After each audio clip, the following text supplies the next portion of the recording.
Before we continue with today's business, I would like to ask the members not to move any of the tables within the dome, as this would affect the microphones. Thank you very much, honorable members. Honorable members.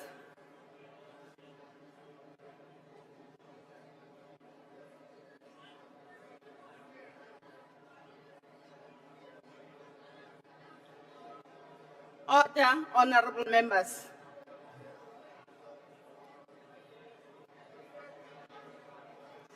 The Secretary will read the order of the day.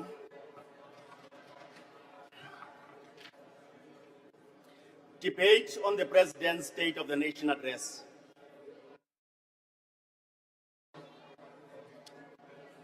Honorable members, I have received a copy of the President's address delivered at the joint sitting on the 12th February 2026. The speech has been printed in the minutes of the joint sitting. I now call upon Honorable Chief Whip of the largest party, Honorable Ntuli.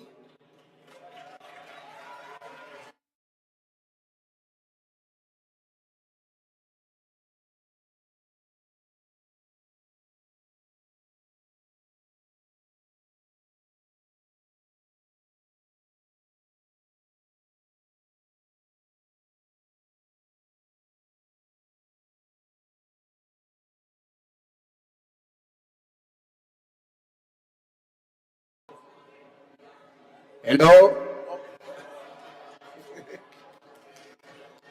Not. Honorable Chief Whip, may you request honorable members, the sound is too strong.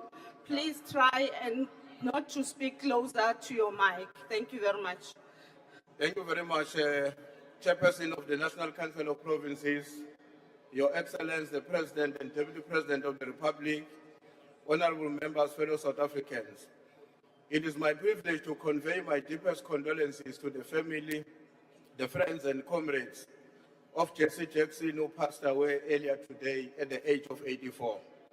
Jesse Jackson was a great friend of our people and a progressive human being. Chairperson, I wish to congratulate you on the speech that you delivered. I also wish to say that your speech gave the South Africans the hope.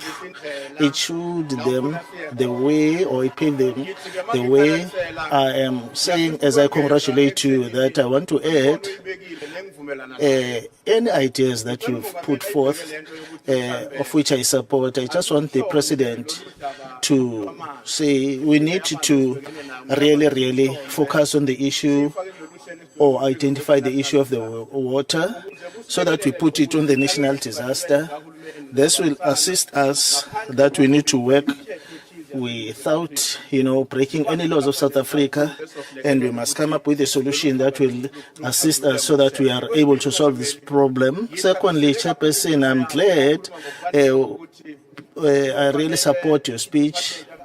In your speech, the Department of Agriculture must work hard to make sure that all the animals are being immunized.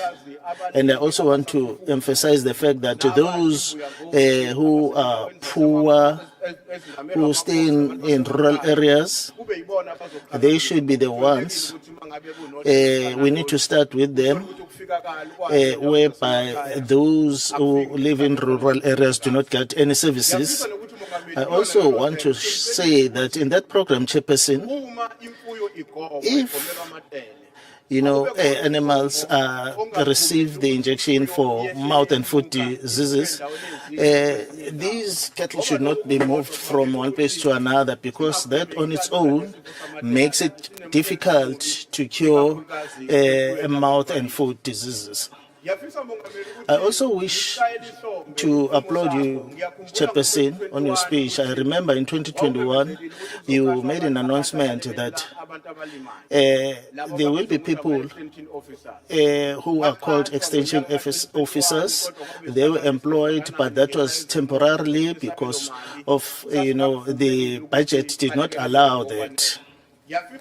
I also wish to say that because now we are going to employ other 10,000, it is my wish that when we start to employ, we need to start with those who are 5,000 who were employed. They were not, employable due to financial constraints, and then we add on so that we end up having 10,000. Allow me to join you in celebrating a historic occasion in our country and its people, the 70th anniversary since the Women 1956 March to the Union Buildings, in which we deservedly recognized and invited the joint sitting of our parliament to applaud his Twala and Besiampara, our members of the brain and head generation during the State of the Nation address. Our country and the people are indeed blessed with many heroes and heroines. These are men and women who chose to dedicate their lives to the service of the people. This generation was prepared to sacrifice everything, including their lives, if this was necessary for the liberation of their country and its people. Although as extraordinary as our heroes and heroines are and have been, they are and are human beings produced by the same society that produced all of us. We must continue to pay tribute to them, recognizing the fact that while in every respect they are ordinary human beings who have nevertheless shown themselves to be capable of doing extraordinary things. In this context, I must also salute and pay tribute to the 1976 generation whose heroic deeds has made it possible for our country to celebrate the highest matric pass rate in the year 2025. All of these are our heroes and heroines whose sacrifice and enduring commitment to the liberation of our people must forever be honored and celebrated. Madam Speaker, I'm of the view that in paying tribute to the outstanding work done by this generation, I would like to make reference and quote a poem by H.D. Caberi, whose poem reads as follows. There shall come a time when these children in the rags who litter the streets, who know the crushing mastery of poverty and the cases of debt and slovenliness, shall walk with heads erect, proud owners of their new world, masters of themselves, admitting no inequality, feeling no inferiority, and only a great humanity and wonder. For the destiny shall be theirs. Together we must make it happen, unquote. Madam Speaker, there's no doubt that in my mind, the vision of the 1956 generation was also shared by the conviction and the determination by all generations that came afterborn. There shall come a time when we too can act in ways in which our children who still litter in the street due to unemployment, crushing poverty, can in no distant future walk with their heads erect, as was done by the generation who came before us. And together we can make it happen. We equally stand at a profound milestone in the life of our republic. This is the year that marks 30 years since the birth certificate, our Constitution of the Republic of South Africa, was signed into law. 3 decades ago, we made a solemn commitment to move beyond the past defined by a culture of authority and arbitral power to a culture of justification, where every exercise of state power is rationally tested against the supreme law of the land. Madam Speaker and honorable members, perhaps today it is more befitting that we must briefly cite the preamble of our Constitution, which says, and I quote, "We, the people of South Africa, recognize the injustices of the past, honor those who sacrifice for justice and freedom in our land, respect those who have worked to build it and develop our country, and believe that South Africa belongs to all who live in it, united in our diversity." Madam Speaker, unavoidably a question arises as we begin this debate on the State of the Nation address. What kind of society did we set out to build? The fundamental positions spelled out in our preamble of our Constitution should inform our conduct as we continue to engage in the reconstruction and development of our country. Madam Speaker, in the landmark judgment of the State versus Makwanyane in our Constitutional Court, handed down by Justice Arthur Chatskalsin, defined this vision as a historic bridge between a past of a deeply divided society characterized by strife, conflict, untold suffering and injustice, and a future founded on the recognition of human rights, democracy, peaceful coexistence, and development opportunities for all South Africans, irrespective of color, race, class, belief, or sex. However, Madam Speaker, we must be honest to ourselves that for the people, that for many, that bridge still remains incomplete. However, the interventions presented by the President during his State of the Nation address point towards a direction to resolve these historic contradictions that continue to define the face of our nation. In his book titled The Promise, Damon Galgut offers a searing metaphor of our current moment. In this novel, it depicts a nation's history through a single neglected vow, a promise of a house for a domestic worker named Salome that remains unfulfilled for decades as his family also disintegrates. Like the Swart family in the same book, we face the danger of moral evasion and ethical paralysis. We risk turning our constitutional promise into a deferred justice that eventually loses its power to heal. It is a tragedy of our time that national identity is fraying. The proportion of citizens who identify primarily as South Africans rather than by their ethnic group has declined. We are retreating into ethnic and racial distrust, with many of our people believing that government discriminates against their own specific group. This is a shouting economy where loud exclusionary voices down and such messages of reconciliation. Through the Criminal Justice System Initiative and the whistleblower promoting of the bill, you are cutting out the moral rod exposed at a Parliamentary Commission of Ad hoc Committee and the Commission of Inquiry. To address the unfulfilled promises of our socio-economic conditions, we welcome the President's continued commitment to investing in public infrastructure. Madam Speaker, the author I referred to in this novel warns us that a diminished family results from a breached promise. We choose a different path as South Africans. We choose the altruistic and humanitarian philosophy. And on the state versus Makwanyane case I referred to, the state serves as a moral role model, valuing every life as citizen. Let us continue to building the bridge. Let's ensure that 30 years from now, the promise is no longer a story that might have been, but a testament to what we have Honourable achieved. Chief Whip. Thank Your you very time much, is up. Madam Speaker. Thank you.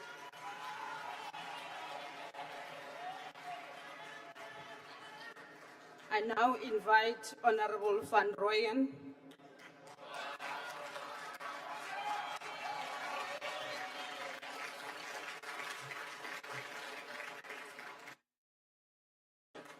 Thank you. Honorable Speaker, or Honorable House Chairperson, MK President Jacob Zuma, and officials of MK Party who are in attendance, honorable members of MK Party in all the 9 provinces of our beloved country, Setjhaba sa heso, Setjhaba sa ma South Africa. Last week, the President rose before this House and presented what he called the State of the Nation address. It took us more than 2 hours of listening and more than 7 million from our national coffers. But MK Party says it was not a State of the Nation address. It was a State of Intent address. It described plans, committees, trust teams, another investment summit, and what government hopes to do. It failed to report and account to the nation about the performance of the disunited so-called GNU. And a nation in crisis, Honorable House Chairperson, cannot be governed by intention. In 2018, the President kickstarted his tenure with Tumamina slogan and went on to introduce South Africans to an imaginary story of Tintswalo.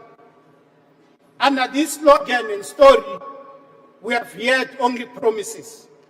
economy will grow, infrastructure will be accelerated, crime will be defeated, corruption will be uprooted, jobs will be created, municipalities will be reimagined.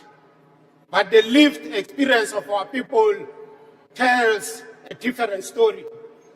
In Johannesburg, communities line up at water tankers. In Africa, most industrialized city.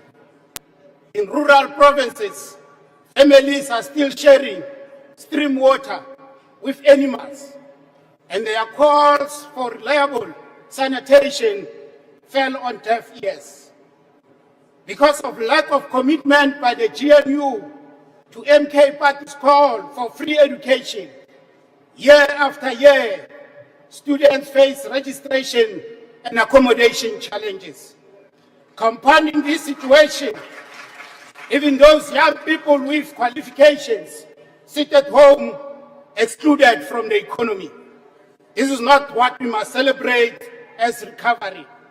It must be acknowledged for what it is. It is stagnation. The president says we have turned a corner, but growth remains weak. Unemployment remains structural. Poverty remains entrenched. The president wants us to celebrate what he termed economic growth, citing minor quarterly growth. South Africa population grows faster than its economy. If a nation's economy grows slower than its population, it is not progressing, Mr. President. It is what we call per capita decline, where more people fall into poverty. And I think, Mr. President, your business experience enables you to make sense of this basic reality, not unless you use Mr. Paul O'Sullivan crash course acquired knowledge to understand it. Honorable Chairperson, as MK Party, we can't celebrate when the masses of our people are pushed into poverty trap or turn into perpetual dependence of social grants. We welcome the cooling off of consumer price inflation because it helps. It helps to lessen food prices. What concerns us as MK Party is that low inflation in the midst of poverty and high unemployment is not good enough.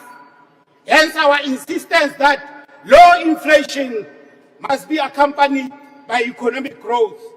We can't lower interest rates but fail to increase expenditure on growth-prone infrastructure.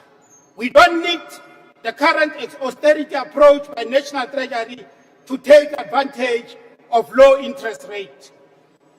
If youth unemployment remains the highest in the world, then we are not harnessing our demographic potential.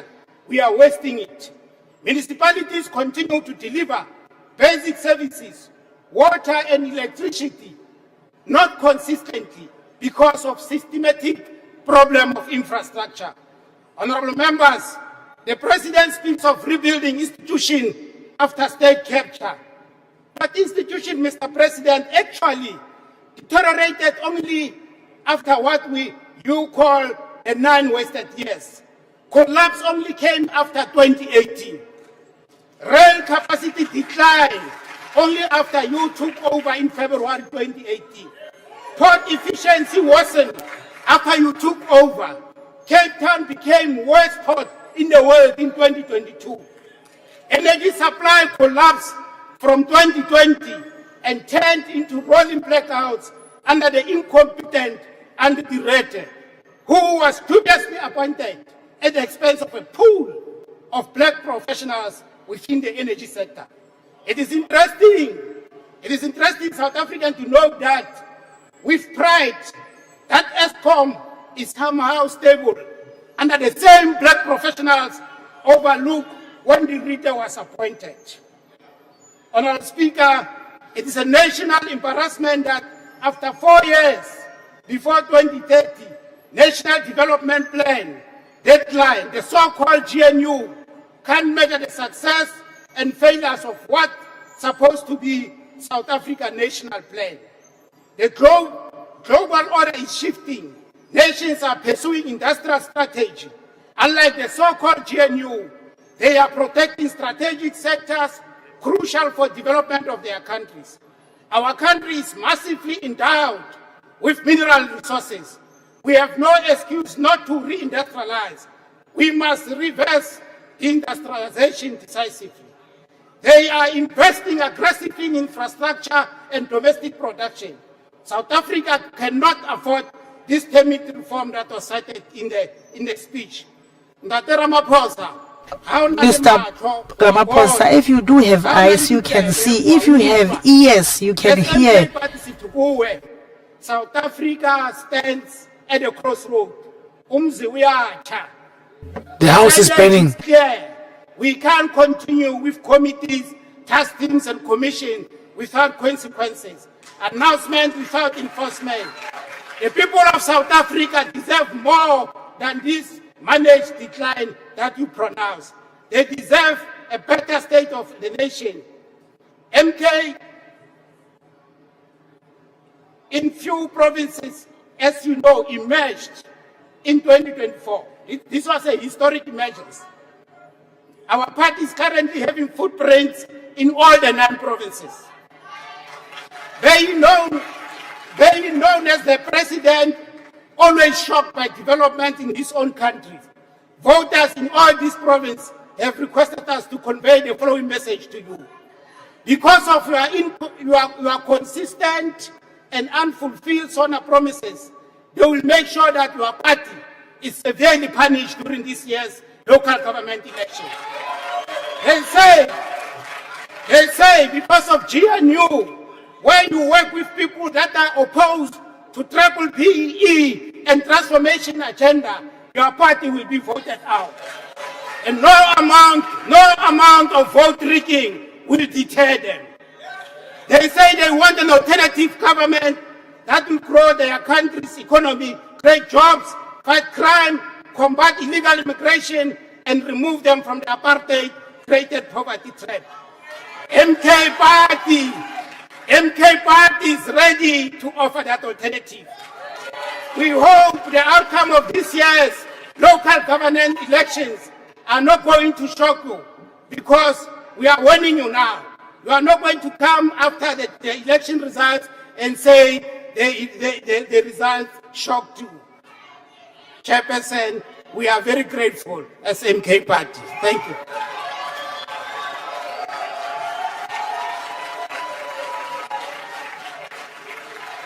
Thank you, Honorable Van Rooyen. I now invite Honorable the Minister of Agriculture. Please take the podium.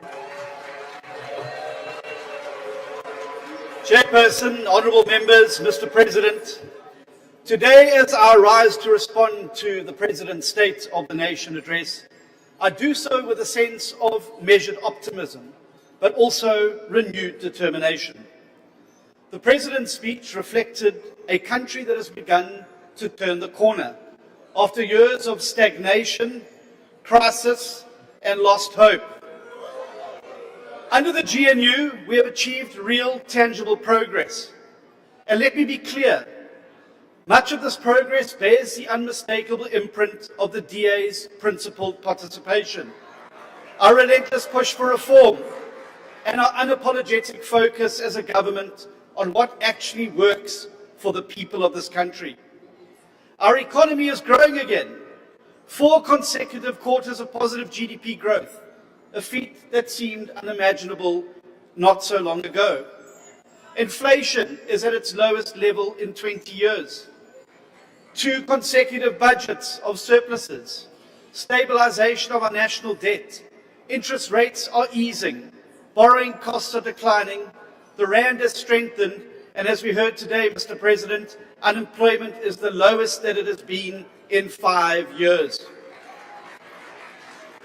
These are important signals, not intentions, Honourable Van Rooyen, that work under this 7th administration, a coalition government, and the first not under single-party rule, is making a positive impact, and the world is taking notice.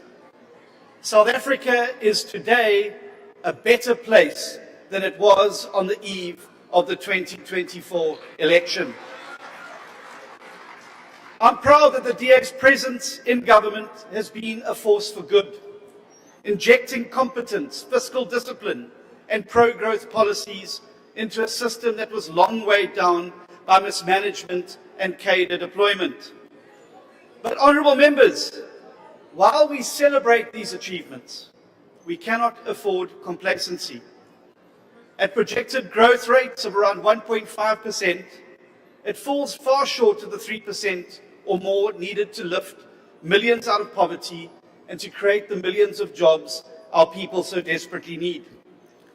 Too many South Africans wake up every day to the harsh reality of joblessness, crumbling municipal infrastructure, and rampant crime in our communities, and a local government that far too often fails those it's meant to serve.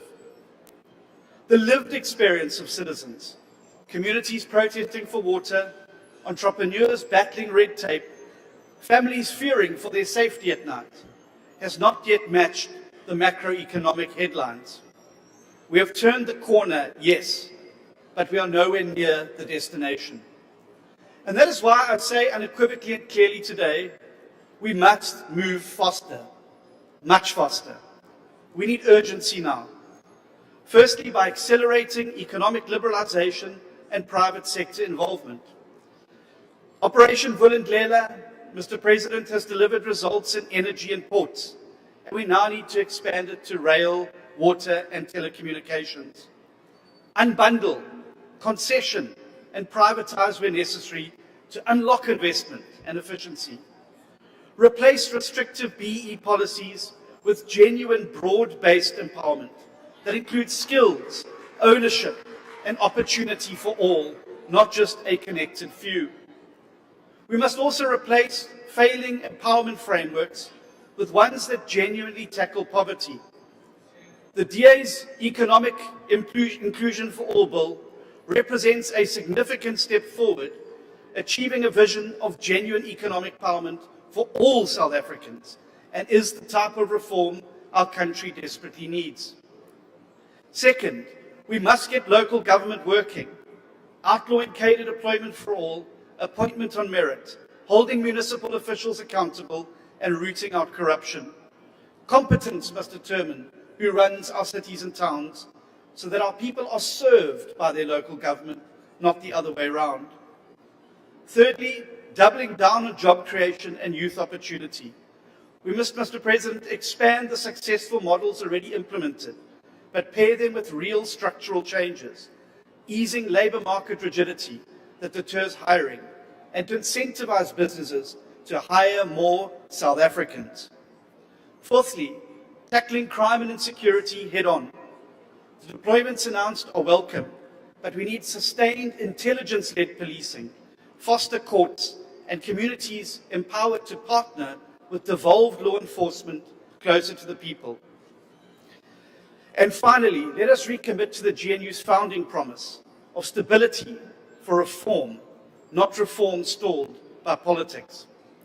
Speaker, the announcement by the President that foot-and-mouth disease has been classified as a national disaster is welcomed. This will assist government to unlock a coordinated and much-needed response and provide much-needed resources, and supports the new national strategy that moves from a fragmented outbreak reactionary response to a whole-of-society, scientifically based, proactive war against foot-and-mouth disease in South Africa. Make no mistake, tackling FMD is a massive challenge, and it will require collaborative, transparent, and sustained effort to resolve. FMD has been a reality in this country long before we came into government, but we appreciate the enormity of the impact on farmers, both financially and emotionally. But, Mr. President, we have for the very first time a plan backed by science, and that has involved the private sector every step of the way. This plan will succeed, and when it does, the consequences will be profound and positive, as markets previously closed to South African beef will once again be available to us, and certainty will return to the red meat sector. We're also determined to take urgent steps to help those in greatest need as a result of this outbreak.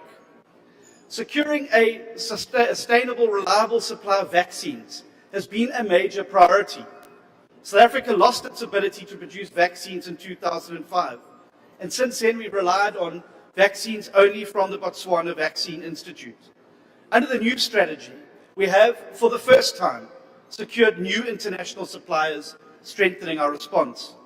In addition, for the first time in over 20 years, the ARC has produced a batch of vaccines for operational purposes. This facility has been capacitated to produce 20,000 vaccines per week initially, up to 200,000 per week in 2027. Millions of doses are being procured, and today I can announce that on Saturday we will be receiving a delivery of 1 million vaccines from Biogenesis Bago. This will be the largest single import of vaccines to date, and this will bring much needed relief to the most affected provinces and regions, and this will be followed by additional vaccines from other countries.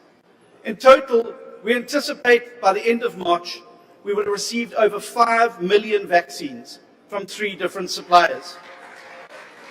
Mass vaccination will continue and be accelerated. Already more than 2 million vaccines have been administered, and daily vaccines are being administered across the country. We're also working on veterinary capacity, and it is being expanded. And Mr. President, today I can also announce that in terms of the Animal Diseases Act, private veterinarians can register to administer vaccines as part of the rollout strategy. This will greatly improve the available manpower to ensure that we are able to meet our vaccination target of 80% of the national herd by December this year.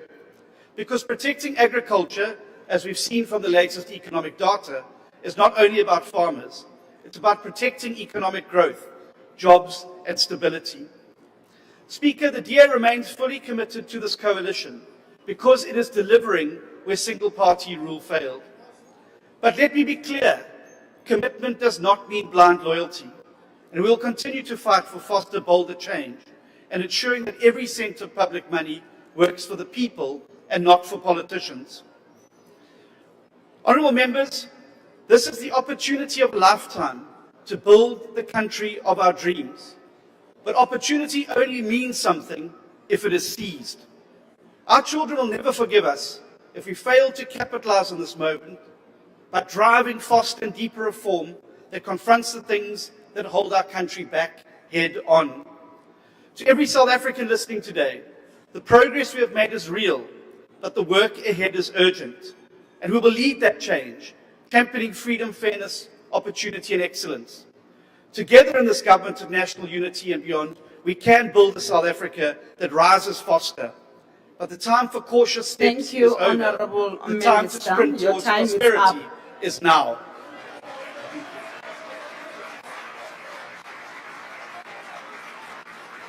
Next on my speakers list is Honourable Malema. Thank you very much, Chairperson of the NCOP, President of the Republic of South Africa, the people of South Africa. Mr. President, we warned you 8 years ago that the Oppenheimers and the Ruperts will neutralize you, and your legacy will be that you auctioned our country and its strategic asset to the highest bidder. You did not heed our warning. You have auctioned our sovereignty to asset management companies such as BlackRock, which is why you have praised for the growth of the JSE. You auctioned our country by selling our ports, our railway, our energy generation capacity to the private sector. And now you want to do same with water. You do not take responsibility for creating jobs. You do not take responsibility for fighting crime. You do not take responsibility for infrastructure development, and you do not take responsibility for growing our economy. There is no sign of any infrastructure of a bullet train, that there are no design plans of a smart city, and there is not even a curriculum for an institution of higher learning in Ekurhuleni, as you have promised. You asked us to send you to Mamina, and we made a mistake, we send you. And as your term of office come to an end, you have nothing to show for it. Under your term, crime is out of control, and your deployment of the army is the last resort. You are admitting that you have failed to fight crime. The people of Gauteng have been terrorized for too long by the so-called Zamazamas, and on the deployment of the army, we have no choice but to support you because you have destroyed law enforcement capacity. Our concern is that how do you deploy a military which have been crippled by austerity measures to fight crime? Because we know that our military is understrained and under-resourced and has been humiliated in war zones abroad. And how do you intend to ensure they can fight crime domestically? Additionally, we have warned you before that the army is combat trained and is not trained to enforce laws on civilians. The scale of crime in our country cannot be dealt with by the army alone, because crime is a national crisis and a social crisis. If you do not resolve the challenges of unemployment, the challenge of alcohol and substance abuse, and the high dropout rates of the youth from schools, then crime will be a permanent feature in our society. Crime in South Africa is organized through drug syndicate, protection fee rings, sex trafficking rings, and gangs. It has infiltrated all forms of government, and putting guns in the streets alone will not resolve this crisis. Mr. President, the rot in our criminal justice system begins with your political party, which has factionalized law enforcement and intelligence on the basis of who emerges in your conferences. The biggest syndicate is the political party you are leading, Mr. President. Mr. President, subjectively, this government has done nothing to grow this economy or to strengthen our currency. Let us take this opportunity to remind you of your own commitments. Last year on this same platform, you committed to grow the economy by 3% through infrastructure investment, structural reforms, and inclusive growth and employment.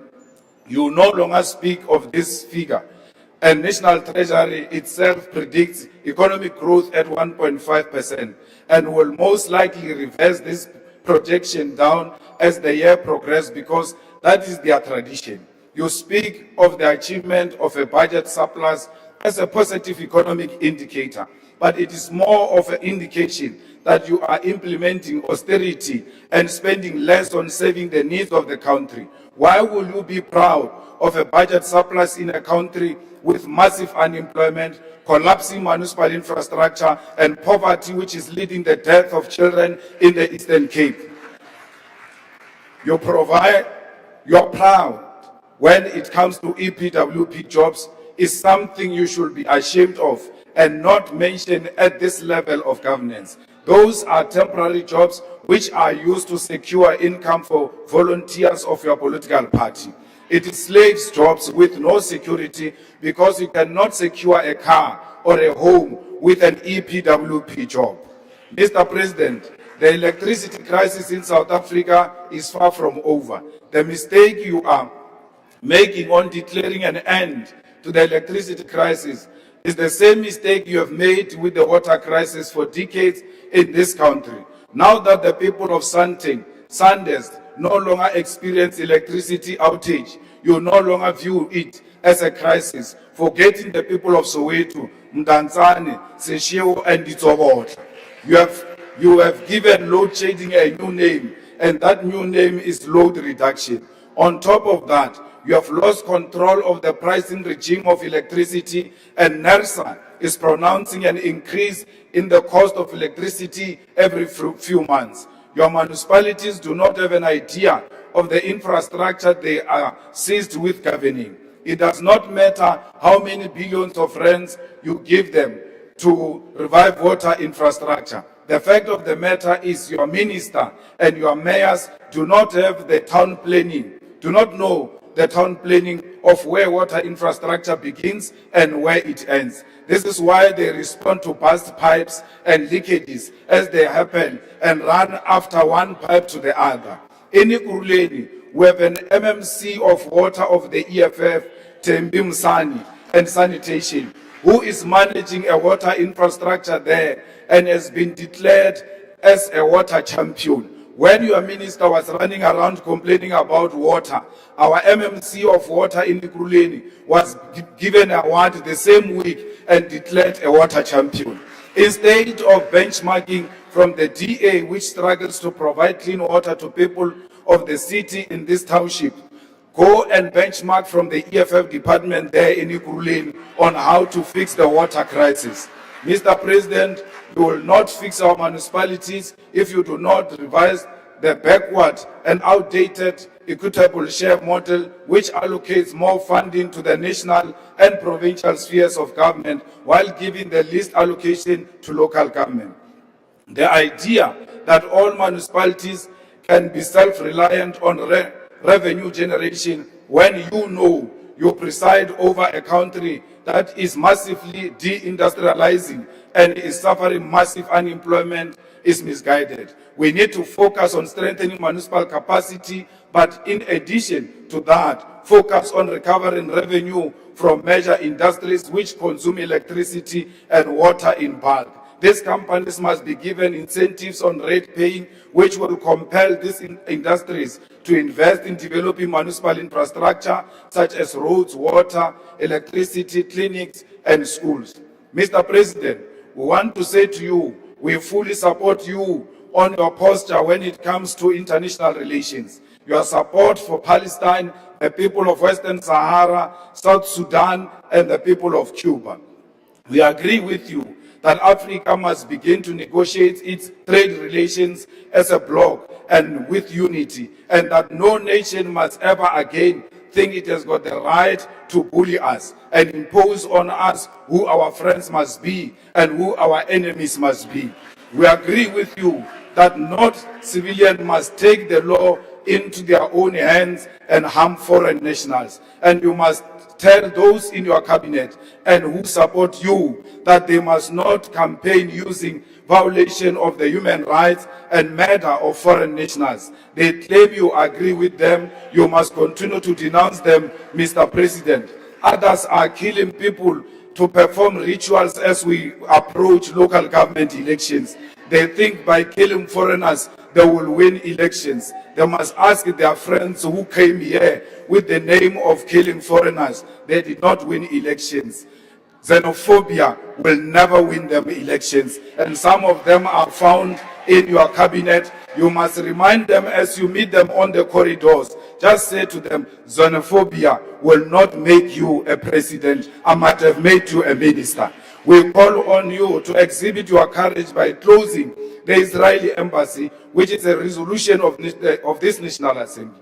You have declared their representative as a persona non grata, and the skies did not fall. Close their embassy and cut relations with this genocidal nation. The USA has sent a rampant racist as its diplomat in this country, and we must exercise our right to refuse cooperation with the individual whose sole intention is to dictate to us what our foreign policy must be. Mr. President, your Pala scandal has rendered you ineffective in dealing with corruption and incompetence in your party and in your cabinet. When Dr. Zweli Mkhize was found to be involved in digital vibe scandal, you did not have the courage to remove him. He resigned. Today, Zweli Mkhize is the chairperson of the Portfolio Committee on Cooperative Governance and Traditional Affairs. When Honorable David Matrobo was identified as being a key part of the corruption in the State Security Agency by the Zondo Commission, you did not remove him. Instead, he's the Deputy Minister of Water and Sanitation. When Senzo Mtunu was exposed last year for having formed part of the infiltration of the South African Police Service and disbanding of the political killing team, PKTT, on New Year's Eve, you did not remove him. You have retained Senzo Mtunu at the taxpayer's expense and called him your political burden to bear. Today, the people of this country do not have water, instead of consequence management against Honorable Pemni Majudina, who does not have a clue what she's doing, you create another task team for water, which is chaired by you, because you do not have the courage to remove her. If you have the courage to remove her now, so that you demonstrate that you've got the courage. You've got the premier. Your premier tells us he is inconvenienced and his solution is an elite, is to take a shower at hotels, while your citizens do not have that luxury of going to take a shower at the hotel. You did not reprimand him and demanded that he apologize unreservedly to the people of South Africa. When you assumed office, you claimed it will be a transparent presidency, then proceeded to seal CR17 documents of your own funding for your own presidential campaign. And then also your political party majority in parliament to block the investigation on Phala Phala. Where is the transparency you are talking about? You said you are going to be an honest man who's going to be an open book, that your door will remain open. And today, your door remain closed. You even put butler doors to make sure no one accesses you and the documents that are attributed to corruption. Let me reassure you, Mr. President, as long as the EFF is still alive and in this parliament, Phala Phala will never die. Thank you very much. Thank you very much, Honorable Malema. Speaker. The next speaker on my list is the Honorable Minister in the Presidency. Speaker. Speaker. Order, honorable members. Speaker, is not a point of order, it's a point of procedure. I just want to put it to the House that President Jacob Zuma is in the House together with Deputy Honorable President. member, I can't see who's speaking. I didn't give you permission to do that. Can you please follow the rules of the House? What are you rising on, honorable member? Speaker, I'm rising on a point of procedure to tell the House that President Jacob Zuma is in the House together with Deputy President Tony Yengeni. Can it be acknowledged? No, honorable member, please. Honorable members.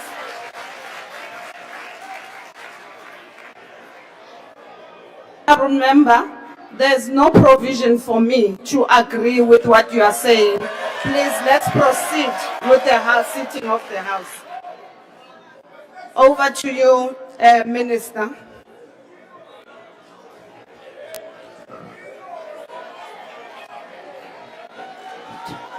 Chair, Madam Chairperson of the National Council of Chair, on a Provinces. point of order. Yes, you may. Yeah, House Chair, I think you need to go and read the rules correctly. Regardless about how you feel of former President Zuma, we acknowledge state presidents here in the House. He hasn't been impeached. Nothing has happened. When we opened this parliament, Honorable members, I can't hear what the honorable member is saying. Oh, okay, You're I'll making say it noise. If you may slowly. repeat, please. It's the sound system. I don't know with this. We had the same problem the last time. We are quite happy for the EFF to help with the sound, but let's park that for now. Honorable, you still can't hear me. Honorable Speaker, you need to go to your rules. Not Speaker, Honorable House Chair. You cannot say that there's no provisions to acknowledge a former state president. It's not true. Whether you like former President Zuma or not, whether he's part of your party, doesn't have membership, it's immaterial. He was once upon a time a state president. Do the right thing. Honorable member. You'll even now acknowledge de Klerk, the whole murderer who's roasting now in hell. But you can't acknowledge. Honorable no, member, it's wrong. can you please House allow Chair, me? please. I've made a ruling in that regard. Can we please proceed? Which Honorable rules did you Deputy read? Minister, No. thank you. House Chair, which rule did you read to say that? Can you refer us to a rule that says you must Honorable not members, acknowledge a can former you state please president? respect the ruling? Which rule? But you can't rule just out of your head under House Honorable Chair. Matthias, can you You please? can't just go on a whim here. This is not ANC NEC meeting. We are in Parliament. There's our rules here and there's procedures. You have acknowledged a murderer. Point of order. And you're not doing it. It's wrong. Blah, blah, blah. Honorable Minister in the presidency, please continue with your speech.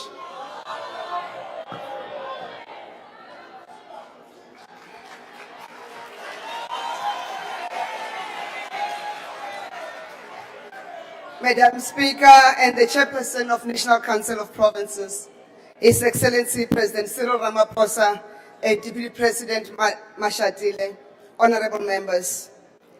The 2026 State of the Nation address went beyond recounting our progress and future intentions. It challenged us to act, so we rise together that we must use strategies that have made us succeed in the past to fix what we must, if I must borrow your words, Mr. President. What made us succeed in the past is the ability of the President to mobilize business, labor, and civil society to contribute their expertise and their part, Honorable Malema, around a focused plan to resolve specific problems. This is the secret behind the success of the reform program driven through Operation Vulindlela, colloquially known as OV, since the 6th administration under the ANC. We cannot expropriate Operation Vulindlela. It is the ANC initiative. We must fix what we must, Mr. President, so you directed us. On the water crisis, the President elevated the coordination of the interventions to address the crisis to a National Water Crisis Committee that he will chair. The work has already commenced, Mr. President. The OV team and the Department of Water and Sanitation have started with the assessments towards a water action plan that should be ready by mid-March 2026, and a call for technical capacity as part of mobilizing resources and expertise to support municipalities in crisis is in the works, and that includes support to the municipality of Ekurhuleni because there is a water crisis in Ekurhuleni. The current draft water action plan is focused on addressing immediate crises, propelling reforms in the water sector, and unlocking investments in the municipal water infrastructure. You have also directed us that we must act to strengthen the criminal justice system to fight organized crime. And to do that, Mr. President, you have directed that the State Security Agency re-vet members of the senior management structures of the SAPS and vet members of the Metro Police departments. We have commenced with work in this regard. To ensure progress, the SSA has indicated that they are going to prioritize the revetting of police officers and management implicated at the Madlanga Commission, and in the Metro departments, they will start at the Ekurhuleni Metro Police Department. Engagements with SAPS on the revetting process have commenced to ensure full cooperation of affected members, and the revetting will also include officers due for promotion to the SAPS SMS structures. And to ensure their cooperation, we are, as the SSA, going to share the SAPS revetting plan with the National Commissioner of Police, the Minister of Police, and the Joint Standing Committee of Intelligence by end of February 2026. Work underway to implement the Madlanga Commission findings is not an exception. We have not only been implementing the Zondo Commission's recommendations action plan, which was submitted to Parliament, but we have been reporting the progress to Parliament through SCOPA. In March 2026, we'll submit the third progress report to Parliament and the fourth no later than June 2026. And to date, 57% of the action plan has been implemented. You have also called us to action to streamline firearms licensing regulations, and the National Conventional Arms Control Committee will, in the month of March 2026, consider the firearms importation control regulations and consult with the Minister of Police in line with the Firearms Control Act for purposes of streamlining licensing, possession, and trading in firearms and ammunition, so that we remove firepower from the hands of criminals and strengthen the fight against organized crime. In 2024, we made regulations for coordination of national intelligence for the first time in the history of our country. And in 2025, we started the full coordination of national intelligence structures through NICOC to ensure the implementation of the national intelligence priorities to achieve national security, and we have moved to use technology. We secured the G20 South Africa through advanced technologies, including biometrics, AI, and analytics. And we are expanding the technology coverage towards the fight against organized crime. In terms of the 2019-2024 National Intelligence Priorities, which was released last year, national intelligence structures have identified illegal immigration as a threat to national security, and therefore this year will strengthen our support to Home Affairs to deal with illegal immigration, not only at the ports of entry, but also support the Department of Employment and Labor's inspectors to curb the employment of undocumented foreign nationals, also through the use of technology. And we are consolidating the gains of our development, Mr. President. But Honorable Malema will argue we have nothing to show for it. Maybe we need Economics 101, because I also saw Mr. Van Rooyen arguing the same. This morning, Statistics South Africa released the 4th quarterly labor force survey. Our economy has wind in the sails, Mr. President. Employment increased by 44,000 in the 4th quarter of 2025. The number of unemployed persons, listen to this, decreased by 172,000 to 7.8 million during the same quarter. Official unemployment rate decreased by 0.5 percentage point from 31.9% in the 3rd quarter of 2025 to 31.4% in the 4th quarter of 2025. We are not yet there, but we are solidly on the way. The budget surplus, again on Economics 101, helps us to pay down existing debt. It lowers the debt, our debt servicing costs. Therefore, meaning we release the money to be available to fund infrastructure and also social programs that are important for the livelihoods of our people. And it also increases economic confidence. We are making progress in the turnaround of Transnet. Though you wish to say we have privatized, we have not privatized. We need to know our strength and say who can partner with us. There's nothing wrong with government partnering with South Africans to deliver for the best interests of South Africa. Minister Crises will elaborate on the details of the improvements in performance at Transnet. Again, you said there are no plans for the passenger rail, but you are in parliament, you are not in government. Those plans are plans that are in the executive, separation of power. But the passenger rail, again, is gaining momentum. We are taking on more commuters, reducing the cost of commute between home and work and from home to others using our own Isitimela Sabantu. Again, Minister Crises will provide that. Mr. President, we commit to perform and deliver on the timelines you have set against us, and as the presidency, coordinate the work of government to make sure that we deliver and focus cabinet in that delivery. Because we are the daughters of Sophie de Bruyn, we are the granddaughters of the women of 1956 March, and in their footsteps, we are committed to serve the public purposefully and intentionally for the rise of South Africa, as you have called us to action. Rise, South Africa, rise.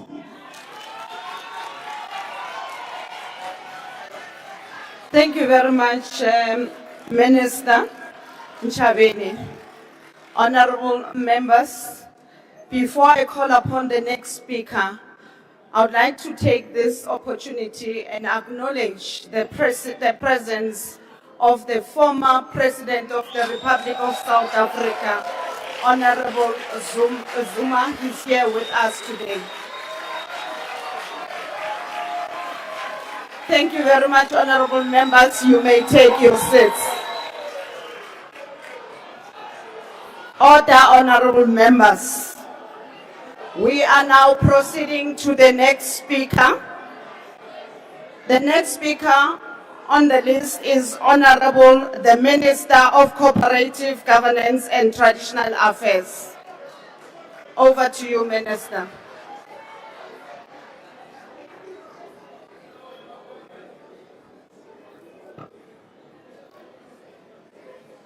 Your Excellency, the President, the Honorable Speaker, and the Honorable House Chairperson, honorable members and fellow South Africans, I speak today as the Minister of COGTA, a minister in the Government of National Unity, to which I and the IFP have pledged our full commitment.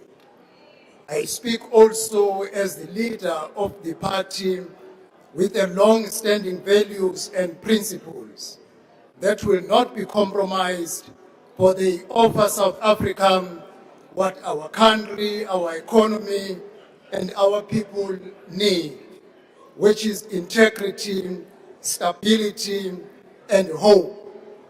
I have said that the IFP entered the GNU with the aim of rebuilding South Africa, and I'm proud of the IFP's performance within the Government of National Unity.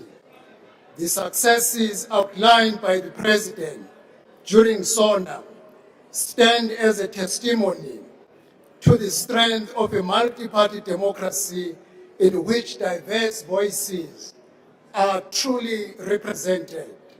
More especially, they point to intentional, sustained, sacrificial, hard work to keep the GNU stable.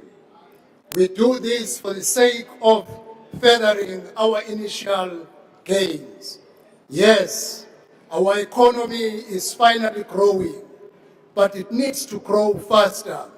It needs to outpace the growing inequality in our society, the mounting social needs, and the bargaining unemployment that plagues us. South Africa has a potential workforce that is staggering in its sheer size. Indeed, the productive potential in our country is unique from a global perspective, but the potential to fail our people, to fail our youth, and to fail to achieve what we are capable of is a real and present danger. Honorable President, the social grant system is a crucial safety net for the vulnerable, but in fact it demands a fundamental redesign to genuinely assist those in need. Our parallel priority must be the empowerment of our citizens towards self-help and self-reliance. In the long term, this will create the fertile ground in which our economy may flourish. When everyone can stake a claim in South Africa's success and everyone is able to make their contribution. The women of 1956 showed extraordinary solidarity and courage in the face of injustice. Our women of 2026, unfortunately, face daily gender-based violence, femicide, and crime. The youth of 1976 displayed a compelling unity of purpose. Unfortunately, the youth of 2026 face unemployment and the enduring economic inaccessibility of higher education. Our women and youth do not stand alone. These crises are ours collectively, and collective action across all government spheres is required to solve these challenges.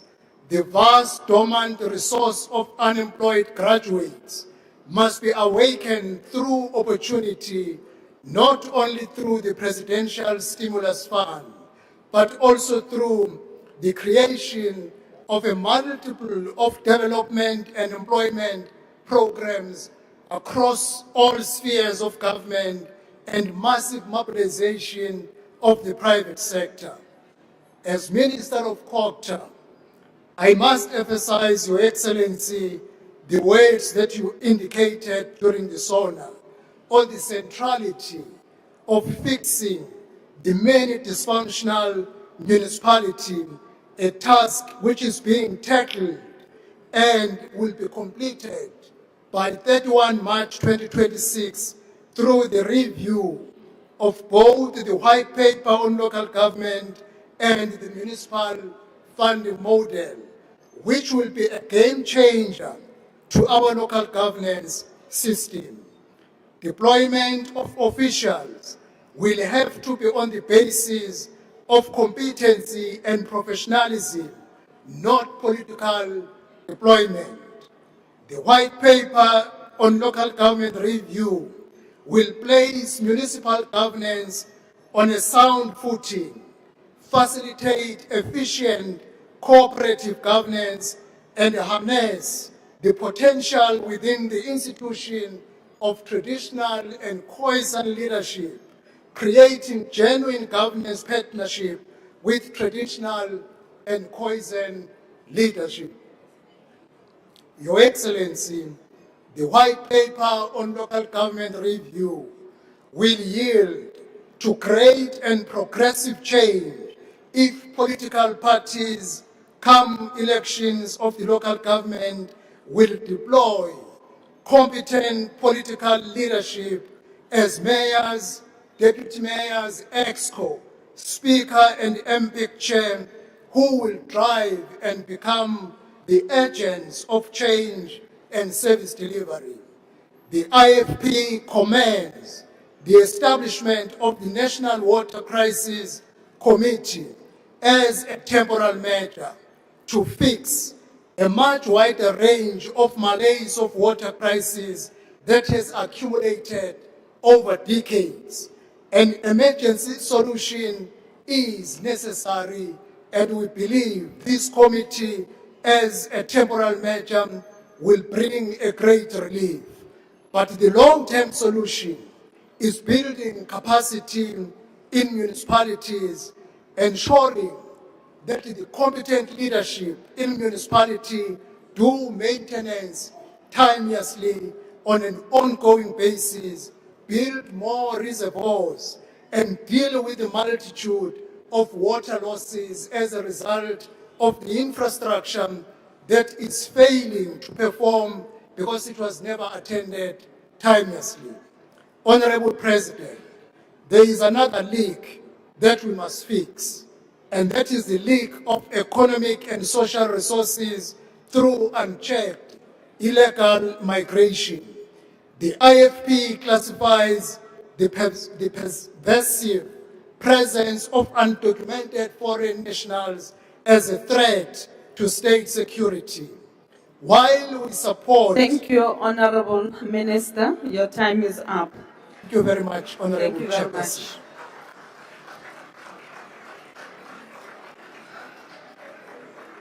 I now invite Honorable the Minister of Sports, Arts and Culture.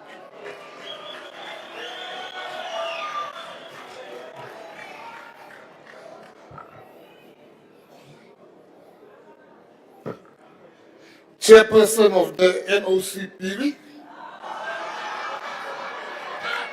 Chairperson, you see, already.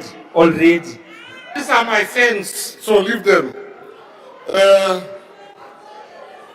Let me start.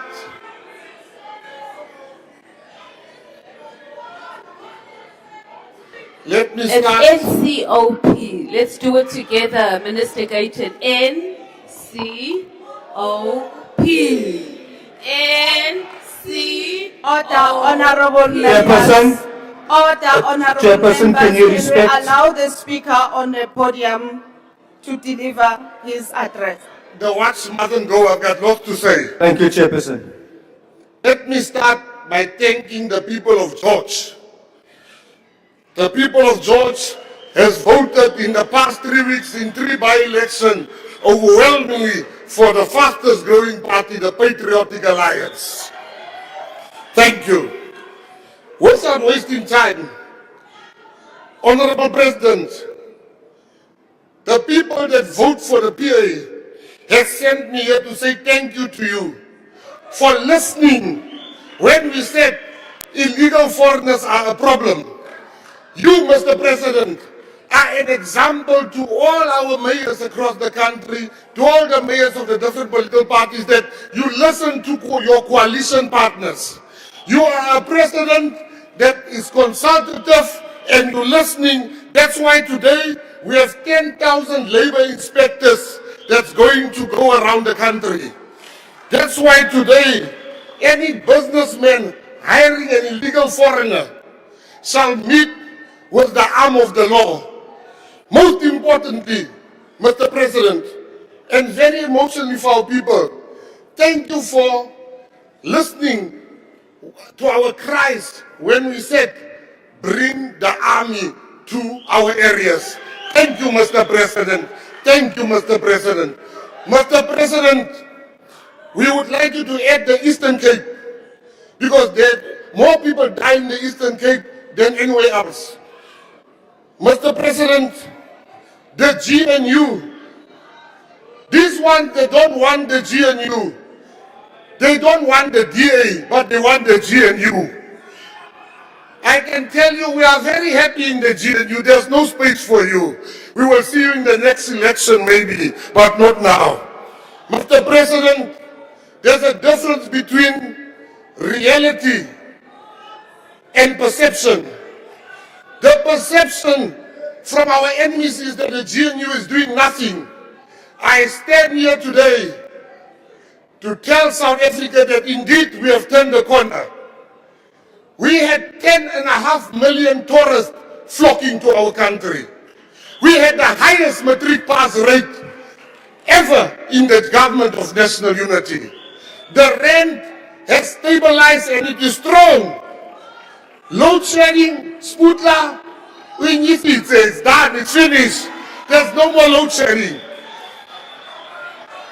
Now, I find it very ironic. Unlike Honorable Malema, they didn't mention my name, but he was talking about me. I'm going to mention your name. It is very ironic that you speak about the high crime rate while you have contributed yourselves to that crime rate through your conviction. From now on, when you say bandit, you must specify which bandit are you talking about, me or him. You must specify, you must be very clear. He's a convicted criminal. He's a bandit. Mr. President, in March... Honorable Minister, can you please hold on? Honorable members, please let's not drown the speaker on the That thing is a fact. Eight. Please, honorable members, order. Thank you, thank You you. may proceed, honorable. Order, Chairperson. Chairperson. Chairperson. Huh?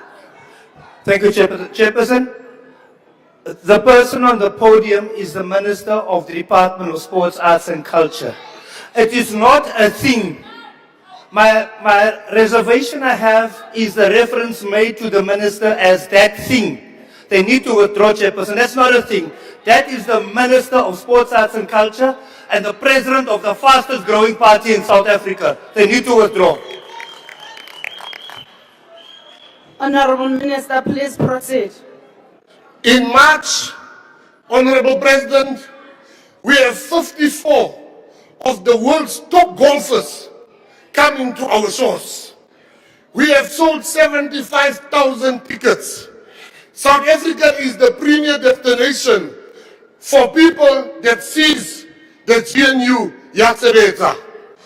Minister Mazodin, your only crime today, because you look so beautiful in red. Now we must hear how incompetent you are. Sugar, you look very nice and you are working very hard.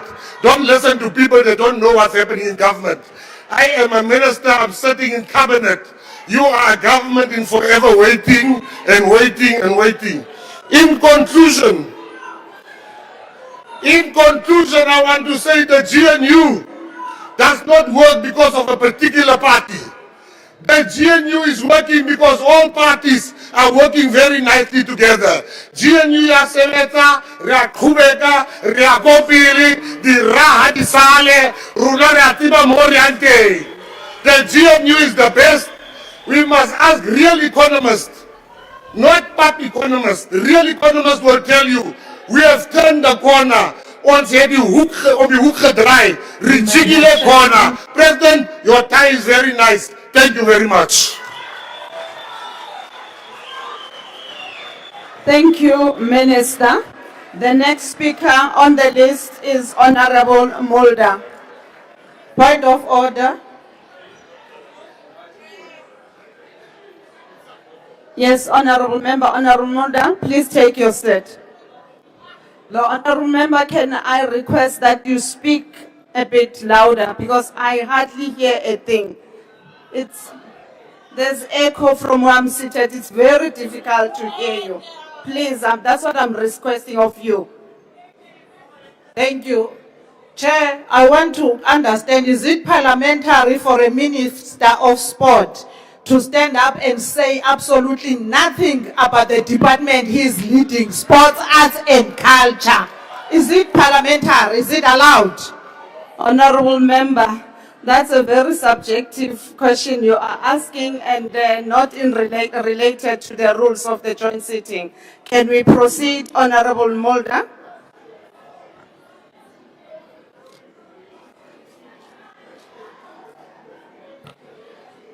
Thank you, Honourable Chairperson.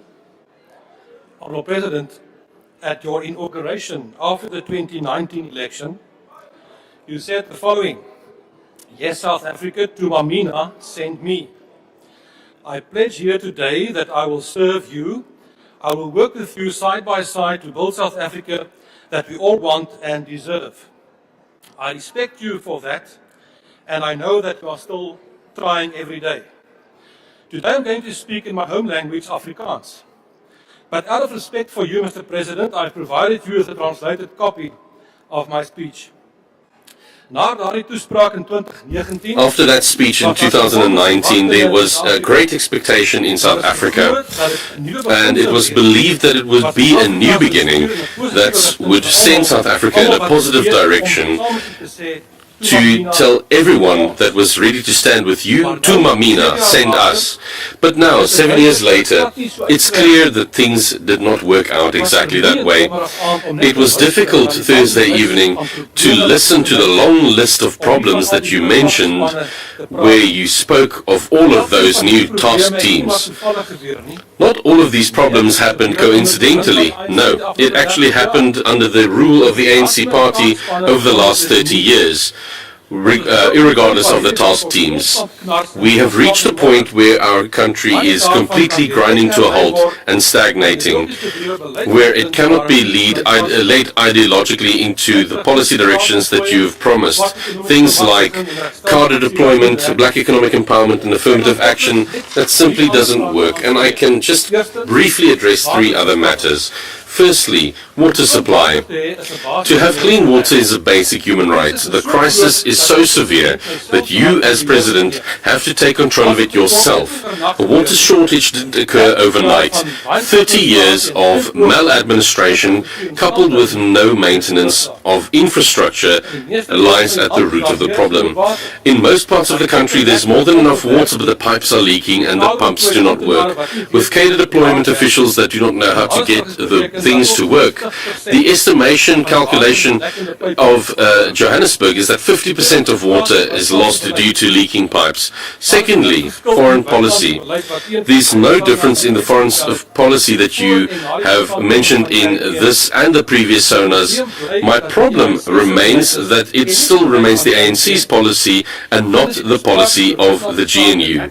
During your speech, you were stiff-necked and defiant when addressing foreign affairs. You said, "We stand on our sovereignty and we will not be bullied." That's all good and fair. But your stubbornness and blindness to what is currently happening in the world is absolutely no excuse. With our foreign policy, it's currently causing South Africa enormous economic damage. You say that South Africa remains a clear and consistent voice for international law, for justice and for human rights. But that is just completely untrue. When Russia invaded Ukraine, South Africa conveniently forgot about international law. When Iran shot and killed thousands of its own citizens and sentences women like Zara Tabiri and Masha Amini to death, human rights apparently didn't matter. Not a single word of judgment from DERCO or the GNU uttered. Last Friday, the Minister of Women, Sindisizwe Chikunga, delivered a speech at the Iranian embassy to commemorate their revolution, but again did not say a single word about these human rights violations. This is not in a national interest, and the FF Plus strongly condemns it. Lastly, I want to also speak about the Afrikaner and the unresolved issues between us. Afrikaners and other minorities appreciate the efforts that you are making to solve South Africa's problems. We really do notice it. However, alone you will not succeed. The cabinet and all of your task teams will also not succeed. And also, not even the public service will succeed. It will be a major collaborative effort from everyone in South Africa, political leaders, civil society, and every South African in this country that needs to do this. Then only do we stand a chance. Here is my hand, Mr. President. Today, the Afrikaner and other minorities are extending a helping hand to you. We want to help, but it's not unconditional. We request equal treatment and recognition. It doesn't help if we say we will not be free as long as the people of Palestine and Western Sahara are not free. But with no consequence, as in your own country, an Afrikaner community does not even have the right to determine the language of instruction in their school. We are also not allowed to decide and determine shareholding in our own businesses and companies. That is not freedom. Today I have once again given you a copy of the Accord on Afrikaner Self-Determination. Afrikaner freedom and self-determination are unresolved issues that will not go away. Let us deal with it. In the past, the Freedom Front Plus has honored our agreements. Look at our history, but the ANC has not. That leads to Afrikaner anger and reaction. Two examples. The FF Plus honored our part in the agreement regarding the Northern Cape. After the election, the ANC blatantly violated it. This makes us angry and a serious breach of trust. The agreements reached concerning the Bella Act and expropriation without compensation were also violated. That makes Afrikaners draw their hands back. But let us look one another in the eye now and address these issues. We are willing, Mr. President. Thank you. The next speaker on the speakers list is Honorable Kaunda.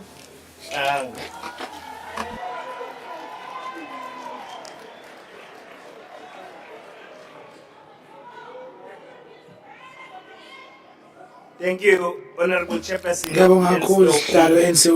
Honorable Speaker, Your Excellency, President Cyril Ramaphosa, President, members, malunga ahloniphekile baholi bezomdabuko abakhona manene namanenekazi bantu bakithi eNingizimu Afrika ngimi ngaphambi kwenu somlomo ohloniphekile ngimele isifundazwe saKwaZulu Natal esenzeka fika Presenting KwaZulu Natal, which has done very well with the grade 12 results in this country. zonke izifundazwe eseNingizimu Afrika. Out of everything that's happened in South Africa, but the province, it's a rural province. It gives me great pleasure to participate in the 2026 SONA debate delivered during the significant month of February, a month that marks the release of former President Nelson Mandela and other political prisoners. This is also the month where we celebrate the birth and commemorating the passing of our founding president of the African National Congress, Dr. John Nangalibele Dube Umafukuzela Onjengelanga. Although he departed this earth many decades ago, we continue to draw inspiration from his philosophy and ideals rooted in education, economic self-reliance, and interracial harmony. It is therefore no coincidence that in pursuit of this vision, he established Ohlange Institute that promoted agriculture, industrial training, alongside academic learning. We must continue to draw lessons from his legacy as we confront the challenges of our time. You'll agree with me, Honorable Chairperson, that one of the pressing issues we face is water security and the decline of core services in our municipalities. Yet we stand today with renewed purpose and decisive action, which is being taken by the President to reverse this tragedy. Sikwethulela isigqoko Mongameli. We take off our head for you regarding your SONA, which was relevant, and it showed that it demonstrated the country problems, the country issues, and the successes, and the journey we have gone through to develop people's life into a better life. It entails the economy, which is going to create jobs. It also is going to chase away hunger from the people of our country. We welcome the establishment of the National Water Crisis Committee, chaired by the President. This is not merely another structure. It is a clear demonstration of national resolve. By placing this committee under his direct leadership, the President sends a powerful message that water challenges demands agency, coordination, and unwavering oversight. This is leadership that rises to meet the moment. We further express our appreciation for the 156 billion investment committed to water and sanitation infrastructure. We may talk about our province. They're going to build a big dam, Stephen Dlamini Dam. They're going to build low in Upper Mkomazi, which is going to ensure that the water issues are resolved. The water issues facing our people are going to be resolved, especially in the location in the urban areas. Comes at a critical time as communities across the country face severe water scarcity, aging infrastructure, and repeated service disruptions. This injection of resources is not only timely, it is essential to restoring dignity and protecting the fundamental right to water for every South African household. Honourable members, we must be honest about the challenges before us. The declining performance of water, electricity, and solid waste services in our municipalities undermines constitutional rights, restricts economic opportunity, and limits job creation. Our 8 metropolitan municipalities, where this challenge is severe, account for more than 2/3 of South Africa's economic activity. Their decline is not merely a municipal concern, it is a national risk. That is why the performance-based grant introduced by National Treasury is a game changer. It shifts us from the funding failure to rewarding performance. It incentivizes metros to reverse the deteriorating in electricity, water, wastewater, and solid waste services. It demands a new governance, culture built on accountability, capability, transparency, and measurable improvements. Honourable Chair, these reforms require that trading services be managed with professionalism and discipline, either a dedicated business unit utilities. These models are tried, tested, and proven locally and internationally to deliver efficient and reliable services.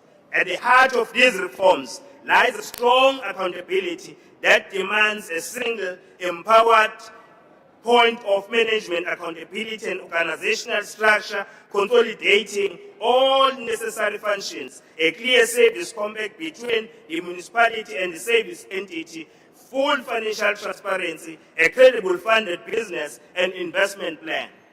This moment calls on us to restore trust in public institutions by ensuring services work consistently, transparently, and sustainably.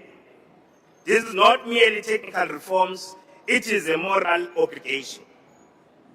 Honourable Chairperson, we acknowledge leadership demonstrated by eThekwini in advancing the district development model. Through the DDM, they've been able to streamline their planning and facilitated the establishment of one-stop shop for environment impact assessment and water use licenses approvals. Through the funding from Infrastructure South Africa, eThekwini municipality has been able to unlock critical infrastructure for major catalytic projects, such as the 10 billion rands brickworks development in Avoca on the northern part of eThekwini and 15 billion rands eShongweni development in the outer west of eThekwini. These economic projects have injected economic growth and jobs and economic opportunities where they were created. It is important, Honourable Chairperson, to mention that along Entry Corridor, a bold vision is taking shape. The development of a new urban node connecting Durban and Pietermaritzburg this corridor is becoming a spine of KwaZulu-Natal. The intention to establish a Midrand equivalent for the province, reflecting strategic foresights and anchoring logistics, industry, commercial development, and residential growth along one of the country's busiest transport routes. The Cattle-rich dry port development is attracting significant investment and will ease pressure on the Port of Durban, improve freight efficiency, and strengthen export competitiveness. Major Sunrun upgrades to the N2 and N3 corridors, which together carry close to 300,000 vehicles daily, will further stimulate the economy of the province and create sustainable jobs and economic opportunities. This investment in infrastructure significantly improves business confidence in eThekwini. The latest Business Confidence Index report from the University of KwaZulu-Natal indicates that Business Confidence Index rose from 52.12% in Q3 of 2025 to 63.38% in Q4 2025. A clear signal that reform and investment are restoring trust.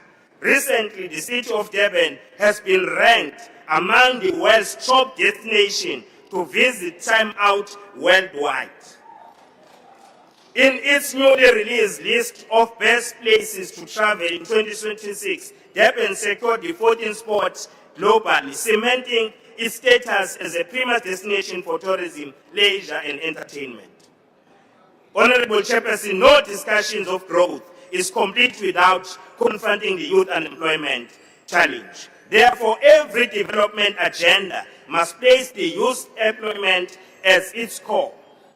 Key interventions should include mandatory youth hiring quotas linked to catalytic projects, DDM youth economic zone focus on digital economy, logistics, green industries, and township manufacturing, youth work readiness programs tied to infrastructure grants, ensuring very rent spend build skills and vocational employment. This should be a collaborative effort between TVET colleges as well as the private sector. This must prepare the youth to become creators of jobs, not the job seekers. A targeted youth public employment guarantee in high unemployment communities, youth must be involved in projects such as pothole patching, grass cutting, and road marking, and installation of solar panels. Honorable Chairperson, to achieve the SONA 2026 presidential directives, we must return to the Constitution. We must focus decisively on Section 217 of the Constitution of the Republic of South Africa, which governs public procurement. Section 217 is not a procedural clause, it is a transformative directive. It instructs that when the state contracts for goods and services, it must do so in a manner that is fair, equitable, transparent, competitive, and cost-effective. But critically, it also empowers the state to advance persons disadvantaged by unfair discrimination. Honorable President, if we are serious tackling unemployment, inequality, and poverty, then we must unapologetically use Section 217 to place key provision of basic services, especially water, sanitation, infrastructure maintenance, in the hands of structured, accountable social enterprises. We strongly believe that basic services must be local economies. Every municipality procures plumbing services, waste collection, road maintenance, stormwater maintenance, and common facilities. These recurring services must be deliberately structured for youth, women, people with disability, military veterans, and community-based social enterprises. Allow me to state this categorically. Our economy cannot transform if we rely on a procurement system that was never designed to uplift the marginalized. Therefore, we must place social enterprises at the center of economic reforms because they are the most powerful engine of inclusive growth that we have as a country. Social enterprises turn procurement into empowerment. Every contract to social enterprise, a job created, a family supported, a community uplifted. Social enterprises reach communities the mainstream economy has ignored. Social enterprises do not just provide economic activity, they promote economic justice. They convert social problems into economic opportunities. Where others see obstacles, social enterprises see the potential. If we want to grow, the growth that is fair, inclusive, and sustainable, that we must invest in organizations whose mission is community benefit, not the few. Social enterprises offer transparency, measurable social impact, local economy, and also ensures that the localization is realized wherever our communities are. Honorable President, Your Excellency,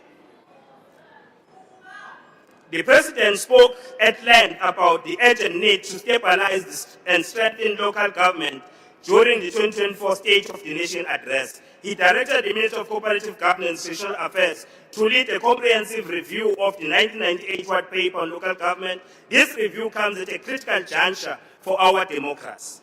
We commend the people of South Africa who actively participated in the consultation process and made their meaningful contributions. Their voices will help us shape a new framework for municipalities that is responsive to the realities of today while remaining anchored in constitutional principles. We are confident that this review will address persistent shortcomings in governance, financial and management, service delivery, and will chart a path towards building an ideal municipality that is democratic, accountable, responsive, community needs, capable of delivering services, sustainable, a driver of inclusive social and economic development, committed to creating safe and healthy environment, encouraging of meaningful community accountability, clear in the assignment of roles and responsibilities of leadership and management.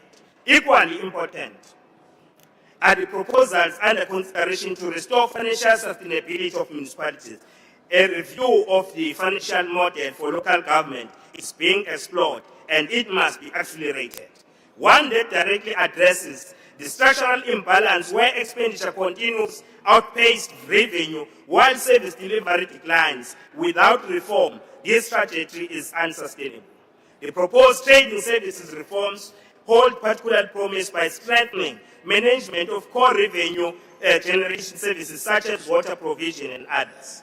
Together, these reforms signal a decisive commitment to building a capable, ethical and developmental-oriented local government, institutions that are not only administratively functional, but are the engines of growth, dignity and opportunity to all.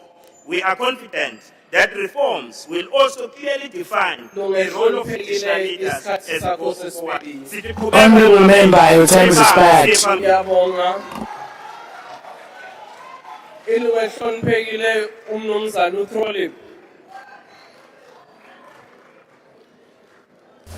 Honorable member, President, Mr. Trolley, Chairperson, international trade you where said right. that Yet you choose to align with autocratic, despotic regimes across the globe where might is the only fair, and in so doing you alienate our trade partners from the democratic free world. You are recklessly navigating the new world without a moral compass at our collective peril. Mr. President, you continue to pay lip service to stopping illegal immigration and illicit trade, which goes hand in hand. My colleague, Honorable Alan Beasley, bought cigarettes and alcohol within one block of this precinct at a fraction of the price of the regulated products. As long as politicians and political parties benefit from the situation, nothing will change. Despite the fact that these products, companies, compromises the health of South African citizens and destroy their access to employment, not to mention lost tax revenues. You said that corrupt criminals will face consequences, yet you yourself face no consequences for the illicit possession and foreign currency to the value of $580,000. What's more, you failed to report the theft of this contraband to the South African Police Services. The silence from your party and your GNU partners on this stinks of the worst kind of expediency. As for expediency, why are Deputy President, it's not my house, actually it is my house, Mashatile, Zweli Mkhize of Digital Vibes Infamy, and Tembi Semelani of VBS Notoriety not charged and prosecuted? Lifestyle audits my foot Even the MPA officials have refused lifestyle audits, and it's clear as to why they do that if you watch them at Langer Commission and Ad Hoc Committee on our TV screens daily. No, Mr. President, you cannot fictionalize your legacy. It isn't shaped by spin but by facts. You are right about your government and your bloated cabinet of ministers promoted above the Peter principle, lurching from one crisis to another. Local government is a mess, and your stopgap intervention in Johannesburg before the G20 summit was like putting a plaster on a septic wound. The pus is oozing out again, and there's no water in the taps, despite the Vaal River system overflowing. This is a reflection of what your government has come to represent. Your MEC for Health says sleeping on a hospital floor is a preference. The Gauteng Premier, Antoinette Lesufi, says he too is inconvenienced by having to shower at hotels. This reflects a callous disdain for lived reality of South Africans. At last, you have intervened in the foot and mouth disease disaster. This 4-year-old outbreak has not been contained due to the systemic neglect and collapse of the ARC and Honest-to-Port biological products that were once world-class facilities. The previous administration spent R500 million to build a World Organization of Animal Health recognized good manufacturing practice vaccine production facility, and we have nothing to show for it. The Minister of Agriculture is sitting on the investigative report, and those responsible for this disgrace are still at the forefront of controlling the disease. Mind-boggling. This state-controlled disease is out of control. Comprehensive vaccination is no one's inspirational decision or choice. It is a desperate last resort because the spread of the disease can no longer be contained. Take note that the Western Cape government, who've jumped the queue to get vaccines, are now also wanting to procure their own vaccines because they don't believe that the bureaucratic bungling of the responsible department and ministry will deliver them to them. If your disaster declaration is to be successful, it's not to ensure the control of animal movement and further destroy economic livelihoods in the sector. Your sole focus should be the urgent acquisition and delivery of enough affordable and effective vaccines, something that the department can't seem to do, and to facilitate the emergency vaccination of contaminated and uncontaminated herds. Vaccination of clean herds mitigates against devastating production loss and livestock mortality. Farmers and their cattle are literally dying for vaccines.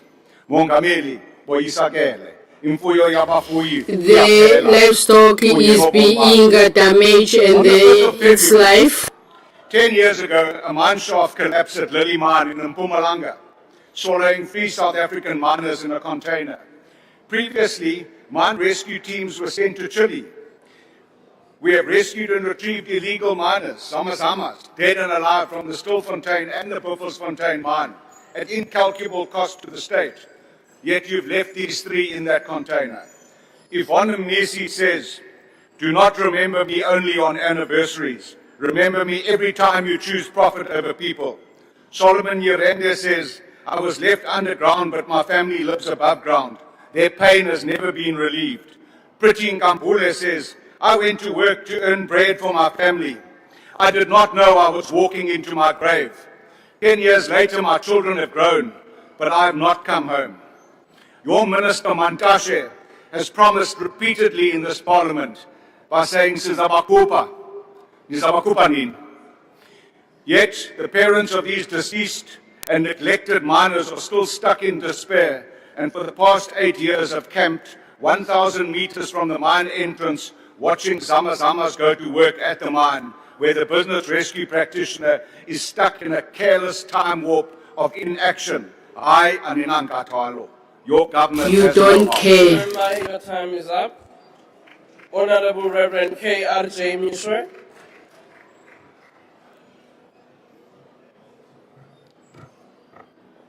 Madam Speaker, Mr. President, honorable members, yesterday's The Star newspaper had as its top story on the front page an article entitled, Public and Analysts Warn of Another Sauna of Lies. It was subtitled, Critics noted that the President has a history of announcing initiatives that remain unimplemented. The article went on to say that the president's ambitious plans include economic growth, job creation, crime reduction, and service delivery. Mr. President, in short, they are saying implement your ambitious plans. While the ACDP and most South Africans are relieved that load shedding seems to have come to an end, we are nevertheless concerned that we now have water shedding. Pre-1994, many of us looked forward to the fall of apartheid, but did not foresee a new form of suffering that will be caused by poor service delivery and the destruction of our critical infrastructure. We thought that the ANC would be wise enough to retain and hire skilled engineers to maintain our water infrastructure that provided our major cities with clean water while expanding to other areas. We never imagined that people in cities such as Johannesburg, Sandton, Bedfordview, and Germiston would be drinking water that is dirty because of poorly maintained infrastructure. Speaker, in the 1980s, we had municipalities whose quality of tap water was rated above that of bottled water. Today, sadly, some of those municipalities no longer provide such quality of water. Among the Chapter 9 state institutions supporting constitutional democracy is a Commission for the Promotion and Protection of the Rights of Cultural, Religious, and Linguistic Communities. The primary objectives of this commission are A, to promote respect for the rights of cultural, religious, and linguistic communities, and B, to promote and develop peace, friendship, humanity, tolerance, and national unity among different communities. Mr. President, I want to submit to you that the CRL Commission has failed to promote respect or promote and develop peace and tolerance among different communities. They have instead gone to great lengths to attempt to regulate religion, something the ACDP totally rejects. In one of the interviews given by the CRL chairperson, she said, this thing called Christianity must be regulated. Well, she still has to answer why she said this thing. This is definitely unacceptable, and we want her to retract that and to be reprimanded. She also was recorded in another instance saying that anyone who says that God spoke to them must be taken to a psychiatric ward. This, again, was very, very insulting, because some of us, the Lord spoke to us, that's why we're here, but we do not qualify to go to any psychiatric ward. This, Mr. President, is offensive, and we expect the President to do something about that. She must be reminded, as they are making attempts to get rid of the charismatics, that Jesus said he will build his church and the gate of hell shall not prevail against them. The ACDP calls for her divisive utterances that undermine constitutional values and her fitness to serve as CRL Commission chairperson to be investigated. We also call for an investigation into the process followed. Thank you, Honorable Member. Your time is up. Thank you. Honorable the Minister of Home Affairs.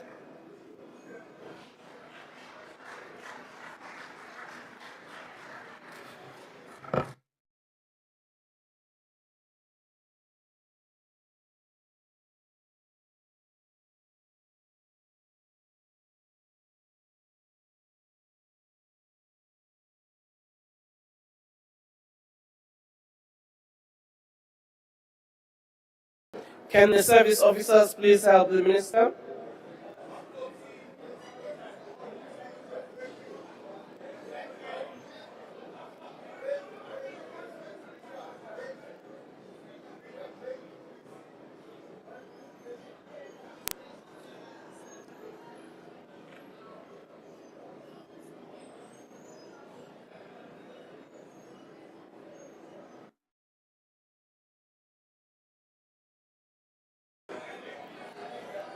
IT, can you please sort it out?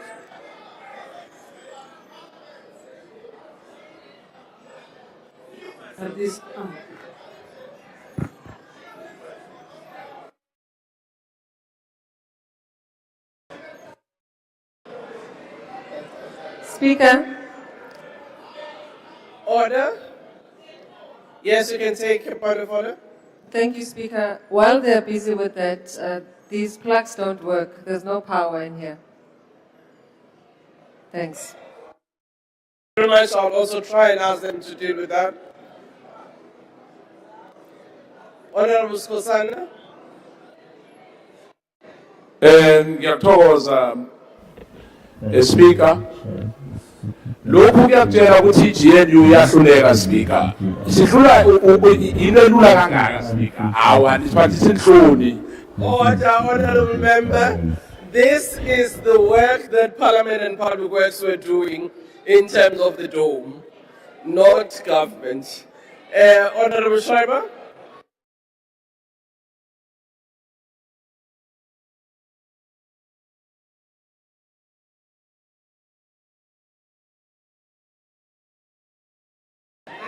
Next. You can proceed.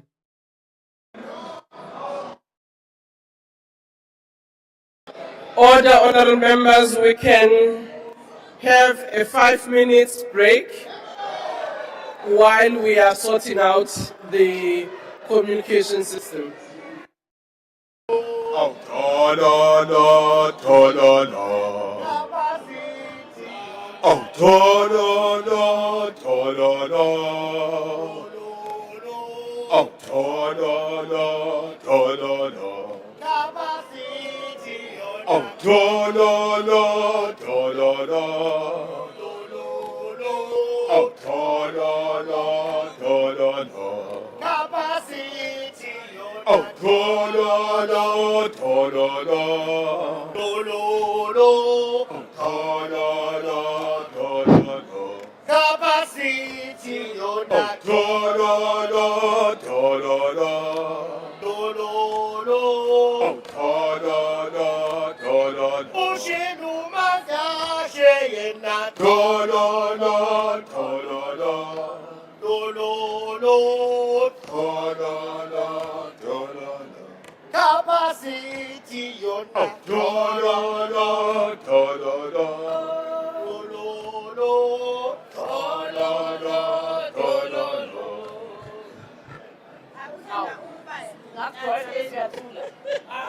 I was.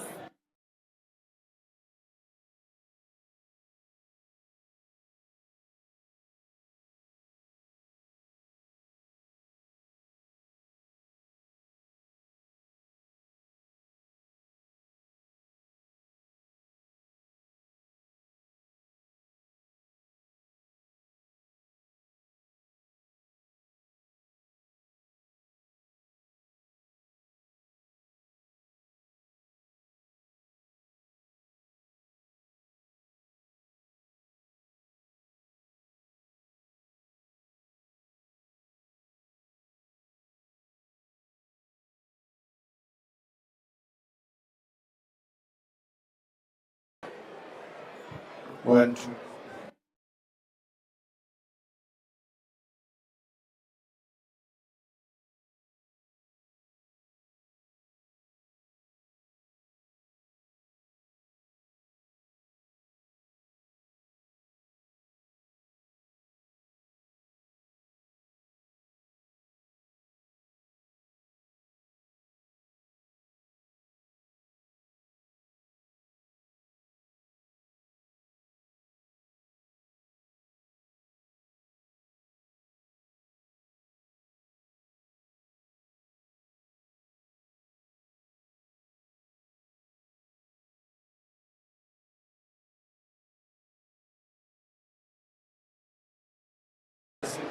So disconnected. We don't need that.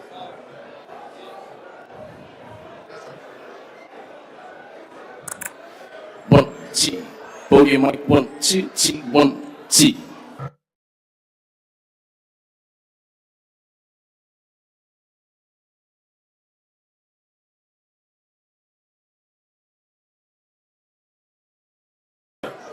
Two. We good, we good, we good, we good, we good. Good, we good.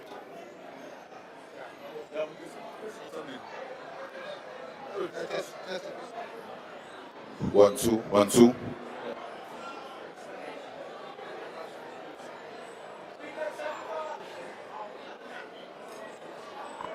Order, honorable members.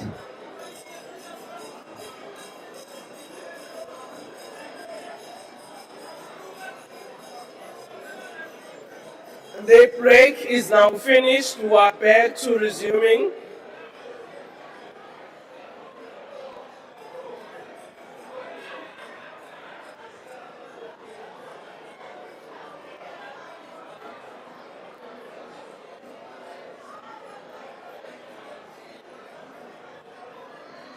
Order, honorable members, can you please take your seats so that we can resume the debate?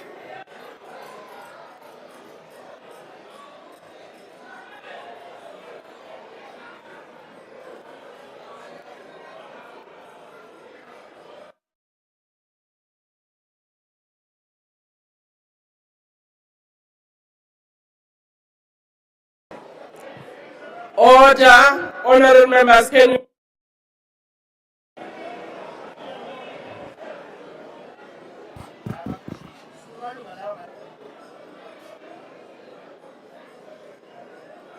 Can members settle down?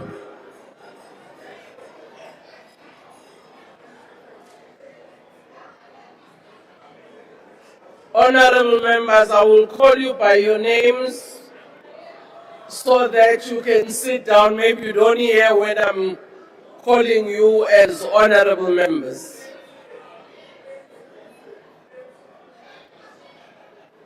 Madala, you are also standing. Order, Honorable Minister of Home Affairs. Honourable Speaker, last year I stood at this podium and outlined the key priorities that the Home Affairs ecosystem would deliver during 2025. These were to build the first components of a digital identity system, conclude a new digital partnership model with the banking sector to expand access to smart ID and passport services, enable naturalized citizens and permanent residents to obtain smart IDs, and build an electronic travel authorization system that uses AI and machine learning to ensure efficient and secure processing of tourist visas. In 2025, Home Affairs not only delivered on each and every one of these pledges, we went far above and beyond. As a result of our reforms to the online verification service and other upgrades to internal systems, I can today announce that the turnaround times for smart ID and passport applications have been cut by an incredible 66.7%. This is what building a capable state looks like in practice. And this is why we issued a record 4 million smart IDs in 2025, a near doubling in efficiency compared to the previous annual average. Additionally, when the Constitutional Court affirmed in May 2025 that Home Affairs must reinstate the citizenship of South Africans who had been unconstitutionally deprived thereof, we turned a challenge into an opportunity.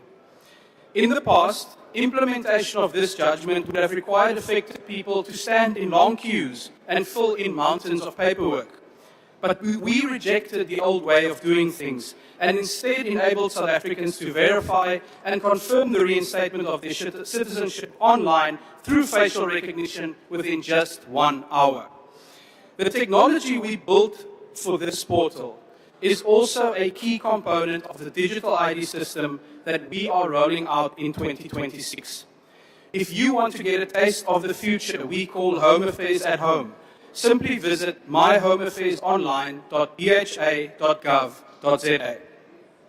Die dramatiese hervorming van binnelandse sake maak dit duidelik dat die DA ons ondernemings aan ons kiesers gestand doen en 'n reuse bydrae lewer om ons land vorentoe te neem deur die regering van nasionale eenheid. The track record we have built over the past 20 months is also the reason why I can proudly tell this House today, you ain't seen nothing yet. In 2026, the best is about to come for Home Affairs. Our showpiece reform this year is digital ID. With the core biometric technology already live for the citizenship portal, we now shift our focus to building the front-end user interface. Through digital ID, South Africans will not only be able to access the enabling documents on their mobile phone, but they will also be able to remotely verify their identities using secure facial recognition. Of course, Speaker, even in a digital world, there remains a need for greater access to secure physical documents, including the smart ID and passport. Within the next few weeks, we will launch the first set of bank branches offering these services through our new digital partnership model. Honourable members, this will mark the beginning of the end for long queues at Home Affairs.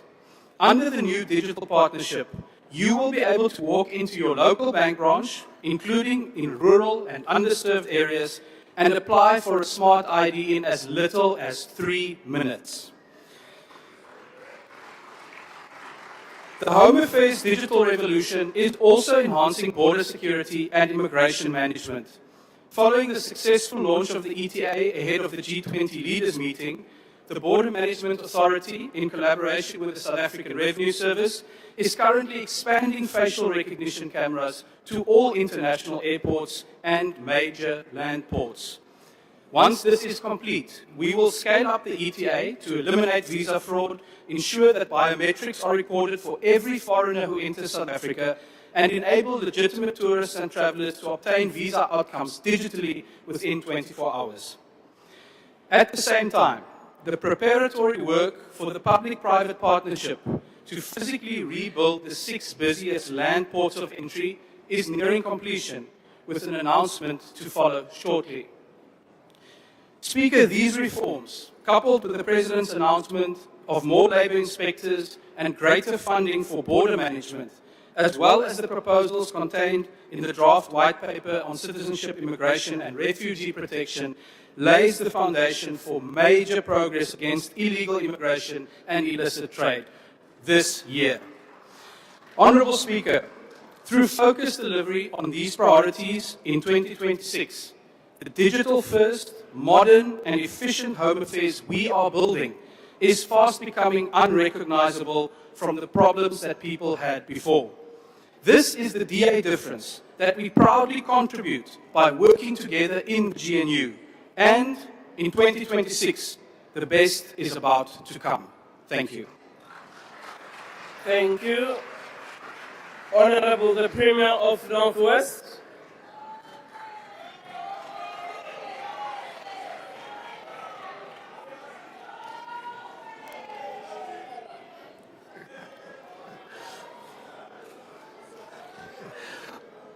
Honorable Speaker of the National Assembly, the Chairperson of the NCOP, Your Excellency President Cyril Ramaphosa, Your Excellency Deputy President Paul Mashatile, honorable members, and South Africans. Honorable Speaker, the year 2026 marks the 50th anniversary of June 16 Students' Uprising. As we mark this important milestone, we do so cognizant of the sacrifices made by students and the youth leaders of this generation. Their enduring resilience in the face of adversity continues to inspire us to be of great service to our nation and her people. They are part of a political infrastructure which inflamed a trajectory which led to the country's democratic breakthrough in 1994, culminating in the adoption of the Constitution in 1996. It is their sweat and blood which nourished the creation of a non-racial, non-sexist, democratic and prosperous state. Honorable Speaker, we have gathered here today to yet again commit to our ongoing efforts of building a capable state. One that is characterized by the will of the people and is able to prioritize their needs and find solutions to their challenges. Honorable members, many of our people still bear the burden of past injustices. The promises of our hard-fought democracy remain etched in their hearts and minds. Therefore, our participation in this debate is not merely about catchphrases and how eloquent we sound to say public opinion. As a province, we are hard at work to turn the tide against a litany of socio-economic challenges afflicting our developmental trajectory. The upward trajectory in audit outcome speaks to the systems we have put in place to ensure that we put emphasis on ethical leadership. And as such, 8 out of 10 departments received clean audit and unqualified outcomes in the last audit cycle. This stability has trickled down to the departments such as health, as it continues to lead the pack in the drug-resistant TB management in the country with a success rate of between 84 and 86%. These efforts have also been bolstered by the allocation of additional 200 million rand for the employment of nurses, doctors, specialists, as well as procurement of new ambulances. Furthermore, the NSC result of 2025, which currently sits at 88.9, the fourth highest in the country after affluent provinces, is consistent with our efforts of infrastructure development in our distressed communities. There is equally improvement in the overall outcome of these results in our rural and farming communities. And as a consequence, we have managed to reduce the learner performance gap between disadvantaged schools with Resource 1. And as a matter of fact, 54% of bachelor passes in our province were recorded in no-fee schools. Honorable members, we are at heart like fixing local government. We are working hand in hand with the national government, and we have brought stability to the local municipality of Ditsobota following the introduction of the National Cabinet representatives. We have descended into the Matosani local municipality with a view to strengthen existing intervention measures to improve the situation. On a very positive note, the Ramotsirumila local municipality this Friday will be signing a memorandum of cooperation with Infrastructure South Africa under the auspices of Adopt a Municipality initiative. This will see the municipality benefiting from various infrastructure projects that are aimed at expediting provision of services to the residents. This municipality has ticked all the right boxes in the form of improved audit outcomes as well as honoring payments to third parties. We have recently, as a province, convened what is called local government Kota Kote under the theme, every municipality must work. This is part of the ongoing commitment by the provincial government to ensure that all municipalities are functional, responsive, and accountable to the people they serve. Honorable members, there are encouraging signs of recovery after the province recorded 42,000 new jobs in the third quarter of 25-26. In the fourth quarter, it registered 36,000 additional jobs. This is a reduction of unemployment by 3.1%.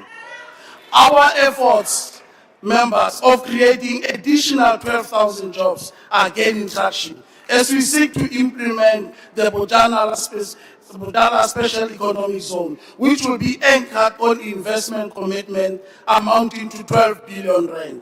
We envision the SEZ license in the next financial year. In giving impetus to this bold pronouncement, we will be signing a memorandum of understanding with the Department of Public Works and Infrastructure this Friday to resuscitate the Pilanesberg Airport. We will be collaborating and working with Infrastructure South Africa. And once fully operational, the airport will serve as a strategic access point to Sun City, Pilanesberg National Park, as well as a special economic zone, thus creating various economic opportunities for our locals. This economic drive is further amplified by the implementation of 4 critical roads projects at Matibeng, Moses Kotane, Taung local municipalities, and they will serve as strategic corridor routes between the provinces of Gauteng and the Northern Cape. We have set aside a budget of 980 million rands this financial year so that we are able to create employment and sustain our jobs. The Department of Public Works and Roads additionally has been allocated another 256 million, which includes around 150 million in the form of disaster relief fund to address repairs of roads and bridges that were damaged during the floods last year. Moreover, the construction of 2,900 housing units across the 4 districts of our province is well underway. We have resolved to utilize 80% of the budget to complete all blocked housing projects in the province. To date, 70% of those projects have been completed. Just last year, we have handed over 300,000 housing units to residents of Ching Extension 19 in Ventersdorp, EJB Max. We have resuscitated the operation of Bulela Metsi. Several water projects in the province are in various states, in Dinokana, in Tabane, in Ibelecheng, in Ikacheng, Lonely Park, Joburg, Elton, and Kanana. All these projects are at different completion periods. Honorable members, plans are already in motion for the commercialization of rural and communal farms at Springbok in the Zobota local municipality. Over 100 farmers across 23 villages will benefit from this 40 million rand initiative in the Ngaka district. The Provincial Disaster Management Center has been activated to assist farmers and help them to arrest the spread of the foot and mouth disease in the province. We have put measures in place for farmers to adhere to the dictates of the protocols for the movement of cattle as a means to avoid and curb this new infection. As I conclude, Madam Speaker, the Nigerian author and novelist Ben Okri averts, and I quote, "Where there is perfection, there is no story to tell," unquote. We have never claimed to be perfect, but will be true to the cause of reversing all the injustices meted on our people over 300 years of colonial apartheid rule. Let's build communities together. Thank you very much. Thank you, Honorable Member. Order.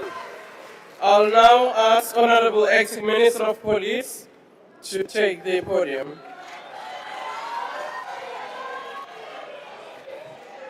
A long way.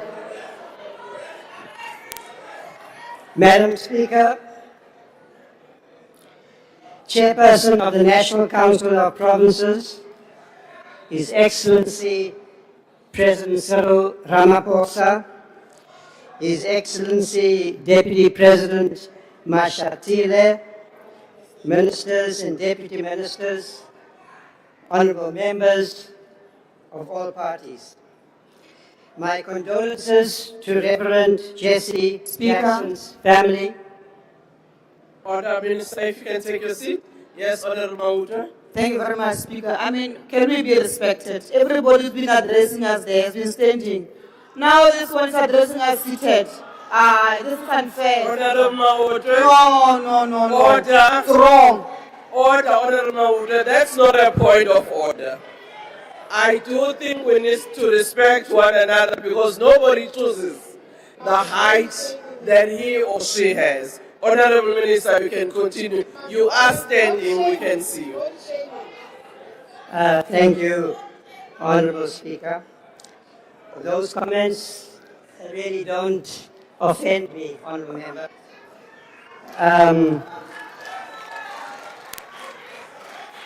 They're much more a reflection on you. My condolences to Reverend Jesse Jackson's family, principled friend of the people of South Africa and our struggle for freedom. I also wish the government and the people of China a happy New Year. With respect to the fight against corruption, violent crime, and organized crime, including gang violence and illegal mining, the President's SONA address on the 12th of February was, in my opinion, the most significant in the last decade. The President's speech recognized that the well-being and security of our people must be the core priority on which inclusive economic growth and the proper functioning of our democratic institutions is dependent. He set out a clear vision for the coming decades, as well as detailed action plans that must be implemented if we are to achieve our objectives. I confirm that the National Commissioner of the South African Police Service and the Chief of our Army met yesterday to finalize the deployment plan, which will begin in the next 10 days. And by the direction of the President, I can confirm that the deployment will include the Eastern Cape. Mr. President, this decision is appreciated in communities across our country, from Umtata in the Eastern Cape to Philippi and Kaalicha in the Western Cape to Gauteng Order, Honourable to Minister. Reiger Park. Order, Honourable Minister, if you can take your seats. Honourable Brady, what's the point of order? Thank you, Honourable Speaker. Will the Minister be prepared to take the question? Minister, will you be prepared to take a I will question? continue with my speech. It's a maiden speech, Honourable Member. I don't Thank need you. to remind you of Proceed, the rules. Minister. I was saying, Honourable President, before the interruption, that this is a decision appreciated across communities that I have visited, including Reiger Park in Westbury. We have agreed that the method of deployment should learn from past experiences in our own country as well as elsewhere, respect the respective mandates of the South African Police Service and the SANDF, as well as the Constitution, having regard to the imperative obligation to restore calm and stop the killings. In addition, I have asked the National Commissioner to take further steps to strengthen the anti-gang units and to deploy specialized units of the South African Police Service, on which I'm expecting a report in the next 2 weeks. It's also going to be critical in this period to implement steps to strengthen the capabilities that are required for intelligence-driven approaches to dismantle the networks behind organized crime. Multidisciplinary task teams, including the National Prosecuting Authority, under the able leadership of its newly appointed advocate, Mutibi, skilled and experienced detectives, the Special Investigations Unit and the South African Revenue Service will be targeting the leadership, finances, firearms, and logistics of these criminal cartels. I will be setting up a multi-stakeholder Organized Crime Advisory Council, which will be overseeing the implementation of this comprehensive and integrated strategy to combat organized crime. It will rely on open source information and analysis to support the monitoring and oversight responsibility of the ministry. We also have to implement an all-government approach to the fight against crime, including organized crime, as provided for in the Integrated Crime and Violence Prevention Strategy. This is a critical intervention because crime also has socio-economic roots. The social cluster departments of government, including provincial and local government, have a critical role to play to improve safety and security of our people across the country. The provincial governments of the Eastern Cape, Western Cape, Gauteng and KwaZulu-Natal, most affected by gang violence and various forms of organized crime, including extortion and illegal mining, have an important role to play in ensuring that service delivery and the development needs of our most affected communities are attended to. We cannot fight gang violence and criminality by relying on law enforcement alone. Young people in these communities need opportunity and the prospect of a meaningful and dignified future. In this regard, I am in full agreement with the Cape Crisis Coalition that has emerged in response to the gang violence in the Western Cape, an organization with which I am in constant contact. The levels of gender-based violence, rape and femicide in our country is unconscionable. Therefore, the classification of this as a government disaster by the President has provided us with the impetus to tackle this issue with renewed vigor. In my visits to communities in many parts of the country, particularly in the Eastern Cape, I have been shaken to the core by the kind of violence in our families, in the most intimate spaces between husbands and wives, adults and children. I have therefore asked the Deputy Minister of Police, Dr. Bushello, to lead a process supported by the Civilian Secretariat to make an assessment of the gaps in the current response of the South African Police Service and to propose remedies. Our approach will include expanding and strengthening the family violence and child protection units in the South African Police Service to improve docket quality, DNA evidence, and victim support at police stations. It will also require working with the Departments of Social Development, Health and Justice to ensure the provision of shelters, psychosocial support, and survivor-centered services. Fighting crime and improving safety also requires an all-of-society approach. At the inauguration of our democracy, there was a strong commitment to community policing. It appears to me that this project has lost some direction and impetus, and that a renewed effort has to be made to involve communities across the country through community policing forums, patroller programs, and neighborhood watches. We do not have to impose a one-size-fits-all approach. Let me say, however, that I'm particularly interested in the role that an expanded incentivized patroller program can play in supporting communities in the fight against crime.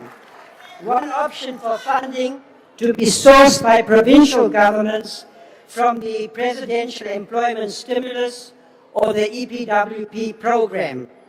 I see this program also as having social benefits because it has the potential to provide additional income support to families in distress. Minister, your time is up. Thank you. Honorable Deputy Minister of Defense. Thank you, Honorable Speaker.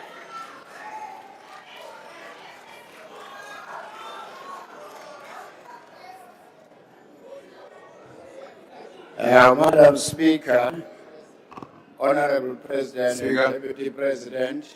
Speaker. Honorable Speaker. Sorry. Order, Deputy Minister, can you take your seat? I just wanted Thank to you. check. Honorable Malima.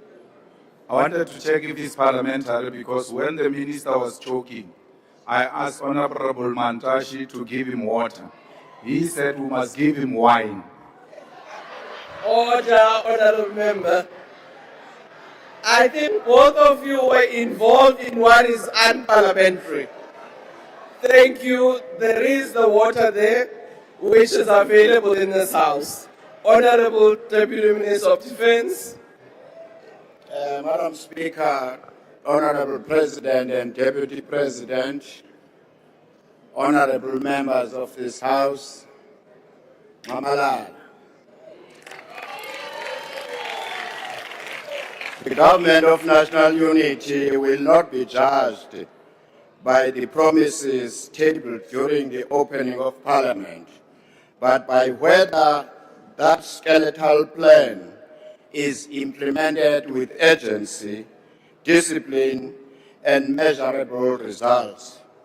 The SONA emphasized economic recovery and energy stability, but sustainable growth also depends on protecting our environment and critical infrastructure from vandalism, illegal mining, and sabotage that damage ecosystems and investor confidence.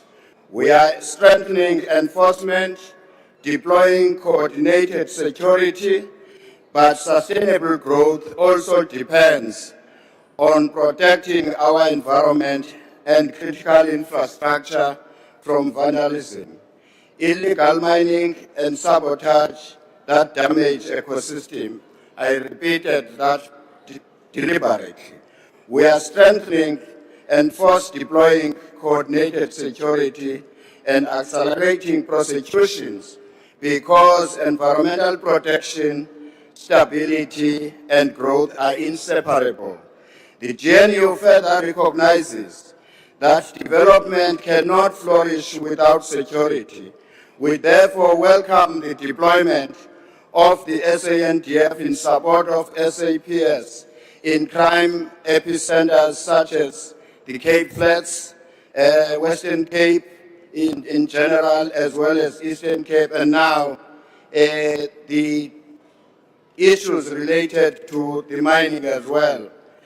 In line with the orders issued by the Commander-in-Chief, President Ramaphosa, I confirm that the Department of Defense is seized with operational requirements to support stabilization interventions in consultation with the security cluster.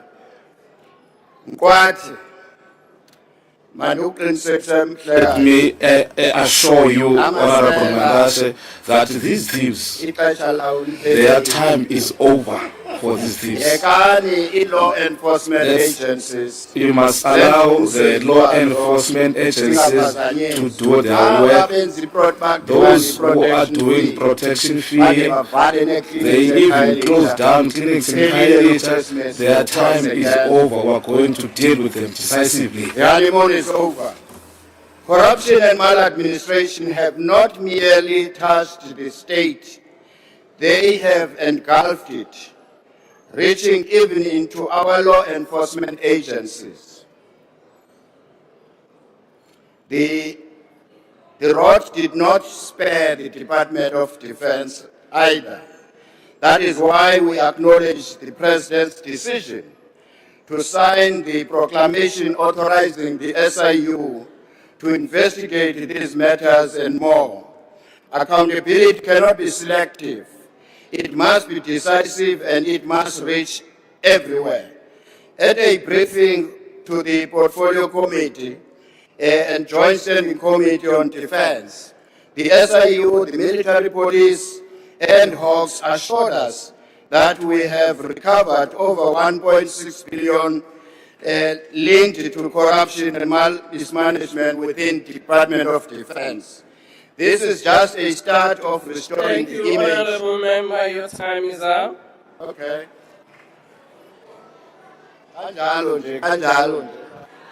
Just like that, just like that. Time is up. Honorable SSDB. Thank you, Honorable Speaker. Honorable President, when we spoke last year before you proclaimed the Madlanga Commission, I said two things. The first was that it was the right decision to ventilate such matters in public and under oath, especially with a highly capable team led by Justice Madlanga. Nearly every day, South Africans get to know who is undermining our public institutions and the rule of law and making all of us less safe. In that way, they can put pressure on you and all of us to make sure that these people are held accountable. In this respect, I want to commend you for responding to what is in the hearts of every South African, that the senior ranks of law enforcement must be revetted and cleaned up. South Africans are not only angry, but afraid to report crime because they do not trust those who have taken an oath to protect them. The process of vetting must be adequately resourced and urgently done. This leads me to the second thing I mentioned last year, which is that South Africans want you, Mr. President, to cane someone on the streets, proverbially that is. They want to see people in court and then in orange overalls as quickly as possible. They want to see wrongdoers fired.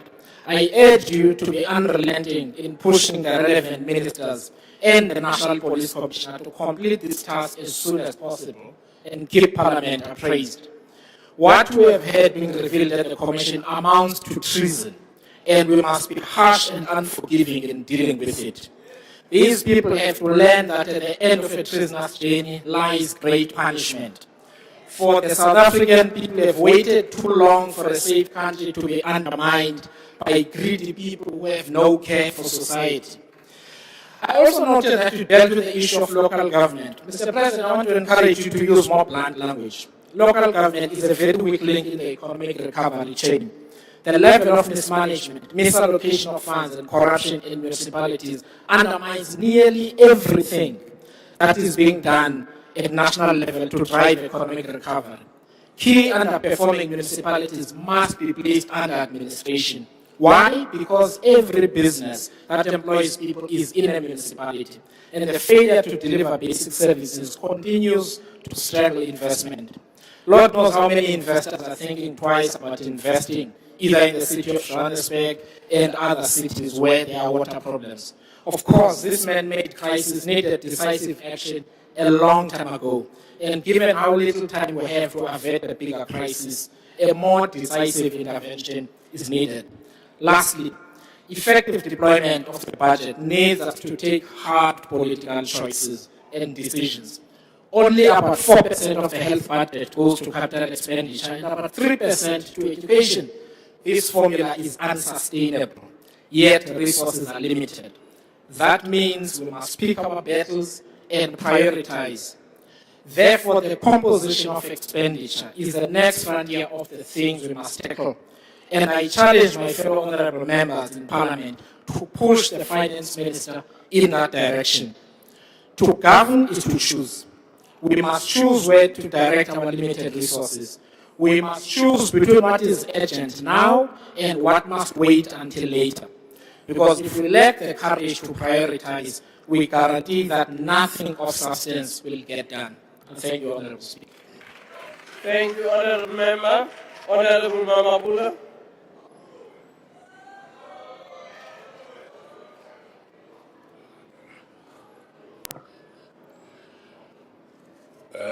Madam Speaker of the National Assembly, the Chairperson of the National Council of Provinces, His Excellency the President, the Deputy President, Ministers, Deputy Ministers, Premiers, traditional and courtesan leaders, honorable members, councillors, distinguished guests, fellow South Africans.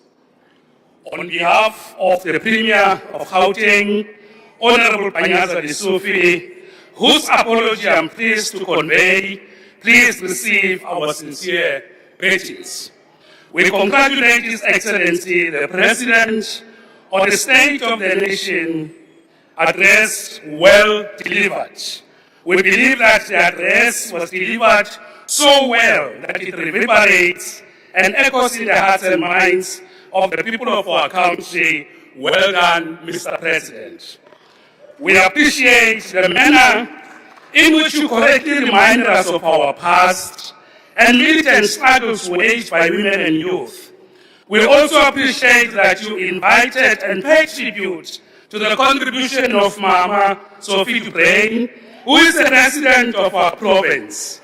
Indeed, Mr. President, the clause in our country's constitution, united in our diversity, is a product of various struggles waged by different generations. Our task is to sustain national unity in diversity. Honorable members, Gauteng Province welcome the SONA. In particular, we appreciate the strategic thrust that resonates across the speech, that the three spheres of government working together, led by the President, the Premiers, the Mayors, with the people, and we believe that this profound principle constitutes a decisive turning point and certainly a new normal in how government, across the three spheres of government and organ of the state, should work in a coordinated, integrated, and cooperative manner. Honorable members of the Gauteng Province, we hold a strong view that the President has put before us, namely the three spheres of government working together, and that this should be seen or treated not as isolated fragments, as one intervention here or one there, but this should be understood as inaugurating a unity of purpose for the renewal of intergovernmental relations to deliver a better life for all, to grow the economy and to improve the quality of life of our people. We say this because the persisting and stubborn legacy of colonialism of a special type was a nationally coordinated project. National oppression and exploitation of people across the length and breadth of our country. Honorable Mamabulo, if you can take a seat. Honorable Reddy, what's the point of order? Thank you, Honorable Speaker. I just want to know if it's parliamentary for a full minister to take his biltong, eat in front of us, and then tell the country there's no poverty. Is that allowed in the House? Thank you. Order, Honorable Reddy. I will once again ask my camera people to show Honorable Reddy who are missing you. The camera hasn't seen you today, but I take the point. And this is the point for all of us as honorable members. Thank you very much, Honorable Mamabulo. We can proceed, and if you can just move a little bit away from the mic. Yes, thank you. Thank you very much, Madam Speaker. We say this because the persisting and stubborn legacy of colonialism of a special type was a nationally coordinated project. National oppression and exploitation of people across the length and breadth of our country. That is why it continues to reproduce poverty, inequality, and unemployment. We cannot address this legacy through fragmentation, blame shifting, pointing fingers, and working past one another. We need national unity of purpose. This is how, as a province, we understand what the President has put before us. It is precisely through working together as national, provincial, and local government that Gauteng successfully hosted the G20 World Leader Summit last year. Honorable members, as Karl Marx taught us, philosophers interpret the world differently. However, the point is to change it. Honorable members are definitely within their rights to interpret the SONA as differently as they wish. However, we do not have the luxury of diverse interpretations only. We need unity of purpose, as outlined by the President, to work together to change the lives of the people.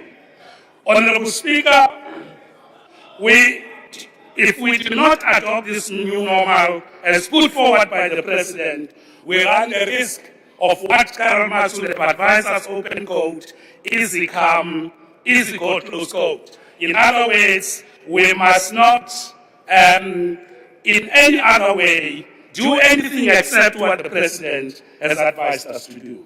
Let me give some few examples to demonstrate why, as a province, we believe that the President has inaugurated a new strategic line for the rest of us, for the country, and why we need to rally behind that.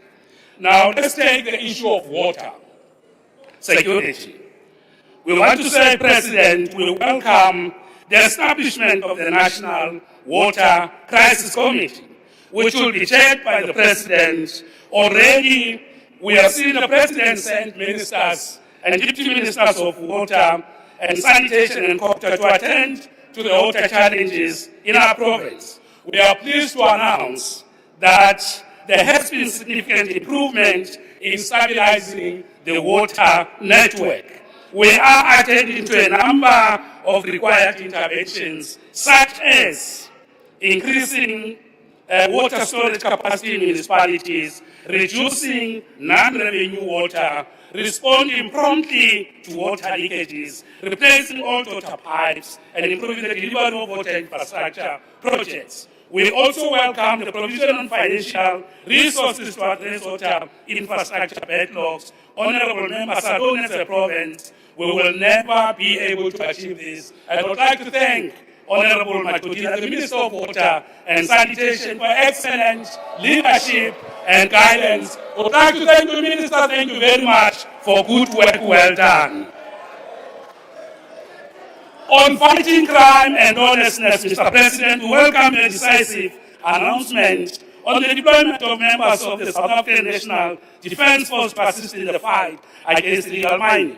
We are confident that this effort will strengthen our fight against crime and gender-based violence and femicide. In addition, we recognize the support and we say thank you, Mr. President, for the support we received working with the ministers towards resolving the problem affecting our traffic wardens.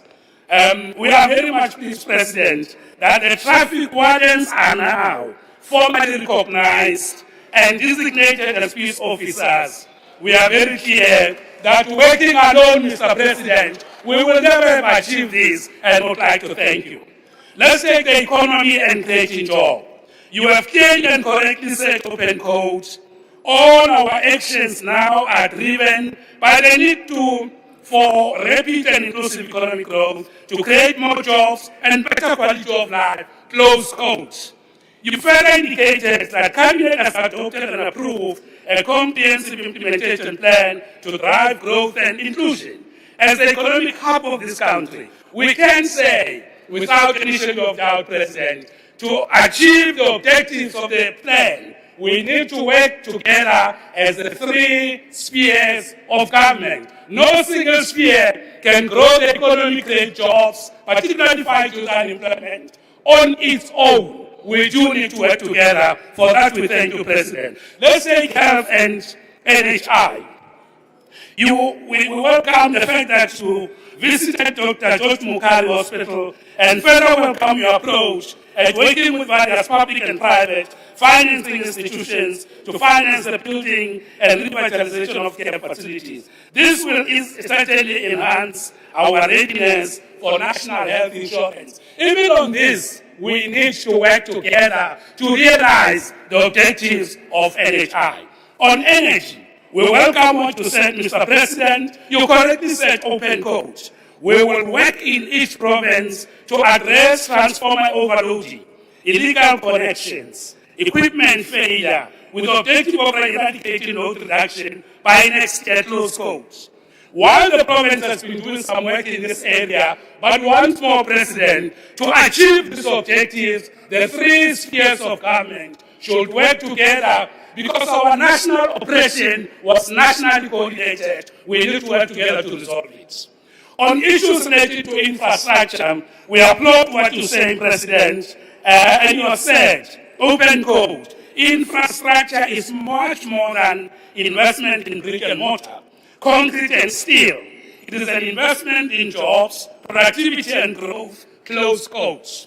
We do need better coordination across the three spheres of government to deliver infrastructure. No single sphere working alone can realize Thank it. you, Honourable. It is for this Your time reason has that we expired. welcome the President. We call on the House to accept, welcome, and endorse the SONA. Honourable Thank Member, you your very time much. has Well done. expired.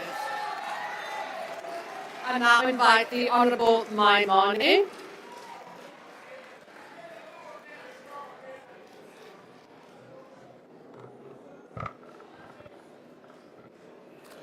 Fellow South Africans, Bagaitsu Dumelang. Mr. President and Deputy President, on Thursday last week you delivered a state of two nations. There is a nation whereupon which South Africans are enjoying reduced interest rates, they're enjoying a stronger currency, they welcome the removal from grey listing For them, the lights stay on, and ultimately for others, they enjoy blue light brigades and police for safety. In all fairness, Mr. President, there are more police in this precinct today than there are in Nyanga and Gugulethu, where I was last week. Except, Mr. President, there is another South Africa that we need to talk about. It's the one the statistician general puts at 50% below the upper poverty line. This is where the 12.4 million South Africans are unemployed. This is where they're not feeling relief from the words from last week Thursday. They waited patiently, Mr. President, to hear you speak about the completion of the establishment of the National Water Resource Infrastructure Agency. It has not been done. You spoke about the woman who marched, but I bet you every woman in South Africa waited to hear about the 16 sexual offences courts which were said to be established in this financial year. They've heard nothing. So, Mr. President, I want to commit to you.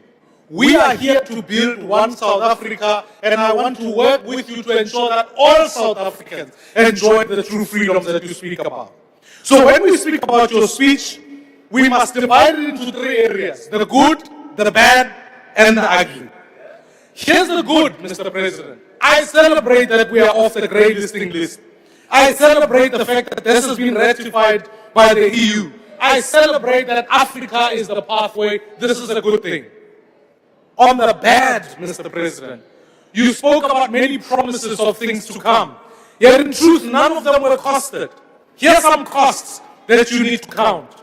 The SAPs will cost us 435 million rand if we are to increase them. A single unrest scheme is 950 million rand. A commission of inquiry is another 1 billion rand. If you're looking at an army deployment for 6 months, that's 147 million rands. So, Mr. President, if you want to send the army to the Cape Flats, 64 million rands. If you want to deploy illegal mining, it's 140 million rands. If you want to expand COVID grants, that's 35 billion rands. So, Mr. President, where's the money coming from? Where is the money coming from, Mr. President? On the ugly bits, Mr. President, it may be unpopular to say so, honorable members, but we can send the army as a short-term measure. It will not reduce the 64 murders that take place every single day in this country. So, honorable members, here's what we need to do. If we're serious about the work that we've got to do, Mr. President, I want to ask you, when you respond on Thursday, maybe let's appoint a new ambassador to the US. Secondly, Mr. President, whilst I congratulate the class that just finished matric, but we cannot have them pass at 30%. Let's improve our skilling culture so that more of our young people can pass. If we're serious, Mr. President, let's cut the security that goes to deputy ministers and put them to the Minister of Police so that we have more police in the townships. Mr. President, please promise the people of this country that you will not tax them more to fund your promises. If you commit to those things, I will be the first one to support your plan and ensure that corrupt politicians end up in jail and we build one South Africa that works for all. Thank you very much. Thank you very much. I now invite the Honourable Zungula.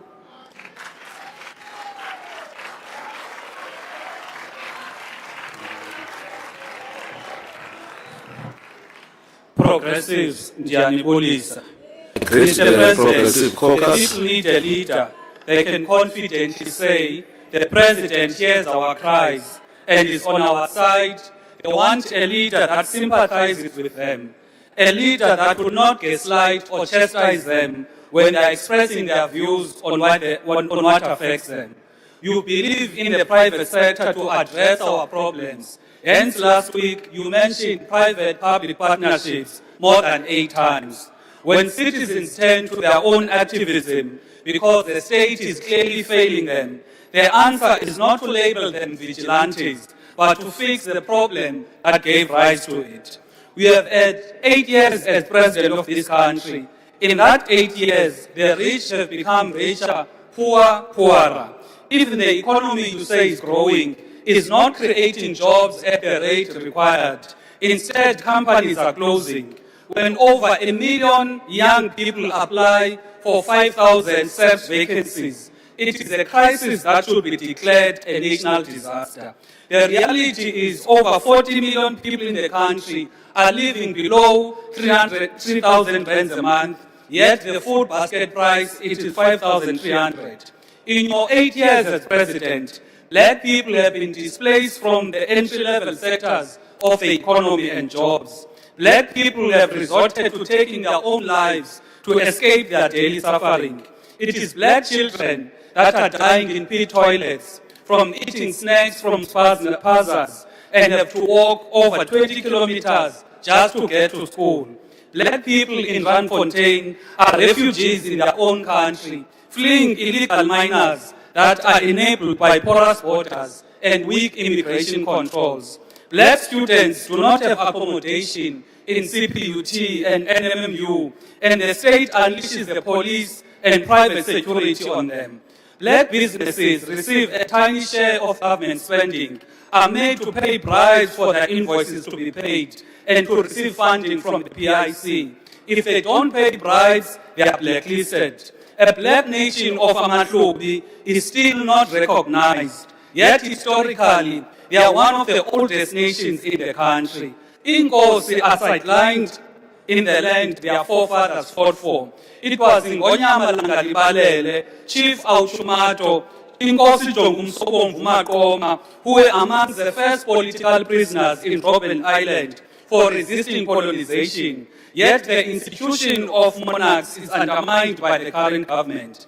It is a travesty of justice for a party that was formed by Amakosi, treats Amakosi like second-class citizens. We have to ask this, Mr. President, why is it so difficult for you as the ANC to advance the interests of black people? We are the majority and native to this land, yet black people are the ones who suffer the most in this country. What hurts people the most is that it is a black government that has failed them, even with basic services such as water, electricity, and safety. So last week, Mr. President, when you are saying we are strong as a country, you are definitely not referring to black people, rather to your white private sector. As the ANC, you hate black people.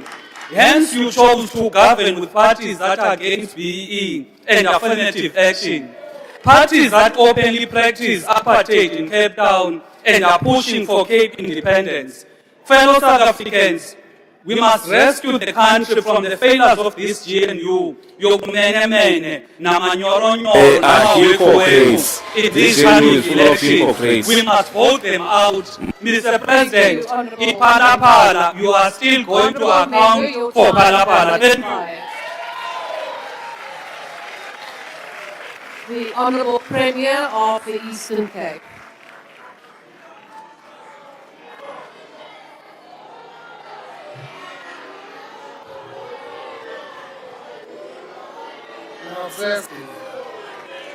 Honourable members, honourable members, honourable members, order. Members of the ANC and members on this side. Honourable members, well, it is against the rules to boo someone. It is unparliamentary, and I request you to refrain from doing that. Honourable Premier, please proceed. It's Premier of Malnutrition, Deputy Speaker, just a correction. Please Thank you proceed. very much, Premier of Malnutrition. Deputy Speaker, greetings to the Honourable President, Deputy President, the Ministers, Deputy Ministers, Premiers, and Acting Premiers, Honourable Members. Please don't be obsessed about me.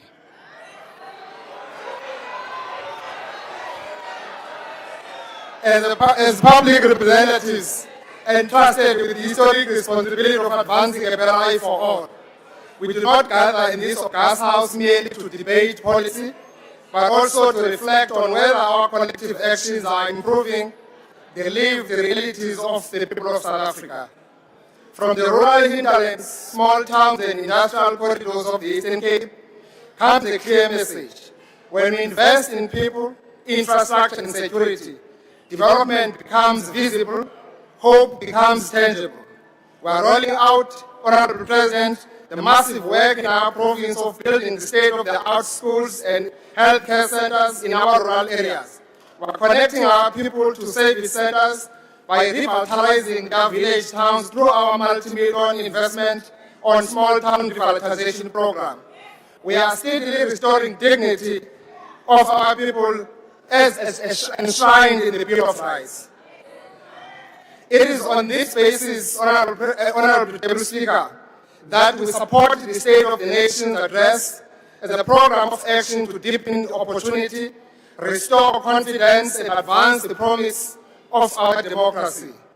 Honorable members, we welcome the President's announcement that the South African National Defence Force will be deployed in all areas where they are needed most. We want to see that, Mr. President, in our northern areas. We want to see that, Mr. President, Paya, Emaponomiseni. To see that happening there in Mampondomiseni, people are busy ravaging us. Even there in Bata, the people of Eastern Cape, Honorable President, want police visibility. We are doing a great job that is being done by NIU and RTT. There are those who are complaining, but I'm telling you, Honorable President, things are going well in Umtata because of your intervention.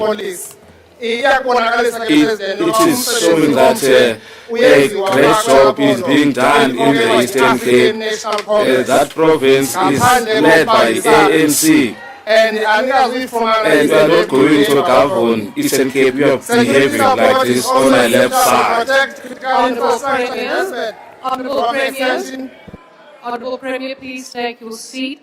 Honourable Member who has now raised your hand, could you please indicate the point of order that you are rising on? Can a member take a question on his master's degree and the SIU progress? Honourable, no, that is not how it works. Honourable Premier, do you want to take the question? No, not now. When I'm done, Honourable Deputy Speaker. The Premier does not want to, so please proceed. Yeah, Papa, Zero. That's not parliamentary. Withdraw, please. Honourable Premier. Withdraw. Our right to say the Speaker is right. Honourable Premier. Please don't be obsessed with me, please. Honourable Premier, please take your seat. The Premier is correct. Honourable members, and I'm including the Honourable Premier here. Any comments have to be made through the Speaker. Do not engage with the members directly. And the rules are for everyone. Honourable Skosana, Premier, please take your seat. There's a point of order. What precisely is your point of order?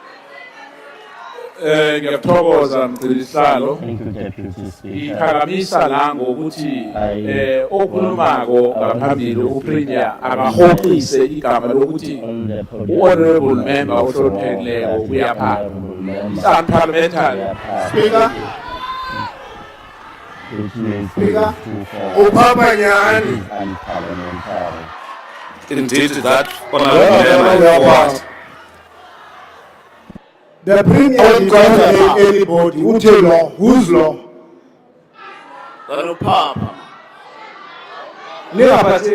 Honourable members, please switch off your microphones. I have not recognised any of you. There's no one on the floor now besides the presiding officer. Honourable member, I am again cautioning everyone, including the Premier, please refrain from making comments directed at the members.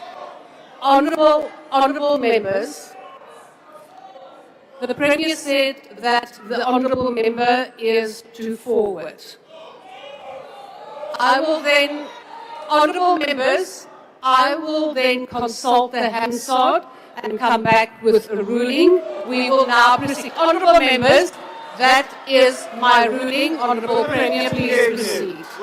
Please proceed. This is not Eastern Cape.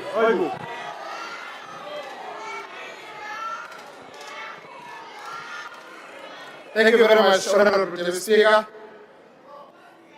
Madam Speaker, for the Eastern Cape Rural Development. The rural development is both an economic necessity and moral imperative. Infrastructure investments, roads, bridges, water, and connectivity are improving access to markets, reducing travel time for learners and patients, and unlocking economic activity in historical marginalized communities. Every road built narrows the distance between poverty and opportunity. Rural infrastructure is therefore not only about mobility, it is about dignity and inclusion.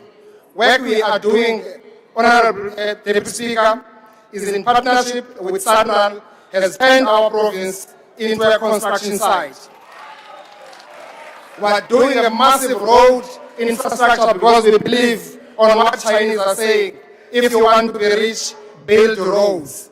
Further, the improvement on our logistics network, we are also working hard, Honorable Deputy Speaker, on ensuring that Bishop Pembe Airport is going to be a cargo international hub. We are also attending to the huge backlog of our rural gravel roads network, and surely more support is needed there. Madam Speaker, the Eastern Cape remains the cornerstone of South Africa's manufacturing capability, with the automotive sector anchoring industrial stability and sustaining thousands of jobs. We must continue to support investment retention, supply chain resilience, and speedy conclusion of key reforms to ensure policy certainty and competitiveness, while confronting the challenge of increasing imports, finished goods. Localization, Honorable Speaker, remains essential if we are to deepen industrialization and expand employment. Eastern Cape is now feeling the experience of catastrophic effects of 30% US tariff imposition on the auto sector. But as resilient people, we shall overcome this imperialist attack. We are working hard, Honorable Speaker, on diversifying our economy. Over and above the renewable energy program, Green Shoots, we want an aggressive approach on oil and gas, particularly the shale gas exploration that is currently underway in Karoo. So we'll be launching that program now in March. We're calling on an urgent implementation, Mr. President, of all the delayed catalytic projects that have been pronounced here in this House in the previous zonas, like Ukuvuselela project, which we think that is key to connect Eastern Cape to Gauteng, our economic hub. Our LNG, investment in our terminal construction post to create more capacity and performance of our best performing SZs in the country, the Koha SZ and East London IDZ. Eastern Cape alone won't be able to reverse this challenge of historic and deliberate systemic economic exclusion of that part of the country. We need more focus and concerted effort with a more collaborative arrangement with all spheres of government. Complementing this, Mr. President, we are also working very hard with the agricultural institutions to ensure that we are actually using agriculture as an alternative in diversifying our economy.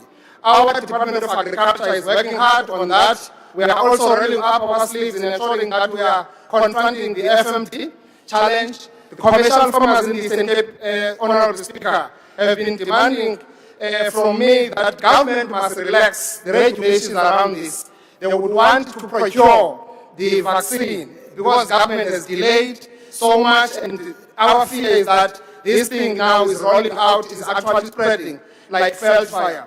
The progress that we are making in government, in stabilizing government in our province, Honorable Speaker, now in our province, all government departments in our province are unqualified. Many of them are clean audit government departments. That includes our education and health, who are now on unqualified after so many years. We are stabilizing our province, we are focused on our province, and we are making sure that we're turning the tide around the corner. Madam Speaker, national progress continues to make a measurable difference in our province, strengthening services and social cohesion. We welcome emphasis on strengthening frontline human capacity through social workers and agricultural extension officers. In the province, this is complemented by the employment of over 800 early childhood development teachers alongside the recruitment of doctors and other medical professionals. These investments ensure that the developmental stage is felt where it matters most, in homes, clinics, and classrooms. Honorable members, our response to malnutrition continues through targeted programs supporting children and vulnerable households. We are not going to bury our heads in the sand when we are confronting this challenging problem. Our government is investing, putting more than 35 billion for child support grant and SRD for our elderly people. Our challenge is that we need to strengthen the law. Those who are making children and leave them in the Eastern Cape and go away with grants, they must know that they are breaking the law. And then the law must follow them wherever they are. We are also responding decisively to this challenge of FMD, as I said, Mr. President. We also wish to take this time to honor the late Bishop Bolan, whose life embodied compassion, humility, and service to humanity. Honorable members, it also saddens me to report to you the passing of the late, our late veteran, ANC veteran, who distinguished herself during times of our struggle for liberation, Umama Deborah Gomos, whose lifelong commitment to the struggle leaves an enduring legacy of courage and community upliftment. Honorable members, the Eastern Cape progress is inseparable from the national trajectory. When national policy succeeds, our municipalities experience tangible improvement in opportunity, services, and hope. Our task now is to deepen implementation, strengthen accountability, and accelerate delivery so that progress is measured in everyday lives. Nation building is a collective responsibility, not a responsibility of howlers. From rural heartland to the industrial centers, we are building infrastructure, strengthening industries, as I've indicated. Let us, therefore, leave this debate with a renewed resolve to act with agency, protect the vulnerable, and unlock the full potential of our nation. Because the true measure of our work will not be the debates we hold in this house, but the dignity that we bring to our people. Thank you very much. Mr. Fake Diploma. Honourable members.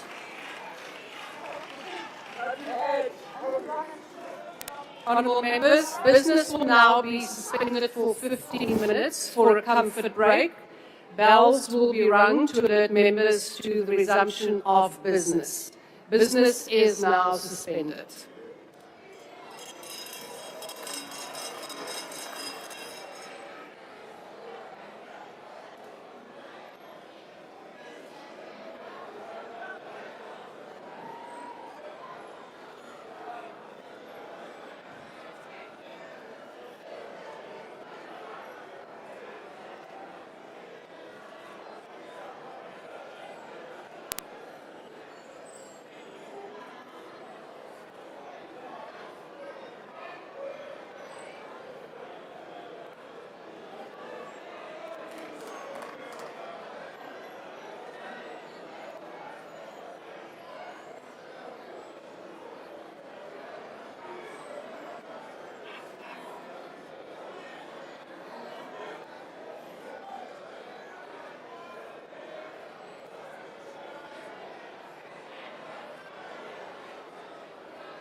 We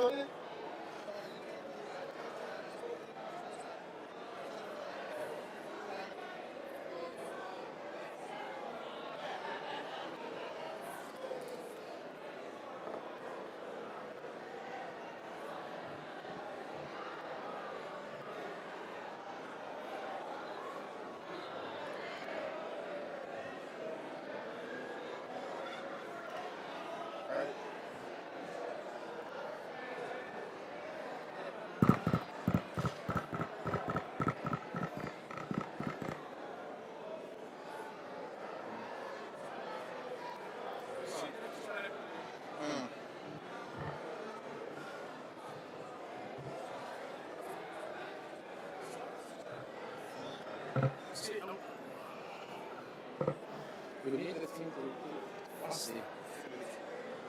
We need it smooth. Amen.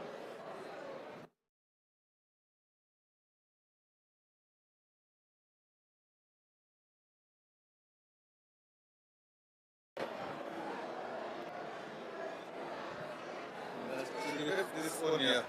Should we even have this here? Yeah, we need that is.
Yeah, I saw it now, from here. Yes, And that's so move this part. Oh, see. So we need this will be the. What do we want to do? Keep it tight. I'm looking for actually duct tape. Let's just go find duct tape. Then I can put the tape in it.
something in the middle.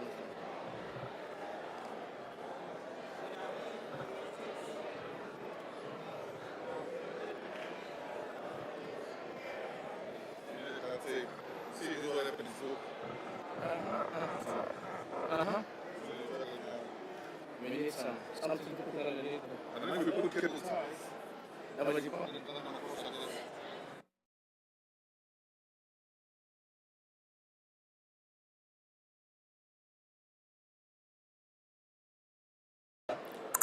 Sì.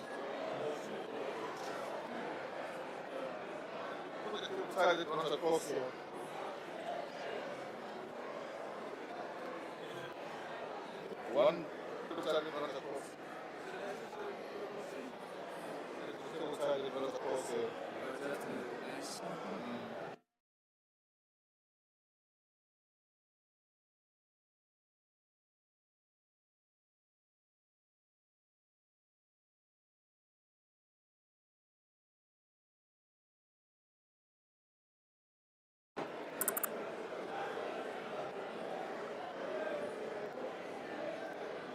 This is a very good.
Move this, the whole unit is moving.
Sì.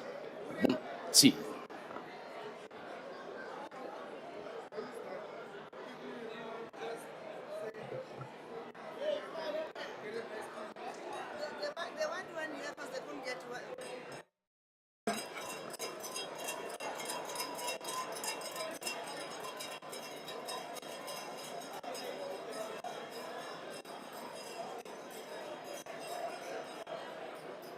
Thank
Madam Deputy Speaker.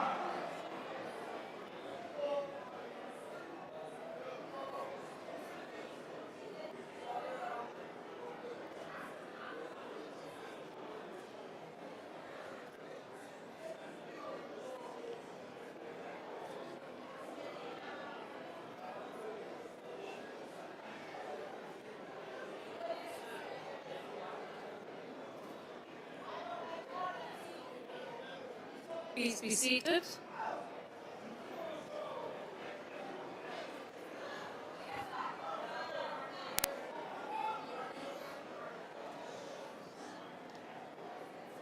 Honourable members, we shall now resume the debate on the President's State of the Nation address. I now invite the Honourable Stofile.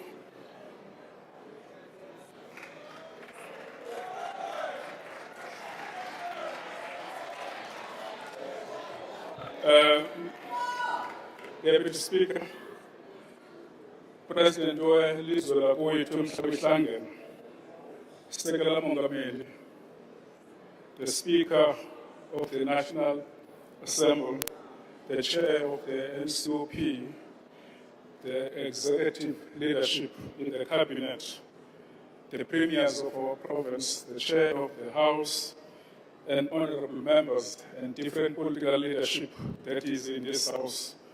We greet you in this afternoon.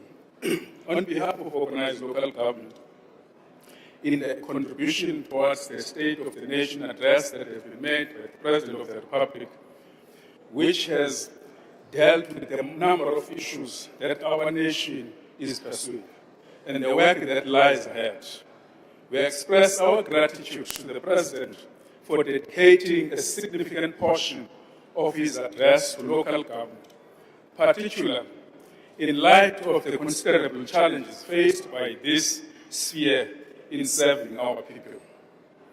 For citizens, government is always perceived in a manner and a way in which every day they experience governance weaknesses and the development thereof.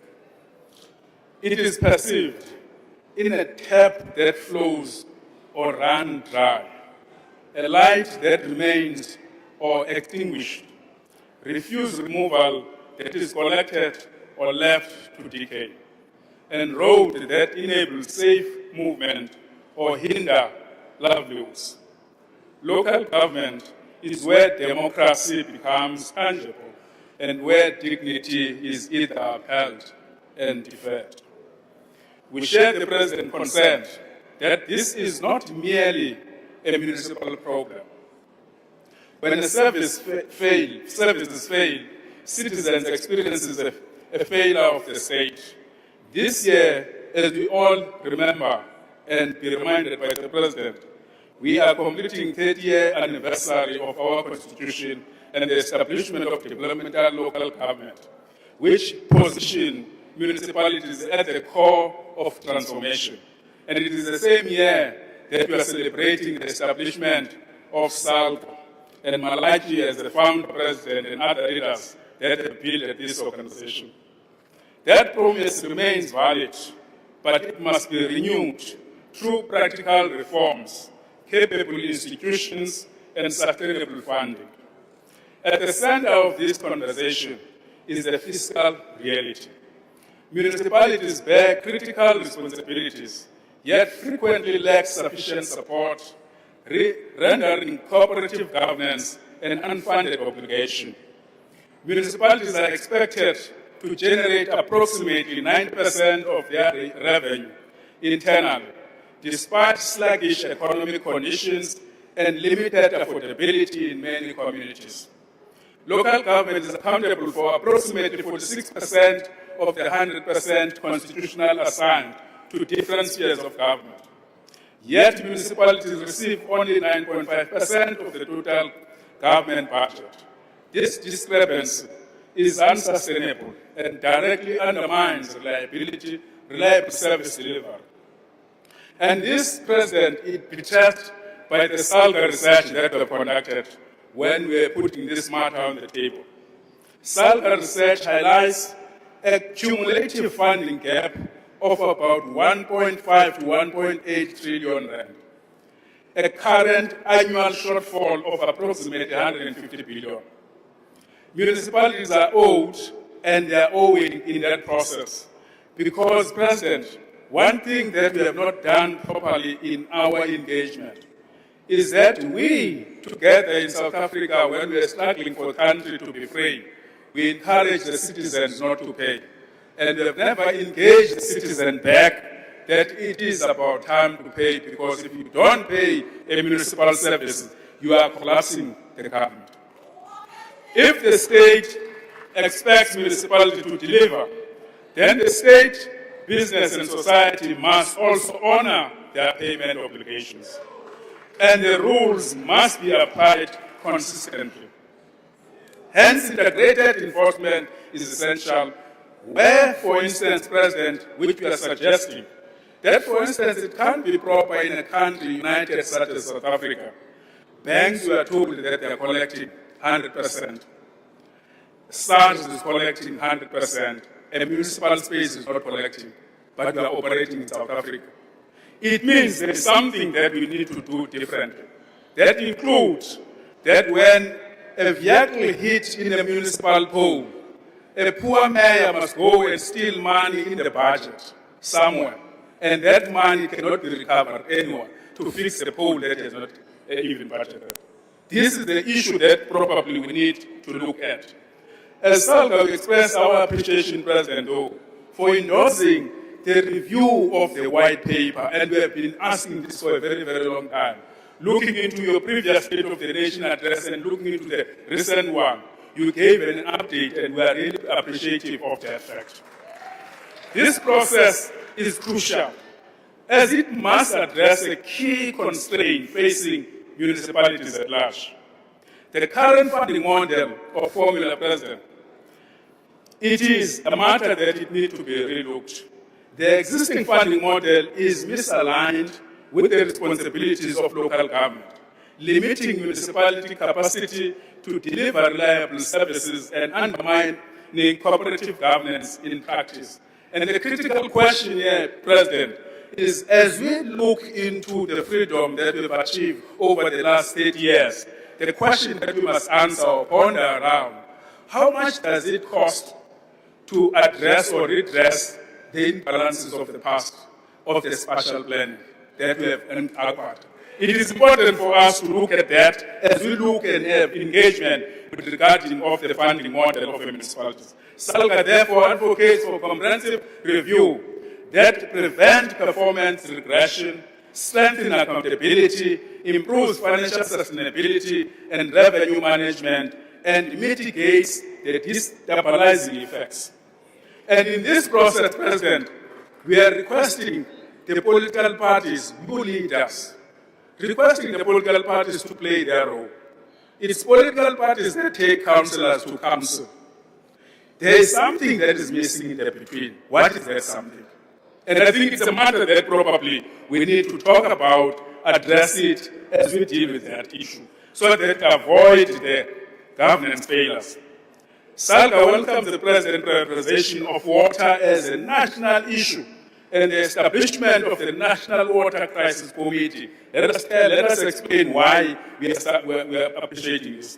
Which, in the state of the nation, you said, we are going to tell. We support the coordinated deployment of experts and resources because water security is inseparable from public health, local economies, and social stability. Importantly, this approach, President, gives practical meaning and effect to Section 154 of the Constitution, that the national and provincial government must support local government. And in this way, we are driving that support committed into addressing the challenges, which obligates national and provincial government to do that, to manage their affairs, municipalities, in exercising their powers and perform their functions. Municipalities are struggling, President, to manage water and electricity costs that are rising above the consumer price index, compounded by aging infrastructure, increasing bulk tariff services, backlogs, climate shocks, and inconsistent support conditions that elevate the risk of systemic failures. And you can see this, President. When we did the planning of local government in South Africa, the population was standing at about 18 million.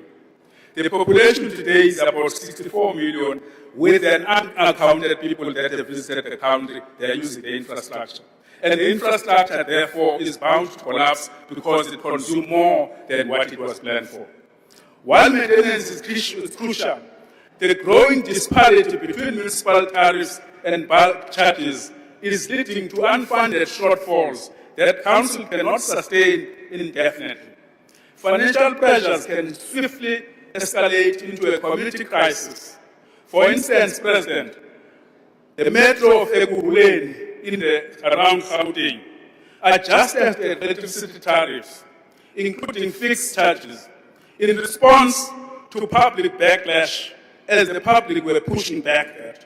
While the city of Cape Town, where we are, they have tried the same. The following the introduction of the new tariffs. Your time has expired. The next speaker is the Honourable Litchfield Shabalala.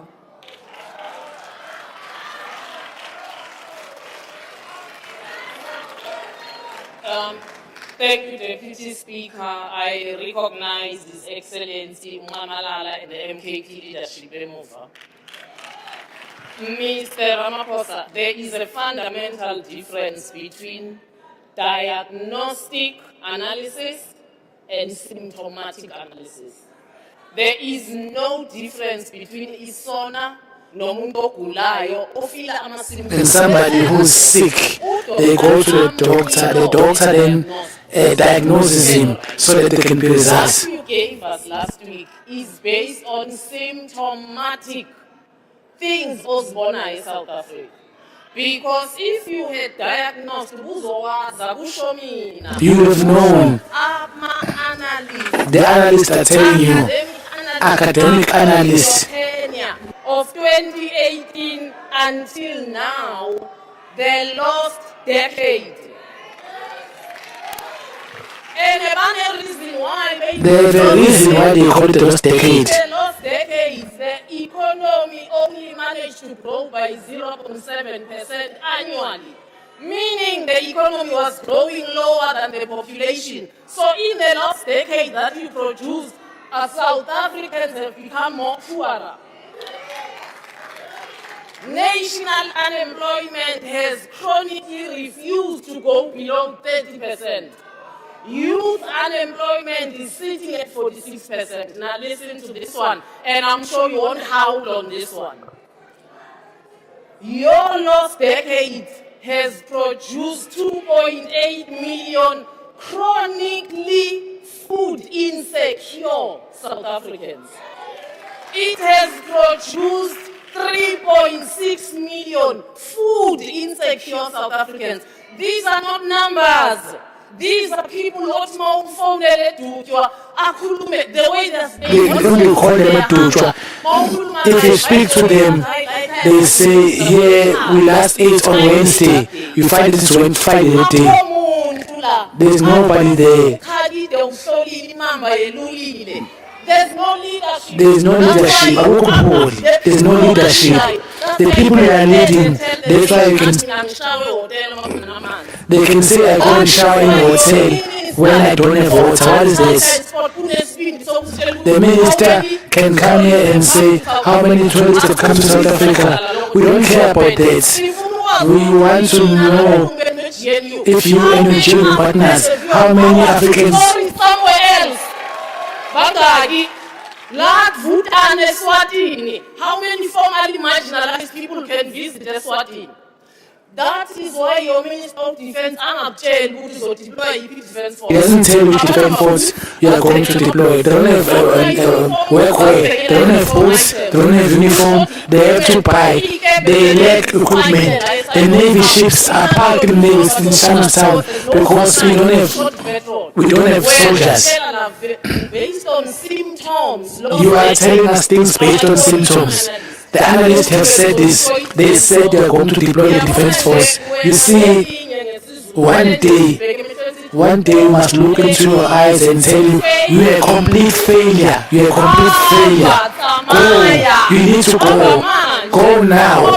Because the local government elections, you are going to raise your hands. Something will happen. We are going to kick you out. We are going to vote you out. We are going to kick you out. This 126 million and this 4.6 unemployed does not even want to see you. We are going to bring them together to us. You see, if you want to see how the lack of leadership under your tenure is described as the worst performing economy. There is deindustrialization in key sectors of manufacturing. But then again, if you diagnosed, you would have known that the neoliberalism that we are following will lead to forced deindustrialization.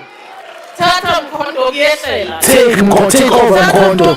Take over Mkondo. There's nobody there. Take over Mkondo because there's confusion here. Take over Mkondo because. Take over Mkondo. The platform is yours.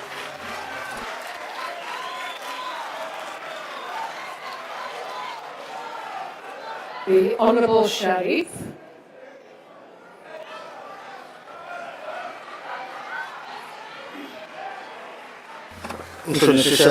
Thank you, Deputy Speaker. Mr. President, you stood before this House and the nation and paid tribute to the brave women of 1956. You reminded us of their resilience, courage, and sacrifice in shaping our country. You invoked the image of struggle heroes marching to the Union buildings with 100,000 signatures to the doorstep of a Prime Minister who, in your words, did not dare to meet them. Your portrayal of the women of 1956 reveals a stark parallel. The courage that drove their protest still mirrors the battles women fight today. 70 years later, the struggle has changed, but not its urgency. It is an injustice that decades later, women again stand at your doorstep demanding action. In 2018, the total shutdown movement led us to the Union buildings, demanding an end to gender-based violence and femicide. In 2019, we filled the streets outside Parliament. In 2021, I submitted a petition on behalf of Post Office to Parliament, calling for the creation of a National Council on GBVF. In 2023, I stood before you at the City Hall and warned that declaring GBVF a pandemic without ring-fenced budgets, proper implementation, and support for frontline workers is misleading. Yet, here we are again. In April 2025, Women for Change led us to gather at the Union buildings carrying a casket filled with 1 million signatures drawing strength from the women of 1956, but again, you did not dare to meet us. On 21 November 2025, only after mounting pressure and on the eve of the G20, you classified GBVF a national disaster. Yet at SONA, only 6 sentences out of around 1 hour and 43 minutes address a crisis that devastates lives daily. You missed the opportunity to outline government's response to the classification of GBVF as a national disaster. While policy progress matters, South African women do not experience GBVF as a policy issue alone. It is a constant threat to their survival. Honourable members, Tutuzela care centres are intended as one-stop facilities to support survivors and strengthen prosecutions. Yet many face funding gaps, staffing shortages, weak coordination and limited accountability. DNA evidence remains backlogged, with approximately 140,000 samples outstanding in 2025. When evidence sits unprocessed, justice is delayed. Eliminating the backlog through expanded forensic capacity and effective public-private partnership is essential. But justice responses alone is not enough. Ending GBVF requires action across government and society, prioritizing prevention, early intervention, and survivor support. The Department of Social Development is central to this effort through shelters, psychosocial services, and prevention programs. Yet capacity shortages, budget pressures, and systematic failures limit its reach. Social workers carry excessive caseloads, and shelter access remains uneven. We must audit shelters, police stations, and survivor services, publish the findings, and ensure that protection systems work where they are needed the most. Mr. President, at your reply on Thursday, women of this country expect clear plans to address the DNA backlog, resourcing of TCCs, lack of social workers, lack of training of frontline workers on mandatory reporting of child sexual abuse, lack of transparent GBV crime data, and resourcing of the NSP and National GBVF Council. No more excuses. Mr. President, you cannot honor the women in history while failing them in the present. Like those brave women 70 years ago, we stand before you again and say, we shall not rest until we have won for our children their fundamental rights of freedom, justice, and security. A nation that cannot protect its women cannot claim to be free. A nation that does not prosecute perpetrators cannot claim to be just. And a nation where 15 women are killed and 117 women report rape every day cannot claim to be secure. I thank you.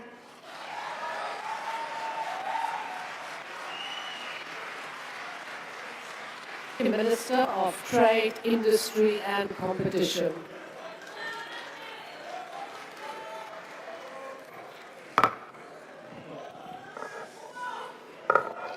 Thank you very much, Honorable Deputy Speaker, Madam Speaker, Chairperson of the NCOP, Honorable President and the Deputy President, Honorable Members. We participate in this debate on the President's 2026 State of the Nation address at a moment when our primary task is clear. It is to accelerate growth, to build our country's productive capacity and create jobs at scale. The President has called for faster and more inclusive growth driven by higher investment, increased infrastructure expenditure, trade expansion, and a broadly capable developmental state. Naturally, industrial policy is central to this program. It is through continuing industrialization that we will expand production, promote innovation, deepen localization, transform ownership, and create sustainable employment. This is the core of the ANC's economic program and the 10-point plan to reignite growth and employment. Honorable Speaker, the debate on economic growth must be anchored on the objective realities of our economy, not impressions. The President's 2026 State of the Nation address spoke about an improving but not perfect economic environment. That improvement is not a coincidence. It is visible in the data and is being driven by deliberate structural interventions to stabilize the macroeconomy, restore credibility, and defend productive capacity. South Africa has now recorded the 4th consecutive quarter of economic expansion. The latest growth forecast projects South Africa's economy to grow at between 1.3 and 1.6% in the near term, with growth expected to strengthen as improvements in energy, logistics, increased infrastructure expenditure, and new investments take effect. This is the sign of an economy that is regaining momentum beneath global headwinds. Inflation has also eased materially. The South African Reserve Bank revised its forecast for headline inflation to 3.3% for 2025 and 3.5% for 2026, and noted progress in inflation expectations towards the 3% goal. The shift to a 3% point target with a 1% tolerance band lowers inflation expectations. The lowered inflation expectations are helpful when they begin to lower the cost of borrowing, which is an instrumental condition for higher fixed investment and industrial expansion. Interest rates have begun to fall for households, and the cost of government debt is also falling. South Africa's exit from the FATF raid list on 24 October 2025 removed a material reputational and transaction cost penalty from the economy. This has helped us with the first sovereign ratings upgrade improvement in around 2 decades. Externally, the trade numbers also show resilience. South African exports have improved in 2025 despite the volatile global trading environment. The South African Revenue Services recorded a trade surplus of 21.8 billion rands in September 2025, with exports of 186.4 billion rands and imports of only 164.6 billion. Now, these are not abstract indicators. They reflect the regained capacity of the economy to earn, produce, and export. Overall, the data shows resilience even amid global shocks. Now, this data matters because it proves that when we fix network constraints in port performance, in logistics coordination, expanding market access, South African producers can expand exports even with global conditions that are volatile. This is why we say the corner is being turned, not because we simply folded our arms and wished it to, but because we have been working to stabilize fundamentals in ways that create space for growth. Now, of course, we are quite clear. Stability is not the destination. It is the platform on which we want to anchor our growth agenda. We know that to reduce unemployment meaningfully, we must lift growth to at least 3% and beyond, because below that threshold, the economy does not produce new firms at scale, and the labor market does not absorb new entrants at scale. Honorable Speaker, the global trading system is being reshaped by protectionism, unilateral measures, and supply chain competition. In that environment, South Africa's trade posture must be both defensive and expansionary. We are actively defending existing market access that sustains jobs, while diversifying into new markets and building regional value chains. Firstly, on the African continent, the data shows both progress and unrealized potential in the African Continental Free Trade Agreement. Trade map data indicates that South Africa's exports to AfCFTA implementing countries was at 32.75 billion rand in 2024 and 28.19 billion in 2025 up to the end of September. Yet preferential utilization under the AfCFTA remains low. SARS data shows that from January 2024 to October 2025, South Africa's exports under AfCFTA preferences into non-SADC implementing countries were about 2.2 billion rands, with imports at 1.58 billion, yielding an AfCFTA utilization rate of 3.85%. Now, Africa is already a major market, but we are still at the early stages of using the AfCFTA preferences to scale industrial exports into new markets. The AfCFTA currently provides new market access in 13 non-SADC countries on 90% tariff coverage, while negotiations continue to finalize the remaining 10%. Our task is to drive up the utilization firm by firm, product by product, so that the AfCFTA becomes not only a trade agreement, but a platform wherein South African manufactured goods reach all corners of the continent. Honorable Speaker, we are pushing new market openings and defending existing ones. Our trade strategy is not set on announcements. It is action-oriented to defend, diversify, and industrialize through trade. Just a week ago, Minister Tau returned from China. We have an early harvest with China that is envisaged in the recently signed framework agreement of expanding duty-free access and building new export corridors for South African products into a growing market of 1.5 billion people, whilst attracting Chinese industrial technology firms into South Africa. The Southern African Customs Union negotiations with India are progressing towards the preferential trade agreement that will open access into a market of more than 1.4 billion people and attract Indian manufacturers into South Africa. Trade engagements with Gulf economies are unlocking new investment and market opportunities in agro-processing, green hydrogen, and advanced manufacturing.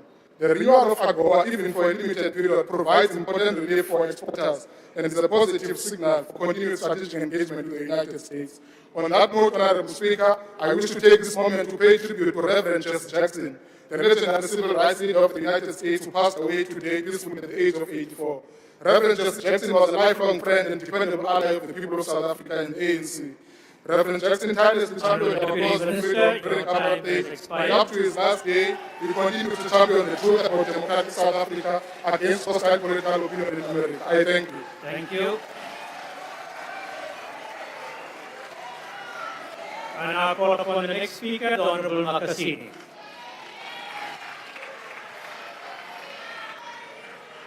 Thank you, Deputy Chairperson of the NSOP. Greetings to the President, the Commander-in-Chief of the Economic Freedom Fighters, Comrade Julius Malema, officers, fighters, and the ground forces of the dejected masses of our country. It's nice to be in the construction site of the GNU called Dome.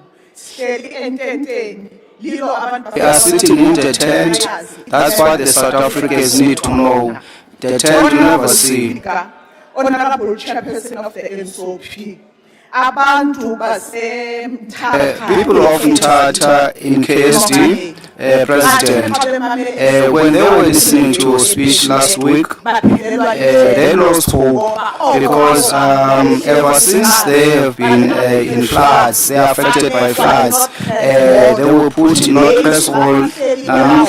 Today they are still there in the hall. There is no change. You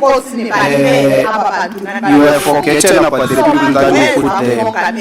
You came, President, and you said you came to them, and you are coming with money. They say come back and give them answers of when will they live in the halls. The people in Commands in Mpumalanga, the people in Shakuma, Tulamela, they are saying that they are waiting because ever since they were affected by floods in 2025, to date, they are still waiting. There is nothing happening. So that do not look at the floods that happen in December. Think of them because they are still waiting for their houses. They can't live with their kids. They are in home. But President, there are kids who are graduates that we meet who are doctors. They are sitting at home, not working with their certificates. They are gathering dust. There is no hope. They are asking you politely that majority of them, you said them in China, they need replacement, they need work so that they can assist the government. The hospital, the Mark Hospital on weekends is only one daughter that works. The CEO of the hospital also assists, because there is a shortage and there is people who are not given jobs. We are saying, President, as the South Africans, we've been here. Your the tails must come to an end, work must be done. People want service delivery. Tails that people of Mthatha who were affected by floods 10 years ago, they are waiting for you to take them out so that they can get houses and live with their people. There is no person who can live in Mthatha for more than 20 years without the MC in Eastern Cape who has been crying in the bottom comment, telling about the people that you have forgotten about in Mthatha.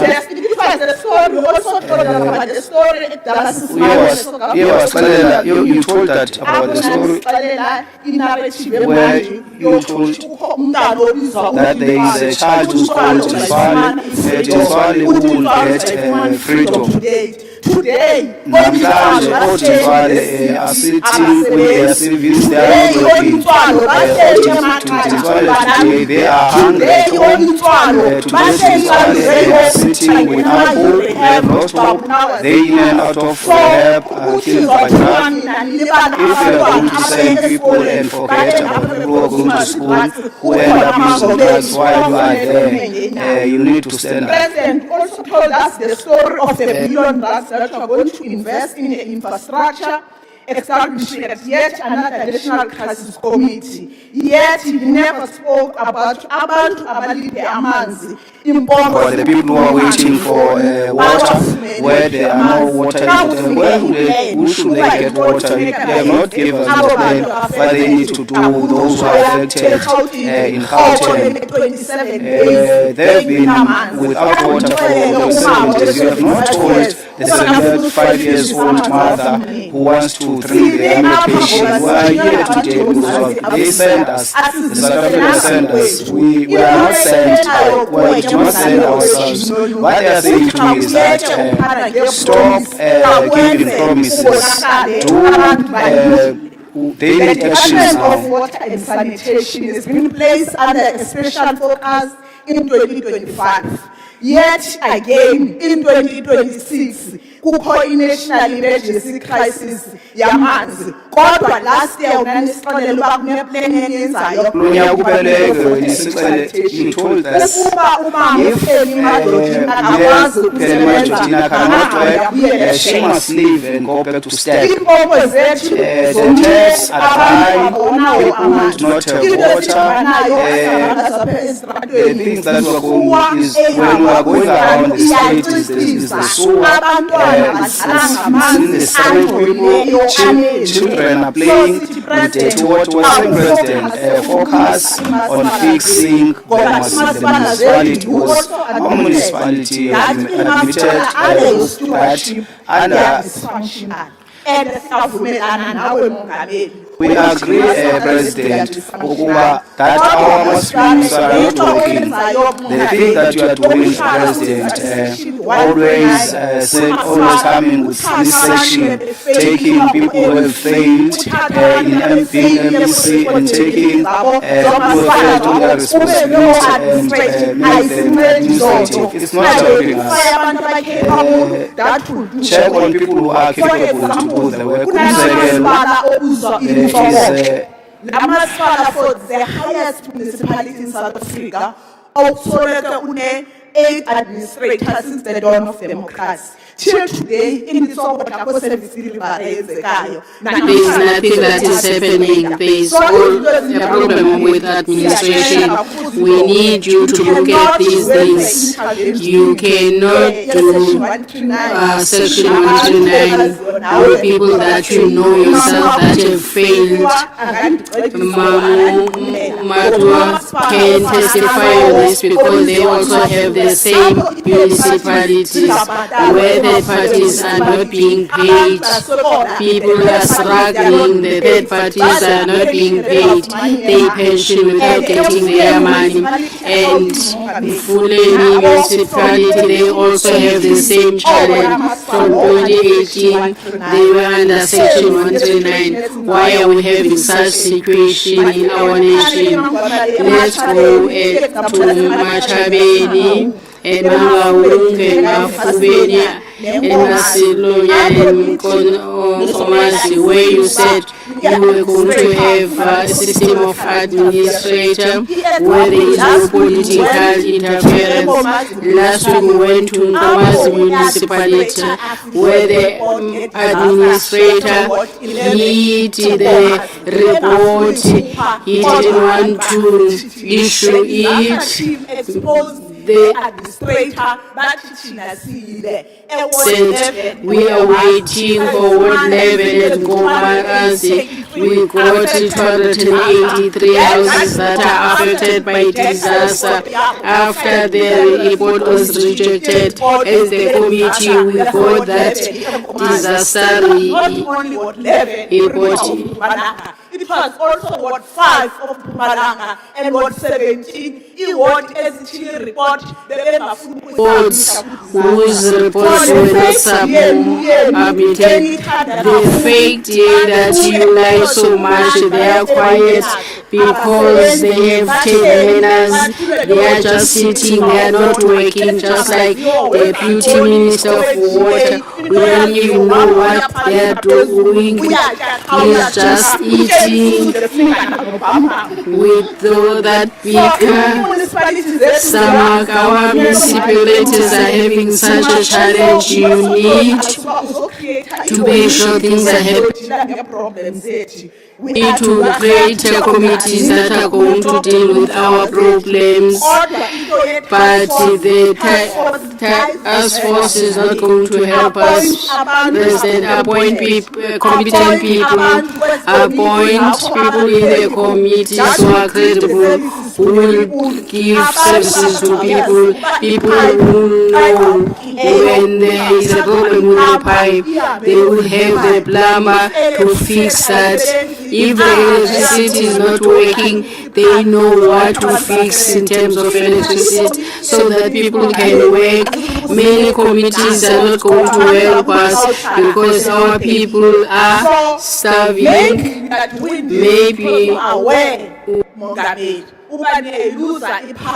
are losing power in 2026. So what you are working for with these many communities, you want to control municipalities. That is not going to happen. As you wish. You are not going to steal. We are going to do oversight and accountability. Thank you. And I call upon the Honourable Minister, the Premier of the Free State.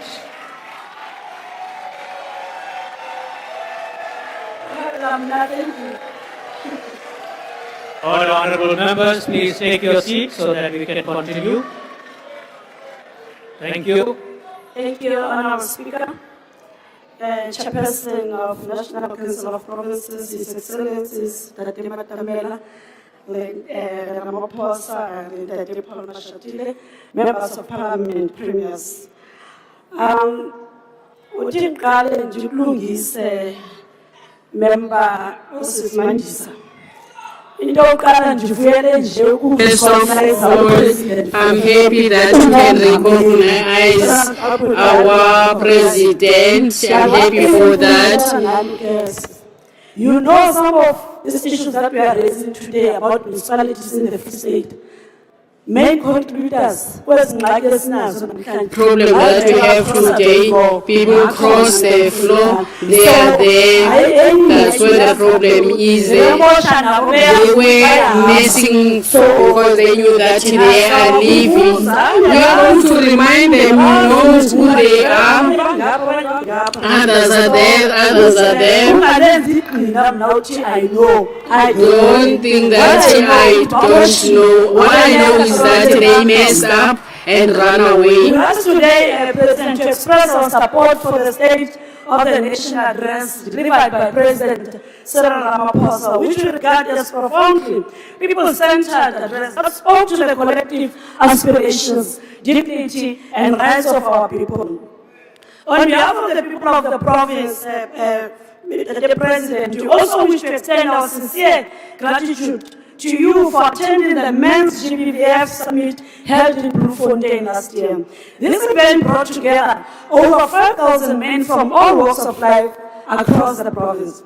Your attendance, Honourable President, underscored the commitment of our government to ferociously confront gender-based violence and femicide. The moments in the life of any nation when it must pause and ask itself a simple but profound question, and I quote, are we building a future worthy of our children, close quote. It is to this question that this solemn debate is directed. Honourable Speaker, the ANC-led government resolved that ECD must be moved from social development to basic education to achieve an integrated education system. Since the migration of the ECD function from social development, the province has refurbished and provided maintenance to 62 ECD centers throughout the province, with 13 completed in the current financial year. The province further managed to complete construction of one fully functional state-of-the-art Lilo Kushe ECD Center in Botshabelo Mangaung, with a second center currently in construction in Zason, Karib district. Through the Barnaby mass registration drive and awareness campaign, 222 new ECD centers were formally registered, bringing the total number of centers to 1,642 to date. This gave access to 97,540 children. Since the beginning of the 7th administration, 4 new schools have been successfully completed in the province, namely Dr. Tate Mahwe Primary School, Dr. Silo Primary, Maleboho, and Tolo. In the same breath, 7 new public ordinary schools and 3 technical secondary schools are being constructed in various towns in the province to address the shortage of schools caused by rapid urbanization and population growth, as well as accommodating technical vocational stream. In addition, we completed 2 modern facilities, hostel facilities in Bloemfontein and Karibdam, expanding access to quality education for learners from undeserved communities. These are not mere structures of brick and mortar. They are theaters of social transformation.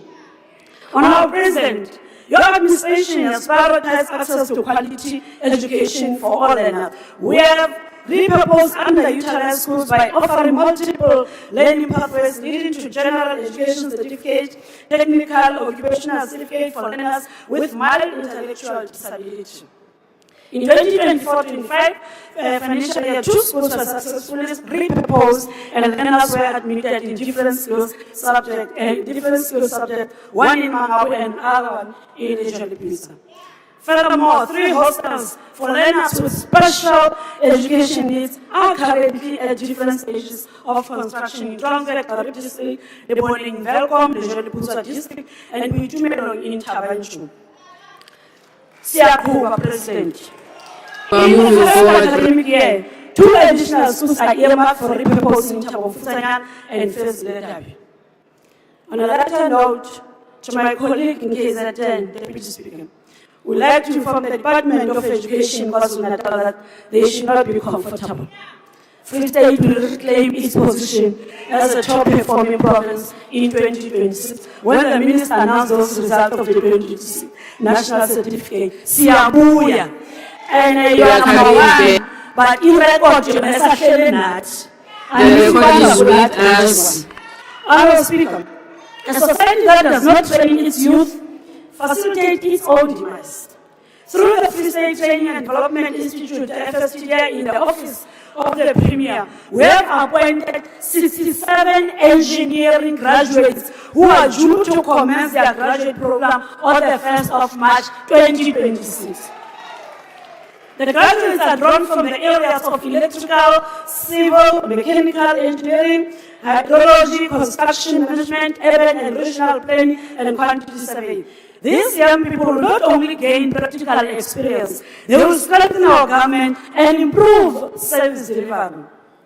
Through the Plumbing Learnership Program in Q-Level, 81 learners from all corners of our province have recently qualified. 14 in Sasolburg, 22 in Velkom, 20 in Bloemfontein, 18 in Fitzburg, and 7 in Karib. This is how we localize service delivery. This is how we restore capacity. Honorable Speaker, the declaration of foot and mouth diseases as a national disaster was an absolute necessity. Our province welcomes this decision. Our agricultural sector as a whole facilitates approximately 1.2 billion per annum in export of animal and animal products. Import bans have therefore dealt a severe blow to our farmers, particularly milk producers. producers. We have adopted the principle of early detection and rapid response in investigating all suspected cases, quarantining infected farms, vaccinating livestock, and strengthening overall veterinary capacity. We have placed 136 agricultural graduates into workplace at a cost exceeding 12 million, and we have absorbed 23 community service vets into their department. Speaker, we consider the road network as arteries of our economy. It is through road network that people can meet and the economy can thrive. We have ensured that we allocate adequate resources to maintain and upgrade our roads, especially those that connect towns. In this financial year alone, our roads infrastructure program created over 3,500 jobs, recruited through a transparent public recruitment system to ensure fairness and inclusion. These are not abstract numbers, President. They represent bread on the table and dignity restored. And we shall increase this number in the years ahead. Motsamaiso wa dipuisano. Program Director. Ha re tla tsena tsa bophelo bo botle. Comes to help. Re improve haholo ka province of Free State. And we are grateful to the ANC for introducing a progressive policy in support of the implementation of national health insurance. This will ensure that the citizens of South Africa receive the greatest possible benefit. As the country advances towards national health insurance, our clinics and hospitals are aligning with ideal clinic and ideal hospital standards. Infrastructure upgrades and improved patient management systems are underway, which will ensure that when universal health coverage is fully realized, the Free State will not be found wanting. I'm proud to report that in the Free State, 195 out of 216 of primary healthcare facilities have attained ideal clinic status. And 16 out of the 32 hospitals have achieved an ideal status in 2025-26.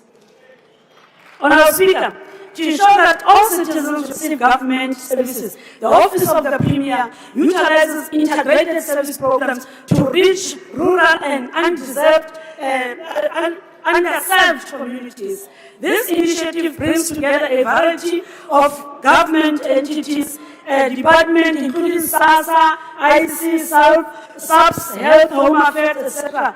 Rea Koba, Rezwalona, Abo, Maswale, Mame, Mandisa, received new services, 123 in Machare, just last week.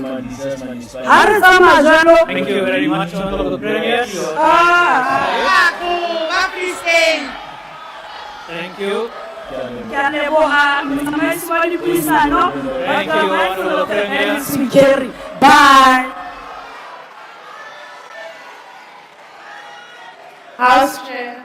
And I call upon the House Chair. Honorable Member from House Chair, the ICN. Premier speaks to members and just calls them Mandisa. We are not in the backyard in Welcome or something. She's Honorable Mandisa. Can she please come back there and call our... No, sorry. No, Chair, she's out of order. Her time has expired, she cannot come back.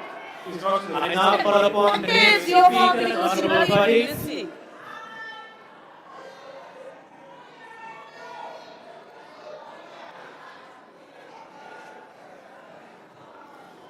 Thank you, House Chair.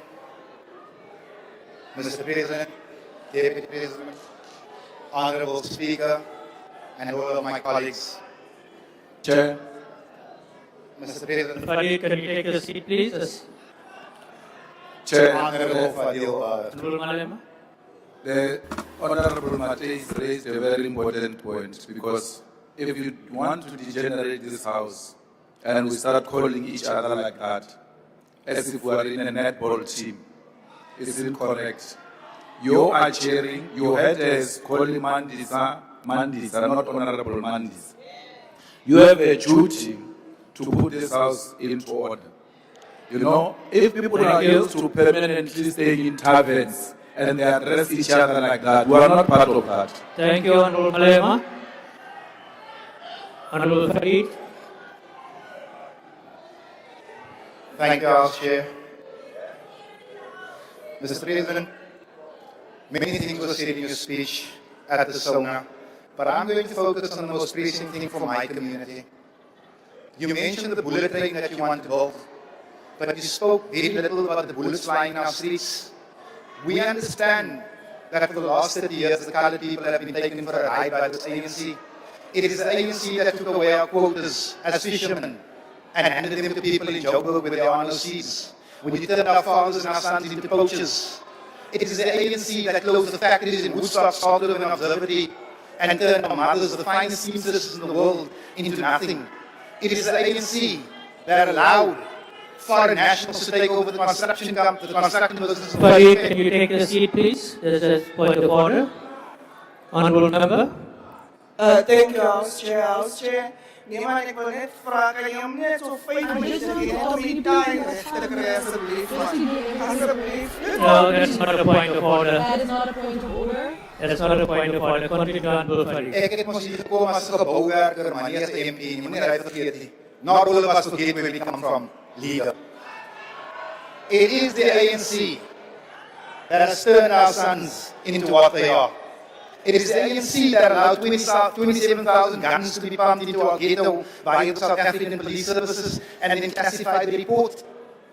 And now, Honourable President, what do you want to give us to make our community safer? You want to give us the army. We've been begging you for an army, Mr. President. We asked for an army of social workers and skills developers and teachers and football coaches. We don't need more guns. If this is all you have to offer, then it is a sad story indeed. Mr. President, my community is dying for development. Our children are dying for a lack of opportunity.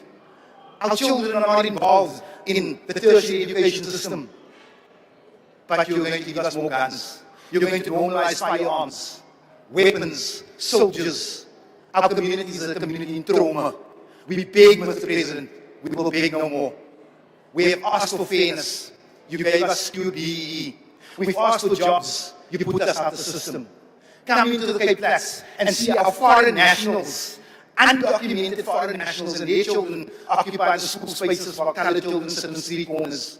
Mr. President, you are the reason, and this ANC is the reason why the colored community sent an animal like me to come and back for them. Let me warn you, Mr. President, they asked me to be a pit bull. I'm only one as a biter. Ask Hayden to translate that for you. Thank you. Thank you very much, Honourable Member. And now call upon Honourable Reddy.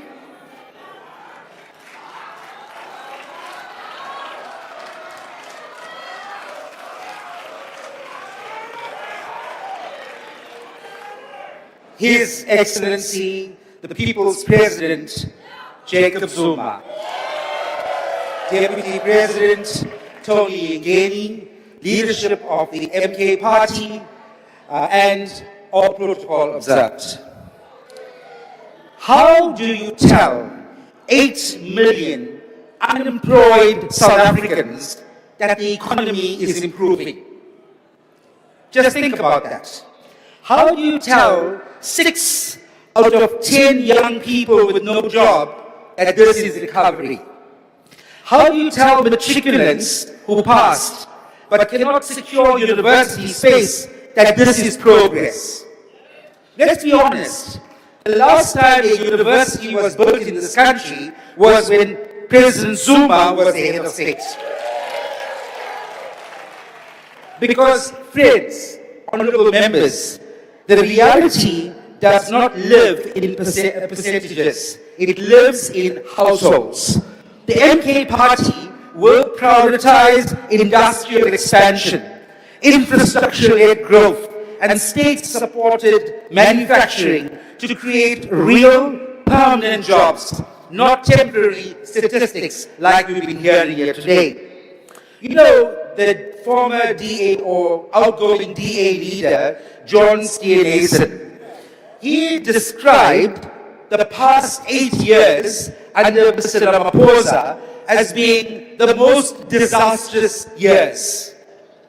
Today, he comes here together with the other GNU parties. They praise the so-called GNU. So what changed?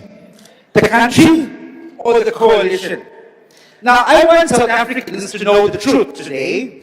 Because the lived reality that you go through every day is not what you're hearing from these GNU parties. They're saying the things they're saying today because of the perks, the blue lights, and all the fanfare that comes with these positions. I mean, you heard one of the ministers. He came and he said, I'm in this because I love the blue lights. Openly declared that. And today when they come and tell you that South Africa has improved, let me tell you, mothers that are crying out there, children that have no job, they are spitting on your face. Because what you are saying is far from reality. You know, MK Party, we will never trade our mandate for positions. We could have done this. President Zuma could have agreed to join the so-called GNU. And we could have all been having positions today. But we are a party of principles. And we want our voters to know that. When it comes to the local government elections, don't vote for sellout parties because they're going to sell you out. You talk about 46,000 jobs in the third quarter and 34,000 in the fourth quarter. South Africa has 8 million unemployed people. What's 80,000 jobs against 8 million unemployed people? Youth unemployment, 6 out of 10. This is structural failure. The MK Party will implement a national youth public works and technical skills program. We're not going to create jobs that's temporary, that just last for a month or 6 months like EPWP jobs. We want permanent jobs. But listen to me carefully. The best is yet to come. You know, we've been hearing about water. And I want to tell you about water. South Africa is not running out of water. We are running out of management. Johannesburg residents in Soweto, in Brixton, in Westbury, and in a township called, there's a township in Asia South. They haven't had water for 2 years, 20,000 residents. And we make a big noise when people in Sandton are complaining. But the reality is that there are townships and rural areas that have not had a single drop of water in their taps for the past 2 years. And we as MK, we're on the ground. We see this every single day. In eThekwini, in Phoenix, in Chatsworth, Anazi, prolonged disruptions. Hammanskraal, Giyani, billions were spent, and yet the projects are not complete. We have enough bog water in our dams, but the problem is governance. The problem, Mr. Ramaphosa, is accountability.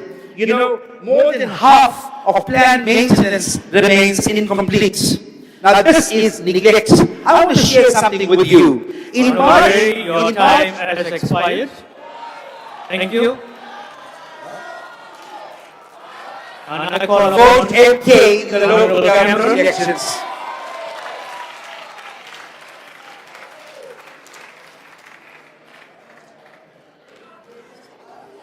Thank you, Chair. Chair, crime has become a tax on dignity, opportunity and freedom. It's a mother who prays a child returns safely from school. It's a small business owner that fearfully locks up their shop before sunset. It's the commuter who catches the phone like a lifeline. South Africans are tired of emboldened criminals and betrayed when those criminals sit within the state itself. The President announced the deployment of the SADF to assist in gang-ridden areas, specifically in Cape Town, parts of Gauteng, and today we heard in the Eastern Cape too. Where violence has reached intolerable levels, short-term stabilization is obviously justified. Communities under siege deserve some relief. But stabilization is not a strategy. The SADF can assist with area control, but they cannot replace the investigative and forensic and intelligence functions of the South African Police Service or the DPCI. They cannot dismantle drug cartels. They cannot build racketeering cases, trace illicit firearms across multiple crime scenes, or secure sustainable convictions against organized criminal leadership. Which brings us to a reform that some in the ANC continue to resist, expanding policing powers to competent local and provincial governments. Where operational competence exists, it must be enabled and not obstructed. Where other spheres of government offer to help save lives, we must work together. Consider this. Enhanced forensic and ballistic capabilities within the City of Cape Town Metro Police, particularly in gang-related shootings, could be a total game changer.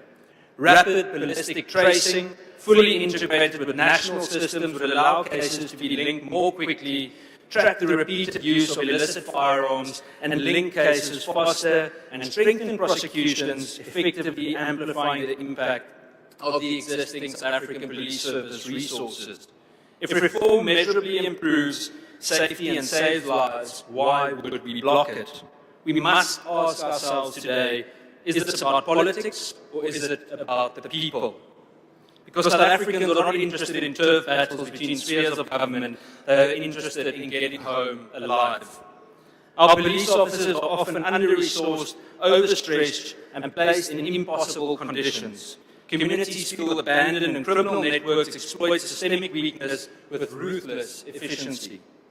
Imagine SAPS pleading for dogs to be donated while failing to even properly feed police members sent for canine training at the Roodeplaat Academy.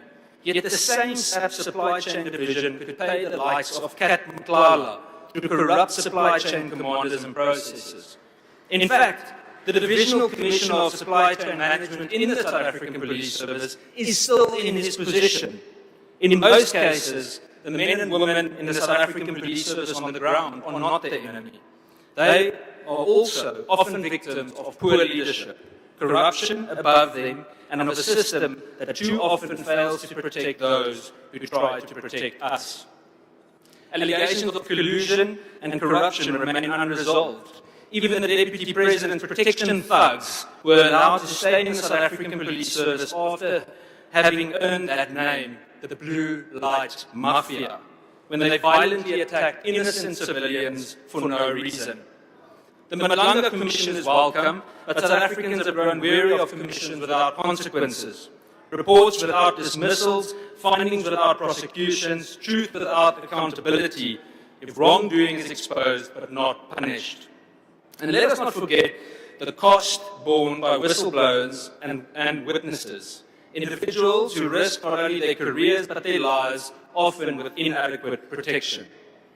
Then, honourable members, there was one last commentary suggesting tighter controls on lawful firearm ownership. And let's be clear, law-abiding licensed firearm owners are not the drivers of organised crime. Criminal syndicates are armed through illicit trafficking, diversion and corruption, and they are very rarely lawful owners of firearms. Disarming the compliant while illegal firearms flood our communities is neither rational nor just, and lawfully armed citizens are assets to communities. They are responsible individuals who comply with the law while protecting themselves and their families. We will fight any attempt to disarm law-abiding citizens while illegal firearms continue to flood our communities. In closing, history has taught us that any state that disarmed law-abiding citizens does so not for safety, but for ultimate control of the populace, even tyranny. I thank you. Thank you. I now call upon the Honourable Premier of KwaZulu-Natal, the Honourable 18 Tuli.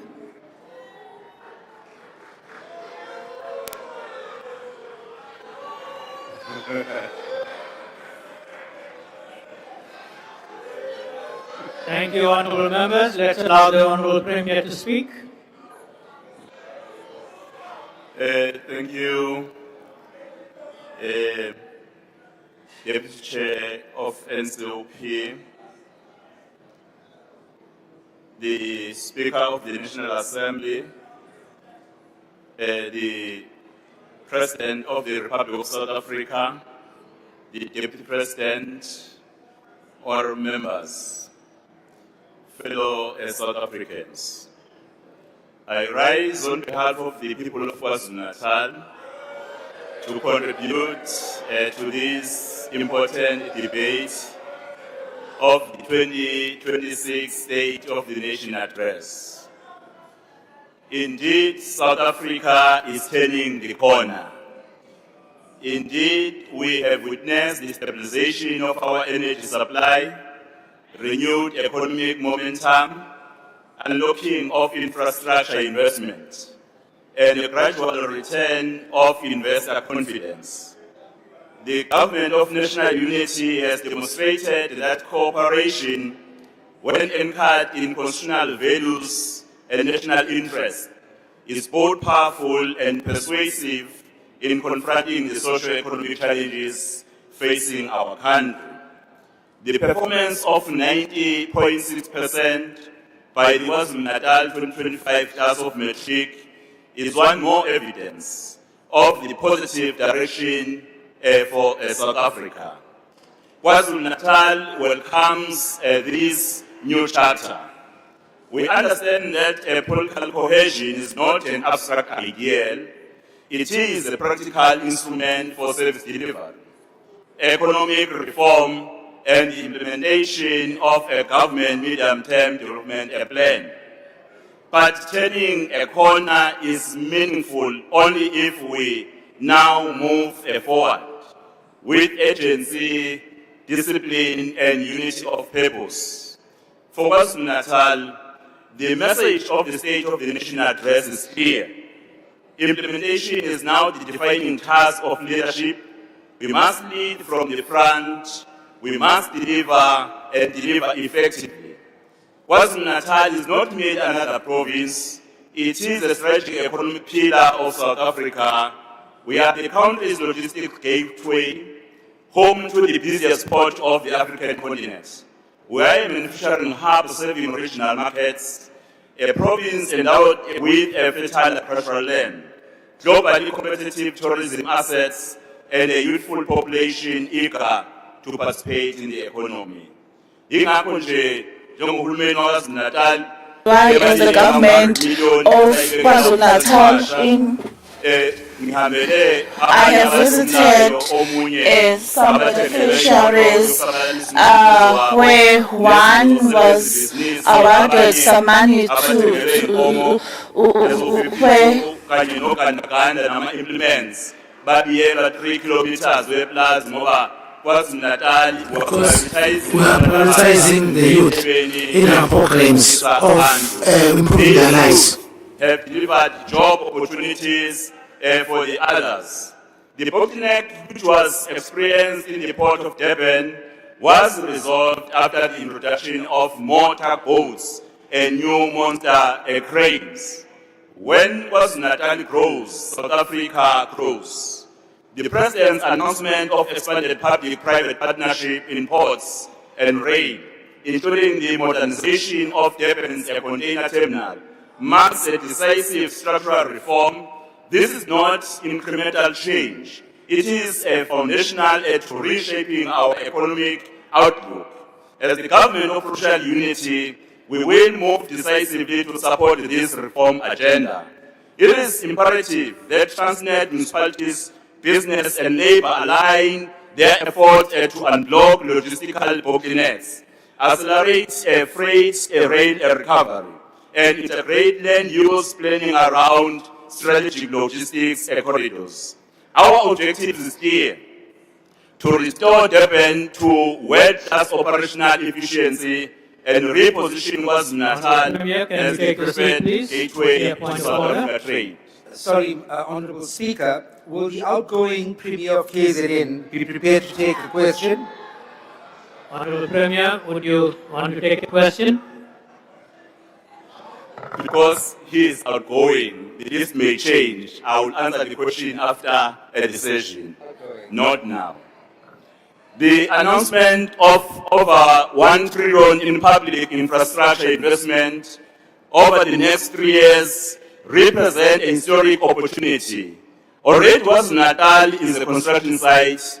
Our N3, N2 with some of the provincial and local roads are under construction.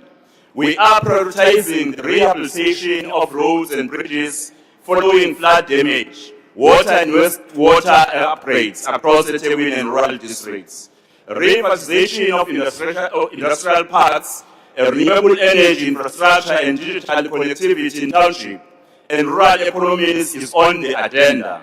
The establishment of the Provincial Investment Office within the Office of the Premier is central to this effort. Our message to investors is unequivocal. KwaZulu-Natal is open for business and government will operate at the speed of opportunity. Honourable members, I agree with my leader of the IFP, Honourable Kosini Etabisa, that the President of our country correctly identified water security as a national crisis, which is indeed a crisis. In KwaZulu-Natal, water insecurity threatens households, agriculture, tourism, and industrial productivity. We therefore fully support the establishment of the National Water Crisis Committee and welcome decisive intervention where municipalities fail to perform. We have seen the good benefits of such interventions, such as the Presidential eThekwini Working Group, which is quite effective.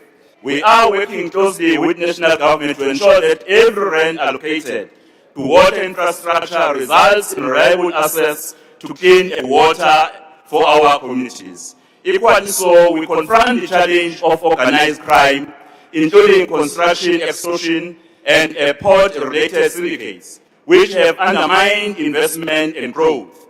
We welcome the President's firm stance on dismantling a crime network. In KwaZulu-Natal, coordination between the South African Police Service, Metro Police, community safety structures, intelligence structures, and the private sector have been intensified. The outcome of such is that crime stats is showing decrease on quarterly basis in KwaZulu-Natal. My mentor, the late Prince Mangosuthu Buthelezi, made a call for the need to protect women and children from GBV plus F. I also welcome the declaration of gender-based violence and femicide as a state of national disaster. All of us as men must rise up because this GBV issue has become out of control. Women are Our unsafe. rural economy remains central to inclusive growth. Tourism remains a key growth lever. We are strengthening safety in tourism nodes, expanding destination markets, and promoting township and cultural tourism. Every visitor sustains livelihoods. Every event stimulates local enterprise. In 2025, we have realized significant increase in both local and international tourists visiting our province. Madam Speaker, Deputy Chair of NCOP, we welcome expanded agricultural finance, strengthened extension services, and the national response to foot and mouth disease. KwaZulu-Natal remains the epicenter of the foot and mouth disease outbreak. This outbreak threatens both commercial and communal farmers. We welcome the decisive intervention committing to a nationwide vaccination drive. This bold, coordinated response signals government's response to safeguard our agricultural sector, protect jobs, and restore confidence in our livestock industry. Honourable Speaker, our greatest asset is our young people. The focus on TVET reform, workplace learning, and expanded employment program speaks directly to our provincial priorities. We are forging a provincial skills compact with the private sector in logistics, energy, construction, and the digital economy. The revelation by SFSA that KwaZulu-Natal achieved 54,000 new job opportunities is a record of progress. Fellow South Africans, Honourable Deputy Chair of the NCOP, KwaZulu-Natal stands ready to move from recovery to accelerated growth, ready to contribute decisively to building a stronger, safer, and more prosperous South Africa.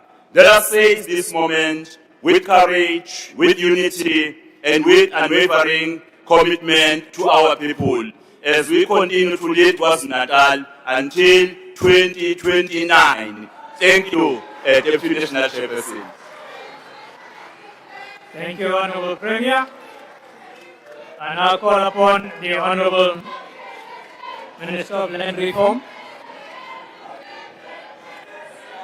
Thank you, Honourable Members. Thank you.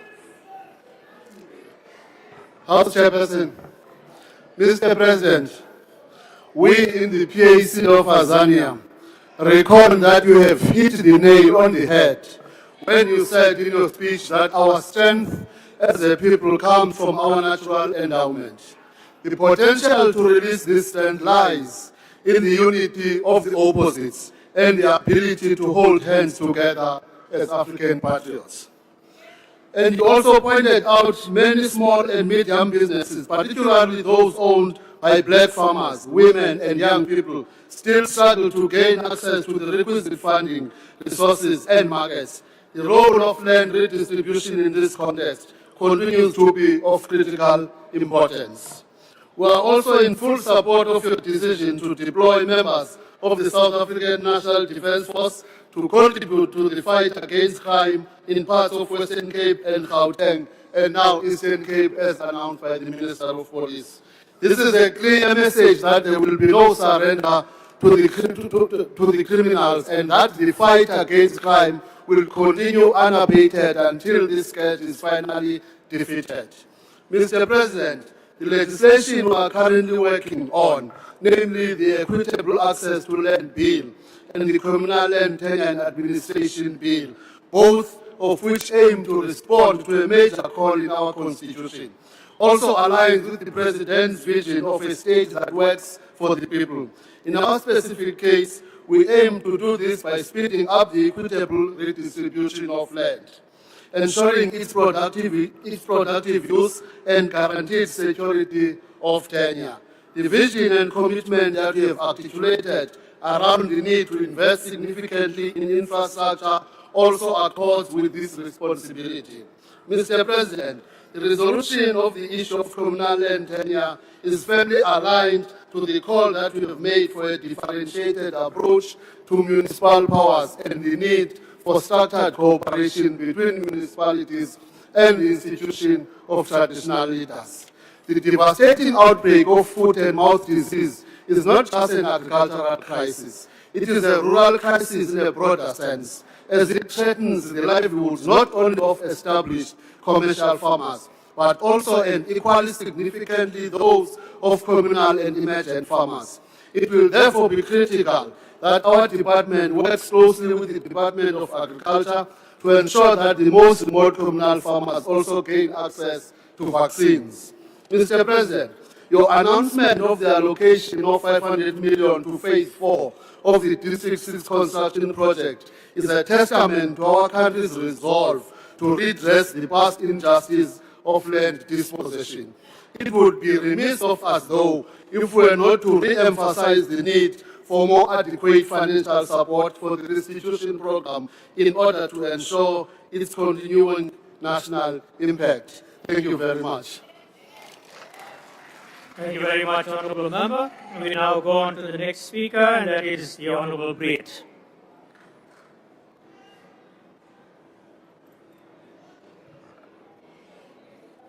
Dankie, Adjunk, Voorzitter. Mr. President, you spoke at length about municipalities and the critical role that they are supposed to play in the lives of every South African. You announced a 54 billion rand incentive for metro municipalities to reform water, sanitation and electricity services. You spoke about improving service delivery and about consequences for failures, and about ensuring that senior officials are qualified and appointed through an independent process, free from political interference. Now, sir, please forgive me if I do not jump for joy. This is the third SONA debate of this term in which I am participating, and the third time we are hearing this. En as ek dood eerlik moet wees, meneer die president, om nou in 2026 aan te kondig dat munisipaliteite die wet moet gehoorsaam, gekwalifiseerde amptenare moet aangestel word en haar gevolge sal wees indien hulle dit nie doen nie, is buiten dat het voorhand liggend is, te min, te laat. Last year, after the release of the 2023-24 municipal audit outcomes, the Auditor General made it clear, local government remains in a dire state. As of May 2025, 83% of municipalities were violating key financial legislation. Irregular expenditure stood at 87 billion rand, and only 3% of municipal assets are allocated for maintenance. And municipalities collectively owe 55 billion rand to Eskom and 21.2 billion rand to water boards. Akbare President, u sê dat meganismes sal versterk word sodat nasionale regering vinniger kan ingryp daar waar munisipaliteite faal. Maar dit is werk. Ons sien nie dat dit tans enigstens werk. In Noordwes is 40% van munisipaliteite reeds onder provinsiale administrasie. En in KwaZulu-Natal en Vrystaat lyk dit nie beter nie. Inteendeel, in baie gevalle lyk dit slegter na die ingryping. Gedurende my tyd hier in NRB het binne munisipaliteite gesien wat eintlik onder administrasie uitkom. Ek het baie gesien wat onder administrasie geplaas is. Ek myself in 'n metro wat onder nasionale administrasie geplaas is. En meneer President, as hier sogenaamde oplossing is, dan is die prentjie uiters donker. The Freedom Fund has said for many years, and reports have repeatedly confirmed this, the centralization of power and forced amalgamation of towns into massive new municipalities does not work. The late Mr. Pravin Gordhan released a Back to Basics report in 2014, and one of the key findings echoes exactly what we have been saying all along. Big, multi-town municipalities fail because service delivery cannot reach the outer limits. Municipalities must be smaller, with fewer towns, and ideally one town per municipality. We do not need to reinvent the wheel. Ons moet net begin implementeer. We have to start to implement what we have. Mr. President, we are told to welcome the establishment of the National Water Crisis Committee. Forgive my lack of enthusiasm. Yet another committee, yet another failure we are addressing. I vividly remember the task team set up to deal with the municipal Eskom debts. The answers were vague, shoulders were shrugged, and accountability was nowhere to be found. But it is a new year, so we can only hope. Ek dink, voorsitter, laat my toe Chairperson allow me to move away from municipalities. And to look at something that is now to the detriment of the economy. Dit is skandaleus dat hierdie toegelaat is It's a shame that this disease escalated so to a national disaster. Farmers were warning and you must act quickly, and a multidisciplinary coordinated action plan should have been in place by now. Agriculture is one of the most important drivers of our economy. The livestock sector alone contributes over 40% of agricultural output and generated more than 172 billion rand in the 2022 financial year. We cannot afford indecision and delays anymore. Ons het nie mooi praatjies en deurloftes nodig nie. Ons het nou aksie nodig. Daar moet daadwerklik opgetree word om ons landbou te beskerm, ons landbouers te ondersteun en krisis as ware symbool by die horings te pak. In closing, Deputy Chairperson, I want to remind the House of the words engraved at the entrance of the University of the Free State's Agricultural Faculty that bodes even more true today. 'n land wat vir sy boere sorg. A country that looks after the farmers will look after its future. I thank you. Thank you very much, Honourable Breed. We now move on to the next speaker, and that is Honourable Swart.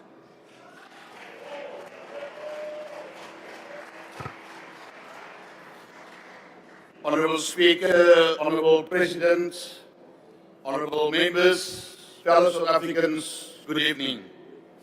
Last week, the President spoke about a country that is beginning to recover. question, Mr. President, is whether we can translate economic recovery into lived experience on the ground, into jobs that last, safer streets, working municipalities, and a state that delivers value for every rand that taxpayers contribute. Honourable Speaker, when there's progress, it must be recognized. If we want to rebuild trust in our public institutions and restore confidence in our economy, we must be honest about what is improving and equally honest about what still blocks recovery from reaching ordinary families on the ground. Ons sien afwaar president. We see, Honourable President, President, signs that South Africa's financial position is busy stabilizing. We see better trust and a more positive market situation of our fiscal trajectory. We see that there is better, the lowest increase in decades were reached. In easy terms, it means that the country can borrow money at lower rates, and that will take the pressure off the fiscus and the long term to the debt cost is being lowered. Every rand that we spend on interest is a rand that we can use to improve water systems, to develop our roads, or beautiful infrastructure, that will create jobs. So yes, Honourable Speaker, there are encouraging indicators, but as members of Parliament, our duty is to ask the harder follow-up questions. Will this recovery be felt in places like Beaufort West, in places in my hometown like Elim, in other rural villages, in townships, and in struggling towns? Will this be felt by the young person who has sent out 50 CVs and received silence? Will it be felt by the pensioner whose municipal bills keep rising while the taps run dry and streets are unsafe? That is why we want to focus on the economic recovery road in a practical way. The GNU is not just a political arrangement. It is a message to the country that there is an alternative to paralysis and that cooperation can produce stability. In an election year, it is easy for people to retreat into slogans and blame. But South Africans want leaders who can build, leaders who can fix. They want adults at the table who can bring discipline back into the state, restore credibility, and deliver results. One of the important reasons confidence has improved is that there is visible evidence of constructive cooperation in the economic cluster. The working relationship between Deputy Minister Asher Surban, Deputy Minister David Pasongu, and Minister Enoch Barangwana sends a strong signal that fiscal responsibility and reform can be advanced through collaboration, not chaos. That relationship matters because markets, investors, and ordinary citizens respond to stability. Confidence and consistency, what we need and what we are beginning to see is more united focus on stabilization, reform, and recovery. However, Honourable Chairperson, we must not confuse stabilization with prosperity. Stabilizing debt and lowering borrowing costs are necessary conditions for recovery, but they are not sufficient, Mr. President.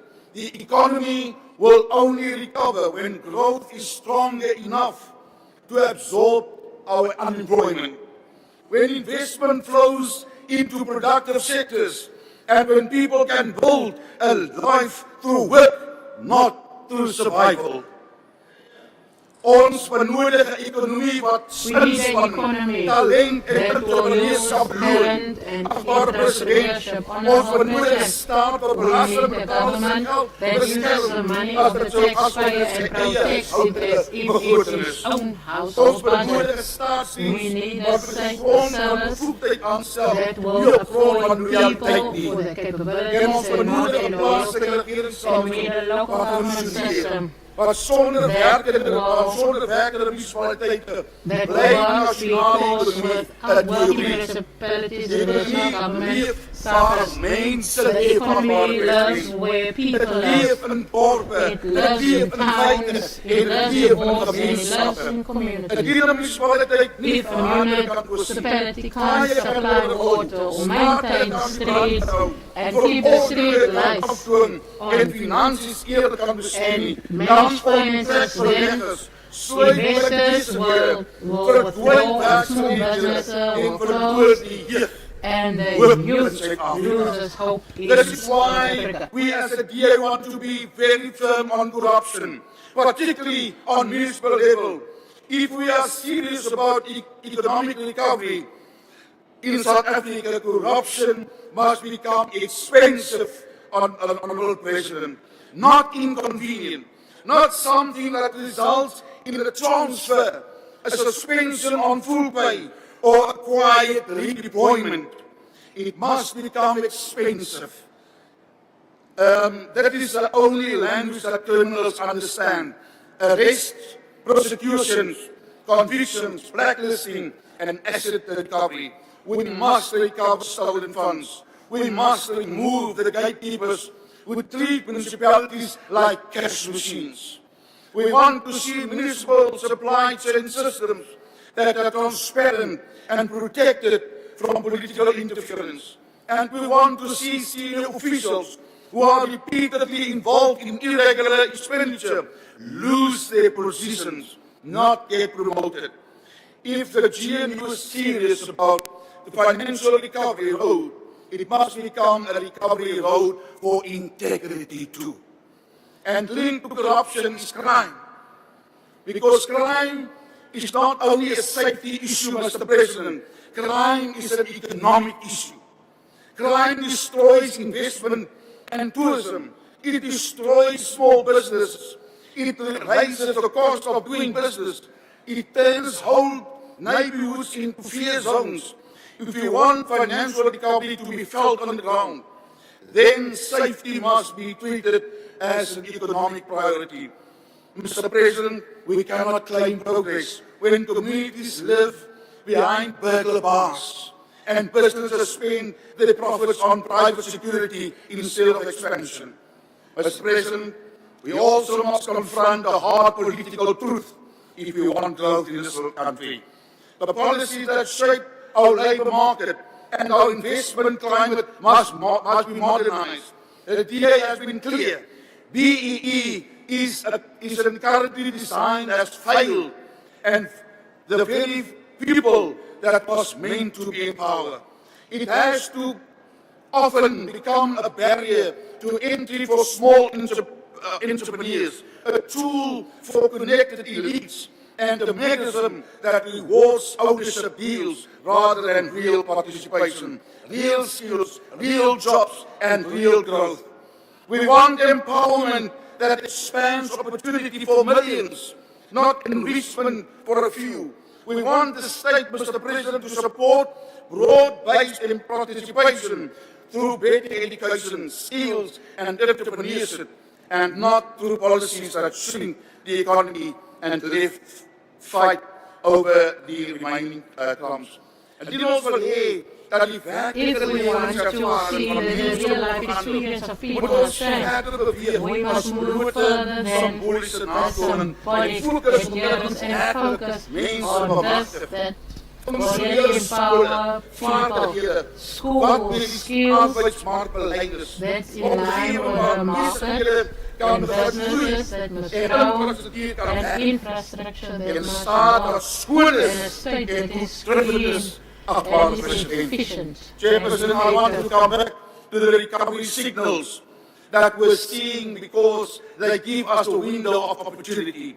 falling bond yields, and cheaper borrowing costs Thank do you very not much, mean Honorable Swart. we can Your time relax. has expired. Thank you.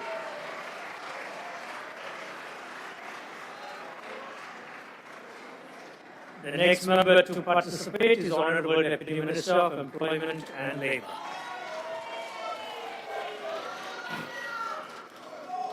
Thank you very much, Honorable Deputy Chairperson of the NCOP, the President of the Republic, and the Deputy President.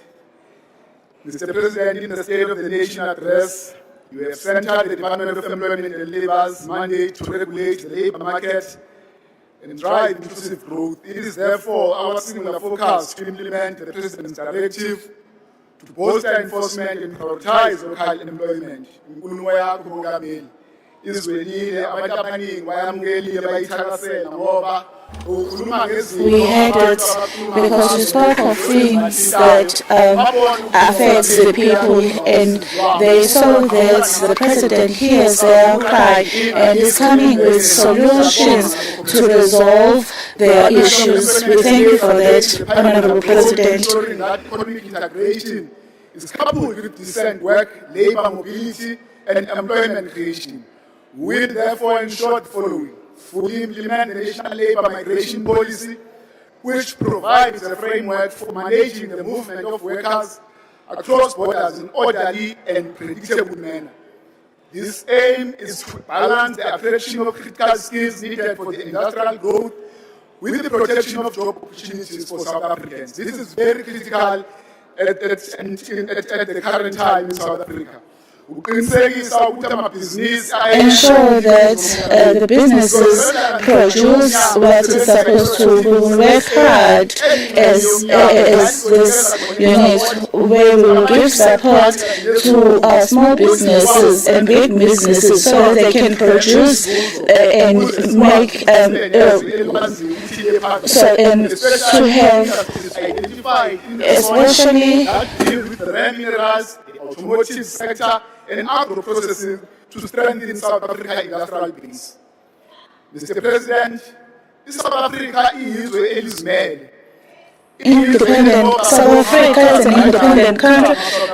It has mothers and fathers who are proud to be South Africans. We are generations of Oliver Tambo, Lilian Boy, Mama Ruth First, Sisulu, Police Shabani, Proudden Dan, Moses Mabhida, Winnie Mandela, and others.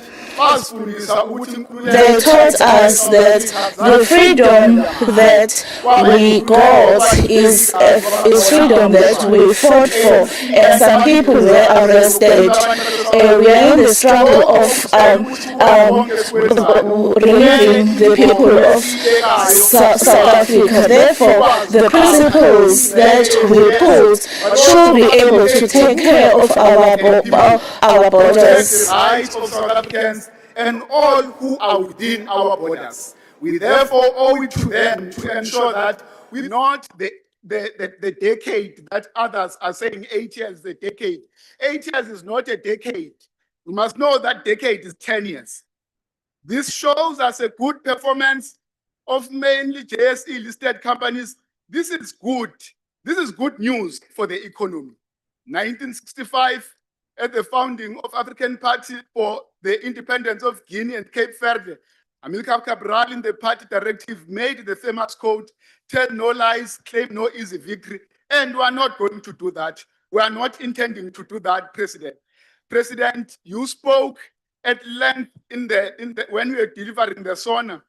You made a groundbreaking announcement since 1994 of 10,000 inspectors that are going to be employed in the Department of Employment and Labour. It has never been done since 1994, and it's done by you, President. We are going to ensure as the department the strategic use of President's announcement of 10,000 additional labour inspectors.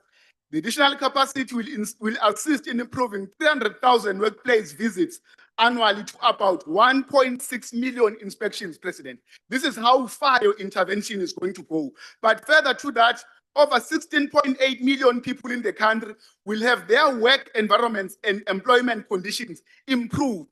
will also improve on the 150 million that is recovered annually in the form of penalties, fines, underpayments, and failure to register workers for social protection. Annually, currently, the department is able to return over 70 million rands directly to exploited workers back to their pockets from recovered illegal deductions and underpayment.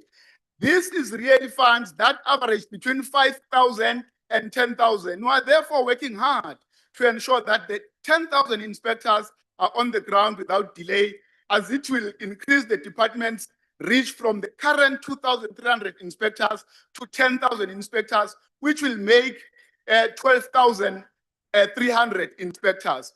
But maybe in passing, we must say it, one day as this House will have to answer to a crime that we are committing. Allowing ourselves to be abused by the cult, allow the cult to sit amongst us and allow them to abuse us day in, day out to hours.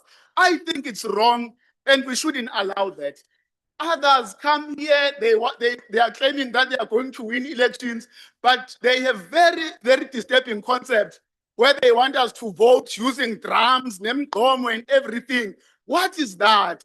What kind of leadership is that? Then you start to understand the challenges that you are faced with as the country. But I want to say to Honorable Zungula, the ANC doesn't hate black people.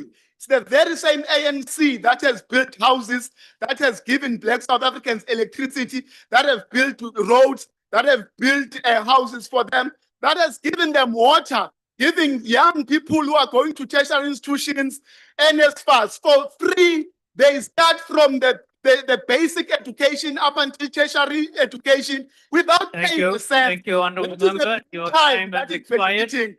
Through this president and the African National Congress. Thank you very much. Honorable Member. The time has expired. Honorable Reddy. Thank you, Honorable Speaker. The rules are very clear that speakers must not mislead the House. The ANC has not given water, it's taking away water. Thank you very much. That's a debatable point. I now call upon the next honorable member, and that is the Honorable Dlamini.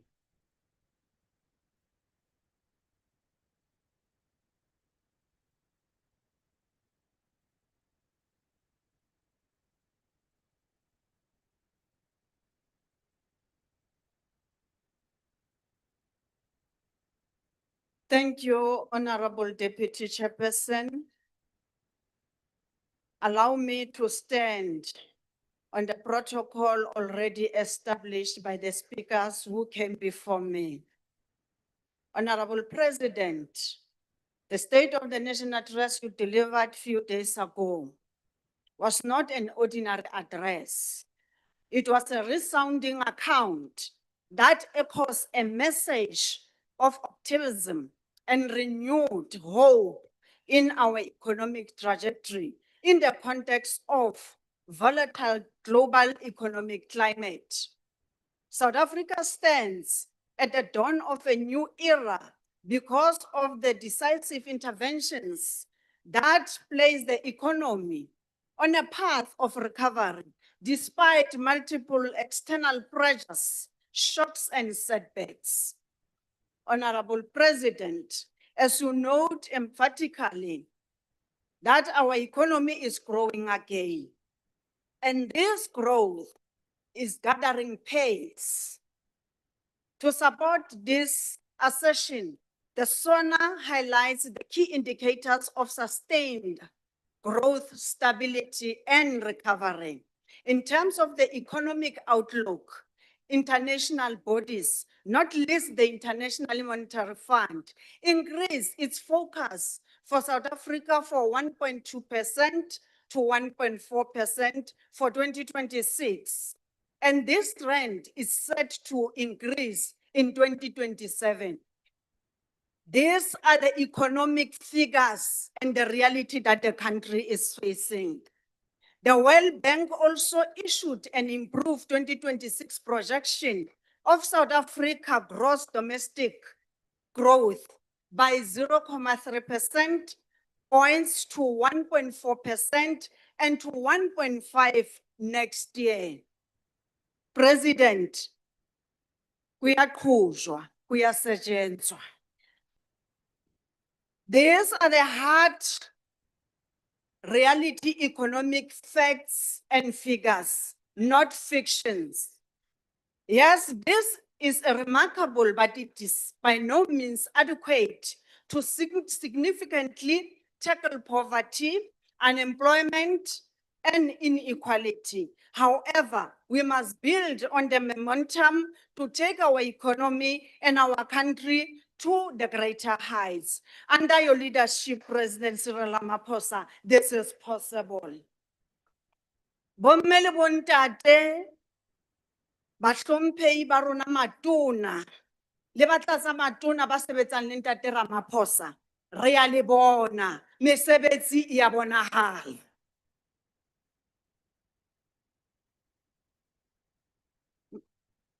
Honorable Deputy Chairperson, the objective of speeding up economic transformation, inclusive growth and job creation remains a fundamental strategic imperative of the African National Congress, as clearly outlined and articulated in the January 8th statement of this year. This strategic imperative is aligned with the key priorities contained in the medium-term development plan, which elevates inclusive economic growth and job creation. The main drivers of sustainable economic growth include a vibrant, productive industrial base. Therefore, the investments in the manufacturing value chain remain an integral part of the accelerating economic development.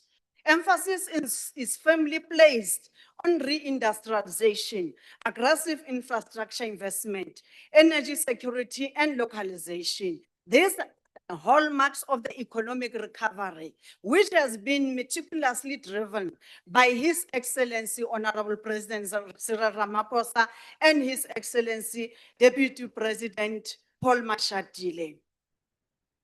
Our country is indeed on a path of recovery, and the days of economic stagnation due to major bindings, constraints in energy and logistics, as well as low investor confidence are ascending. Major improvements in the electricity supply and logistics, such as Transnet as a state-owned entity, are expected to support industrial production as a backbone of economic growth.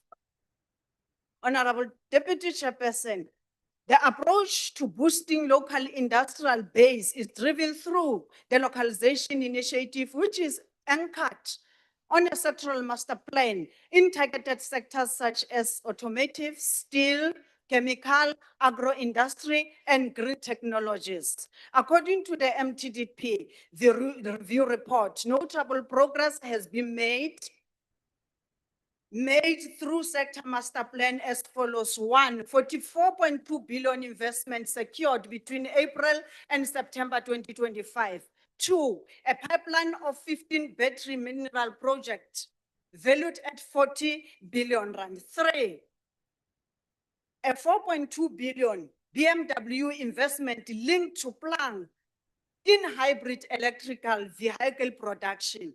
Honorable Deputy Chairperson, as the ANC is a fact and a reality that we inherited a country that was deliberately segregated socially, economically, and spatially. The fundamental task of eliminating the core and peripheral distortion requires deliberate and careful planning as a way to ensure geographically balanced economy activity. To this end, the objective remains leveraging special economic zones as a catalyst of investment, utilizing the new model derived from the spatial industrial development strategy. And indeed, President, we can confirm that the economic zones such as Kucha, Dube, Tradeport, and Swane Automotive SEZ have created approximately 27,000 direct jobs focusing on manufacturing, automotive, and logistics. Yes, indeed, these figures are not enough because of unemployment that is very high in our country. But this is the work in progress. And these figures suggest to say, Honorable President and your cabinet, you are really to account to the people of South Africa, and we are happy as the ANC with that accountability. Was this your perfect wedding? In terms of supporting tourism sector, we must highlight that the tourism performance continue to demonstrate resilience and versatility. 7.6 million international arrivals recorded between January and September 2025. Hotel occupancy reached 52.6%, surpassing the pre-COVID levels. The electronic travel authorization system was also launched. High five to the Department of Tourism led by President Cyril Ramaphosa. The crown, this achievement is your speech, Honorable President. You highlighted a further milestone when you recognize that our tourism sector made history last year, recording the arrival of 10.5 million visitors. These are the figures that also translate the work in progress. Ilenete Mohlomphehi Ramaphosa le kabinete ya hao. Terene ena ya Romana e a tsamaya. Ha e ka ba ya tloha e eme from 2018. Le ha jwale e santse e tsamaya. Tshwara jwalo ntate Ramaphosa le kabinete ya hao re a le bona.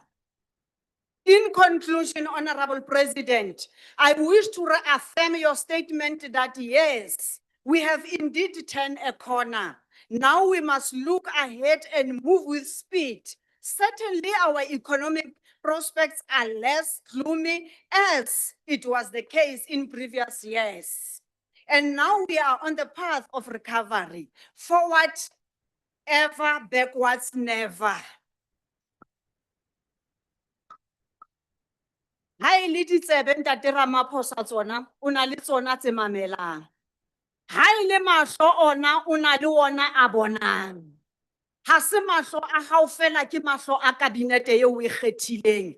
Mme re a leboha ka matona ao re fileng ona, re tlo tswela pele dikomiting tsa palamente, re ntse re le bitsa, re tlo le holder accountable so that batho ba Afrika Borwa ba kgone ho bona hore mesebetsi yona e etsahala, diphetoho di a tla maphelong a bona. Re le African National Congress re motlotlo haholo ka di-partners tsohle tsa GNU le ba kantle ho GNU hoba ha ene se ka bona ba ntse ba re hweletsa ne re ke ra tisa jwale re tlo tisa ho feta ha ba ntse ba re hweletsa mme re a leboha ba nne ba re hweletse amandla. Where's your husband? Perfect wedding. Thank you very much, Honorable Member. The next Honorable Member to participate is Honorable Dr. Malatsi.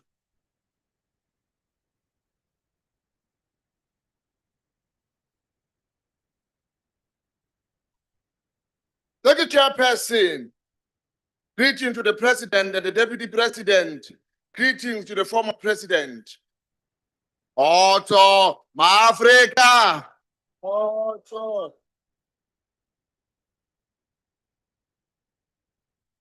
The 2026 State of the Nation address delivered by the President continue along the same economic path adopted since 2019. These so-called structural reforms, supported by institutions such as the International Monetary Fund, the World Bank, and the Organization for Economic Cooperation Development, they promote liberalization and greater private sector involvement in public infrastructure.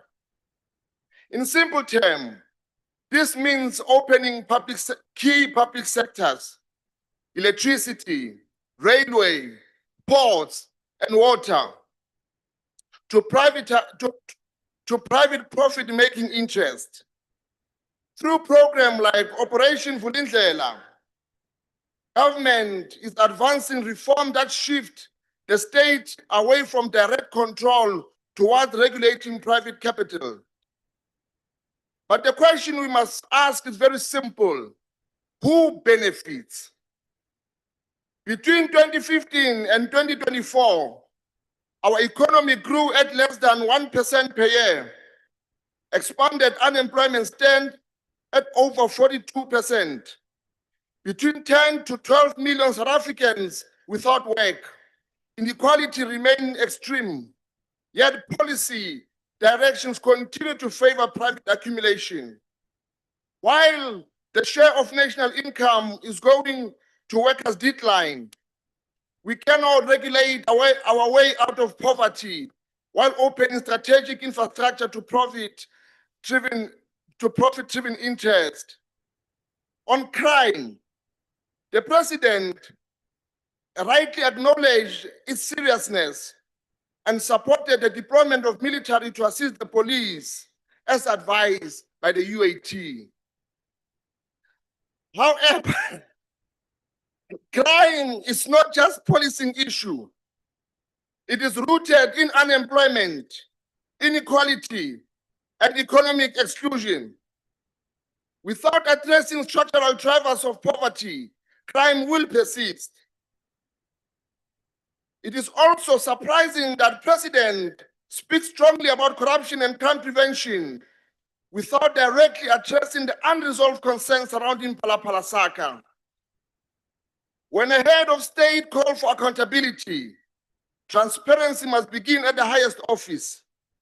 Public trust cannot be rebuilt selectively. Ethical leadership requires openness and full disclosure of what have been raised serious national and international concerns. South Africa cannot continue stagnation, deindustrialization, and austerity while hoping for different results. The vision of the Freedom Charter, public ownership on monopoly industry for the benefit of the people, remain relevant today. Strategic sector must serve the national development, not private enrichment. We need strong development state, capable public institution, industrialization, ownership and control of the land, quality education, accessible to healthcare, and real accountability.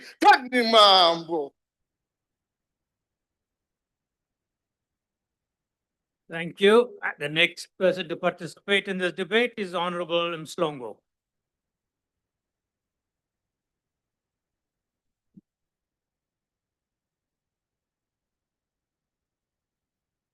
Thank you, Honorable Chair. Chair, I'd like for us to wait for the President because I do have some direct words for him and I don't want him to miss those words. No, Honorable Member, we cannot wait. You have your time. Please speak. Okay, nizongitshelela kubaba wenu ukuthi wazoyikhuluma inganekwane. This is from KwaMashu eSiqangawini. Mangisukuma la angizile ukuzokhuluma about lena unemployment enithi ke naniqasha abantu. Wabaphi laba abantu enibaqashile? Abantu nibakhulula ngokuthi ke nibalide ngefear, nibasabise ukuthi ke nama ukuthi ke nabayenza intando yenu nizothatha konke kubona. Yes. I-ANC ikhulula abantu ngokuthi ibanikeze i-dependency syndrome. I-syndrome ibulala umhlaba wethu. Abantu bakithi nibakhulisa kanjani ningabanika amandla abo. Nisitshela inganekwane. Ake sikhulume lana kuma foreign nationals, over 3,240 jobs occupied by foreign nationals ka-education. Yet i-GNU ithi ke ni-prioritize ama-South Africans. 3,240 families abahleli abanganayo imisebenzi ngenxa yenu. Kodwa nithi ke nani khulisa umnotho inganekwane. Ake sikhulume ngogogo bethu, ogogo bethu abasikhulisile. Nonke nihleli laba nikhulisile nani. Bathenga imithi, bathenga ukudla, bakhokhela ogesi, kodwa nibanikeza u-2,200 inganekwane. CMK sithi ayinyuke le mali 5,240. Angithi President uthe uno-40 trillion womnotho oma-minerals. Sizoyithatha lapha imali. Angithi uready ukulanda amasosha, ungasitsheli ngenganekwane. Khona ngithena nineyikole niyayinakekela. Niye naya kwamashu ku-special school. Niye nabona ukuthi 50% of those children, they don't attend school because of infrastructure. Nisitshela ngenganekwane. Odade bethu babeletha emabhedlela phansi on the floor. E-Eastern Cape nase-Western Cape. Nisitshela ngenganekwane. Siphelile isikhathi senu. Siphelile ukuthi nisibuse. Umnotho uyabuya uza kumuntu omnyama. Akekho umuntu omnyama lapha e-Western Cape. Ba-toiletha kuphi? Niba-associate noThuvi. Abantu bakithi ba-associate noThuvi e-Western Cape. Nithi banika i-civilization ngoThuvi. Umuntu wakithi alale noThuvi, adle noThuvi. Yini leyo? Ukusiphatha lokho inganekwane. Ngithi kwena Nxamalala ngiyabonga ukuthi ube yiqhawe wasukuma, wayibona igap wayivala. Ngithi Nxamalala siyabonga. Thank you, Honorable Just Member. erase black people of Western Cape. I call upon the next member to participate in this debate, the Honorable Sangoni.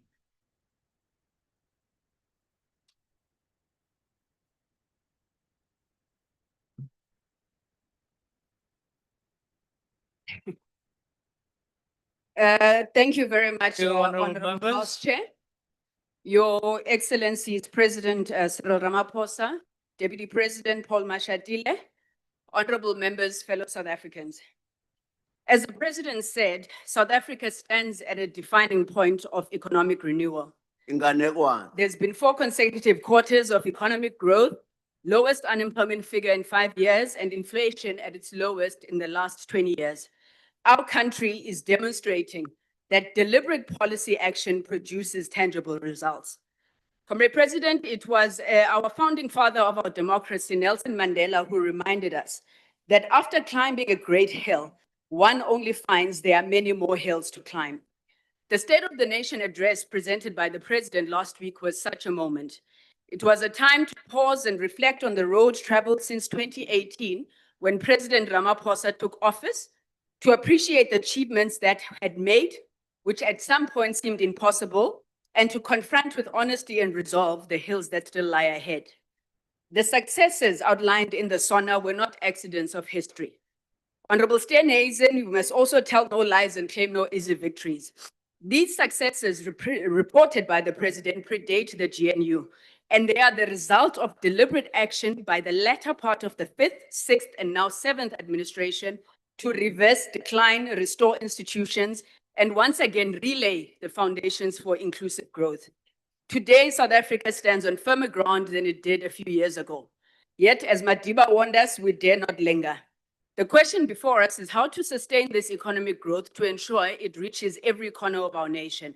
Millions of our people still live with poverty, unemployment, and inequality. For them, the promise of democracy must be felt not in speeches, but in daily lives. So, Comrade President, therefore, you dare not linger. The long walk has not ended. We must position technology, the digital economy, and digital infrastructure investment as the primary drivers of inclusive and equitable economic growth. The urgency of implementation cannot be overstated. We have seen in word and in deed what focused reform and decisive leadership can achieve. The African National Congress acknowledges and welcomes real progress. High demand auction spectrum that raised 14.4 billion rand. Last year, Telkom generated more than 500 million to the fiscus in dividends. Mobile data prices have declined by over 50% between 2019 and 2023, easing costs for working families. 4G coverage now reaches over 98% of the population, and 5G is expanding. Thousands of public facilities, schools, clinics, government offices are connected through the SA Connect broadband program.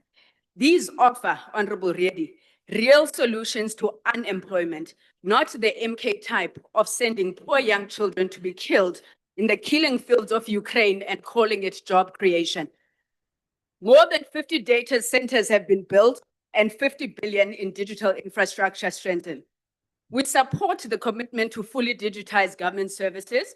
We commend the work done by former Minister of Home Affairs, Honorable Motsoaledi, to roll out digital reforms at Home Affairs, including digital ID, as well as initiatives such as proposed in Operation Vulindlela's Digital Transformation Roadmap and CETA's My Mzansi apps. These are not mere technical upgrades. They are instruments of dignity, efficiency, and economic participation. Parliament has also, through rigorous oversight, pushed regulatory reforms that ensure that data does not expire, but rather mandate rollover of unused data bundles. This is a victory that this Parliament fully owns, aligned with the call that data must fall and a tangible intervention in the cost of living. SONA underscored the transformative role of artificial intelligence and data analytics in strengthening governance, improving service delivery, and combating illicit economic activity. We must move with urgency. The global AI race is accelerating, and South Africa must be a rule maker, not a real taker. Our greatest risk is not a lack of vision, it's fragmentation. We must move beyond scattered initiatives towards a single coherent national digital strategy. Madam Speaker, South Africa has chosen the path of a developmental state. That's a state that does not retreat from the economy, but actively shapes it in the public interest. No nation has ever built a successful digital economy by abandoning its strategic capabilities. Countries that lead in connectivity do so through deliberate alignment between the state and industry. So South Africa, like China, must show the same resolve in strengthening our state-owned entities in the technology and communication space. Our state-owned entities such as Telkom, Centec, Broadband, and Fraco are not relics. They are instruments of transformation. With proper governance, adequate and committed investment, they can advance broad-based economic empowerment, affordable connectivity, and support national data sovereignty and local innovation. These companies must be at the center of our country's digital industrial policy. This we must do by building and owning sovereign technology, whether it is satellites or strengthening local cloud and hosting capacity. We must protect people and their data, deal with online harms, including cyberbullying, the invasion of deepfakes, misinformation, and disinformation. We must introduce fair taxation of digital multinationals and regulate social and online media, including podcasts. This is not about ideology, it's about equity. Honorable Mulder, the African National Congress will not retreat on BBBE, NHI, or land expropriation under the law. When we speak about equity, we do not speak about sameness, we speak of justice. Equality assumes that all begin from the same starting line, while equity recognizes the deep structural imbalances created by centuries of colonial oppression and apartheid oppression. So for you to call for equal treatment in a profoundly unequal society is to ignore history and deny lived reality. We do not seek benevolence from any group, nor do we seek permission to govern or succeed. The democratic mandate on this country rests as with its people as a whole. The Freedom Front Plus, by its own posture and policy positions, continues to foreground the protection of historic privilege rather than dismantling structural inequality. One cannot credibly invoke unity while resisting the symbolic and material steps that this government is taking to build national shared unity.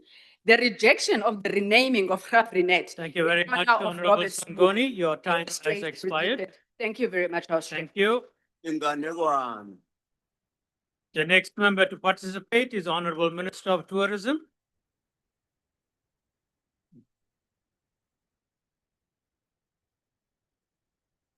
Honorable Chairperson, Honorable President, Deputy President, former President Jacob Zuma, the tone set by President in the State of the Nation address is an honest tone, reflection of where we are as a country.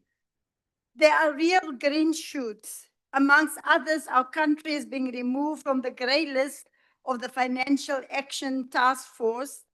We have moved beyond the era of debilitating load shedding. That progress did not happen by accident. It required focus, reform, and collaboration between government and the private sector. As the government of national unity, we must take collective credit for the progress that we've made. Equally, we must take collective responsibility where challenges remain. That is the balance that will build trust in our country. While we are seeing an uptick in economic growth, job creation remains our most urgent task. It is the first priority of the GNU to drive inclusive growth and create jobs. That responsibility rests not only with government, but with business, labor, and every sector of our society. We therefore welcome the announcement that the SRD grant will be redesigned to move effectively to support livelihoods, skills development, work opportunities, and productive activity. This evolution is important. However, social protection must go hand in hand with reducing the cost of living. It's not enough to provide support if the rising cost erodes its value. In South Africa, we do not have a shortage of food. We have a problem of access and affordability. The cost of basic goods remains too high for too many households. When we speak of economic reform, we must also speak of ensuring that each rand stretches further and that more South Africans go to bed with food on their table. Mr. President, as a former mayor that was leading a city on drought, we welcome the newly established task team, but the center of the role of responsibilities must be municipalities and provinces. Local government is responsible for water reticulation, and it understands the realities of infrastructure of the ground. Between 30 to 40% of our potable water is lost through pipe leaks. However, Mr. President, within this challenge lies an opportunity to employ and train young people to detect and repair water leaks in our communities, an opportunity to strengthen municipal systems, build technical skills now that serve communities long into the future. But let me end with a positive note. To the people of South Africa, Mzansi, I want to say thank you. Enkosi kakhulu, baie dankie. Your warmth and hospitality define how the world experiences our country. The record 10.5 million international arrivals we achieved is no coincidence also. It is the result of deliberate work by government, the private sector, and by ordinary South Africans who welcome visitors to our country with pride. That spirit. Thank you very much, Honorable Minister. Your time has expired. In the future, I thank Thank you. The next honorable member to participate is Honorable Billy.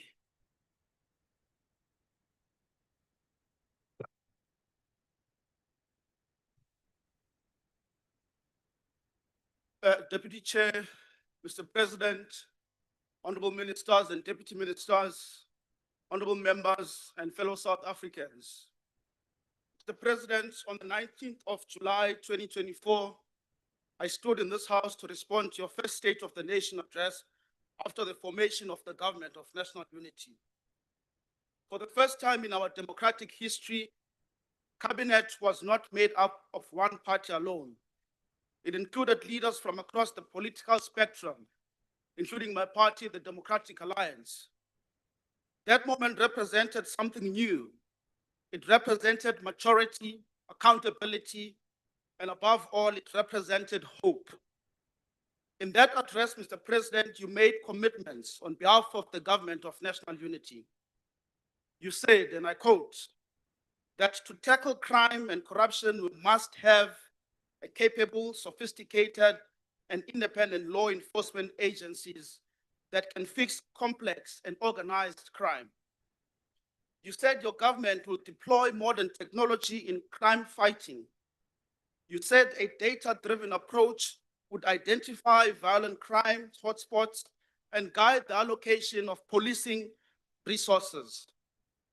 You said specialized police units would tackle illegal mining, gang violence, cash and transit heist, and the construction mafia, unquote. Mr. President, the reality today is that these commitments have not materialized at ground level. There is no visible modern technological transformation in our police stations. The body-worn cameras that were meant to be rolled out in April 2024 remain a promise on paper. Former Minister Begicele promised them, but he failed to deliver.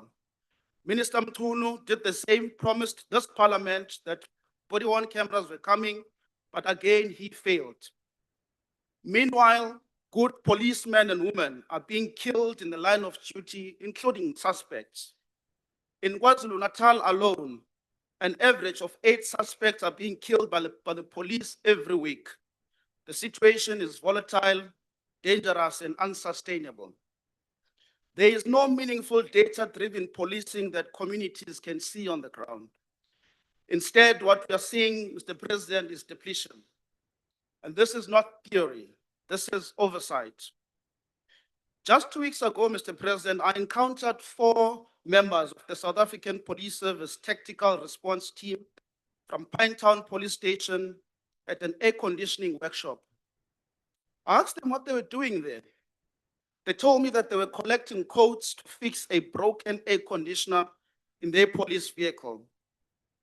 Mr. President, these were tactical officers meant to be fighting organized crime. Instead of being deployed in hotspots, they were driving around collecting repair codes to send to Pretoria. That is governance failure, Mr. President. Mr. President, the time is now to expand policing powers to competent local and provincial governments within constitutional bounds. This is the only real long-term solution to the problem, Mr. President. And this view is supported by the South African Police Service in KwaZulu-Natal. At a recent oversight meeting with the said leadership and the Provincial Commissioner, Lieutenant Konazi, were informed that the police were severely undercapacitated. He cited among some of the things that there were insufficient police vehicles, that there were shortages of officers. He said there were about 20,000 officers in the province to keep safe about 12 million people in the province. He said that there were stations that were not operating for 24 hours. There were shortages of bulletproof vests. There were outdated ICT systems. And more importantly, there were also insufficient two-way radios. Mr. President, honorable members, these are not sudden problems. These are systemic failures that developed over years because of neglect, poor management, and political protection of incompetence. These failures, Mr. President, were preventable. At another oversight engagement in Simonstown with the NCOP Select Committee on Security and Justice, we heard the Chief of the South African Navy, Admiral Monde Lubisi, speak openly about years of underfunding that have brought our Navy close to collapse. It was uncomfortable. It was embarrassing to hear that we have reached a point where we struggle to patrol our own waters. Instead of confronting that reality publicly, the meeting, Mr. President, was abruptly converted into a closed session. But Lubisi was not embarrassing the country. He was crying for help. He believed Parliament was his refuge. We must not wait for good public servants to go public, Mr. President, before we act. We must not respond with another commission. We must respond with action immediately when these things come up. Recently, at the South African Defence Force headquarters in Bloemfontein, again, senior generals detailed the consequences of the continuous defunding of our army. They spoke about domestic operational strain. They spoke about the pressure on our troops deployed in the DRC. They spoke about the logistical shortfalls. And now we hear of deploying the same defense force to support SAPs in gang-ridden areas. Mr. President, the DA supports this call. The DA has long called for decisive action against gangs, and this intervention is welcomed. But Mr. President, how do we deploy a force that itself is limping? How do we deploy an army that has been systematically weakened? Mr. President, this is not a sudden crisis. It is a result of executive failure. It is a result of years of shielding underperforming ministers. It is a result of a culture where accountability was postponed. We're launching criminal justice reform initiatives in the presidency before reverting SAP's leadership, before recruiting additional officers, before deploying the South African Defence Force. Mr. President, we acknowledge that many of these failures are man-made. Do you acknowledge that they stem from political appointments and executive inaction? Are you prepared to say to South Africans, we failed? We failed to act sooner. We protected the wrong people. We allowed decline. Mr. President, I'm afraid South Africans do not want more task teams. They want consequences. They want ministers removed when they fail. They want political accountability, not golden handshakes. They want competence rewarded and incompetence dismissed. Let me say this clearly, Mr. President. The DA ministers serving in the GNU are working. They are stabilizing portfolios. They are restoring governance. They are correcting years of neglect. They are proving that accountability and delivery can coexist. The GNU will only succeed if accountability is applied equally, not selectively, not politically. And if you are serious about the criminal justice reform, Mr. President, reform must begin at the executive level. If you are serious about fighting corruption, those implicated must not be recycled. If you are serious about restoring public trust, there must be visible consequences. South Africans are tired of promises. They are tired of commissions that lead nowhere. They are tired of being told that reform is coming. They want to feel safe. They want police that are equipped. They want soldiers who are supported. They want a justice system that convicts criminals. Above all, Mr. President, they want a leadership that takes responsibility and that is decisive. Thank you very much, honorable member. Your time has expired. Courage. Thank you. Thank you. The next honorable member is Honorable Mikalakis.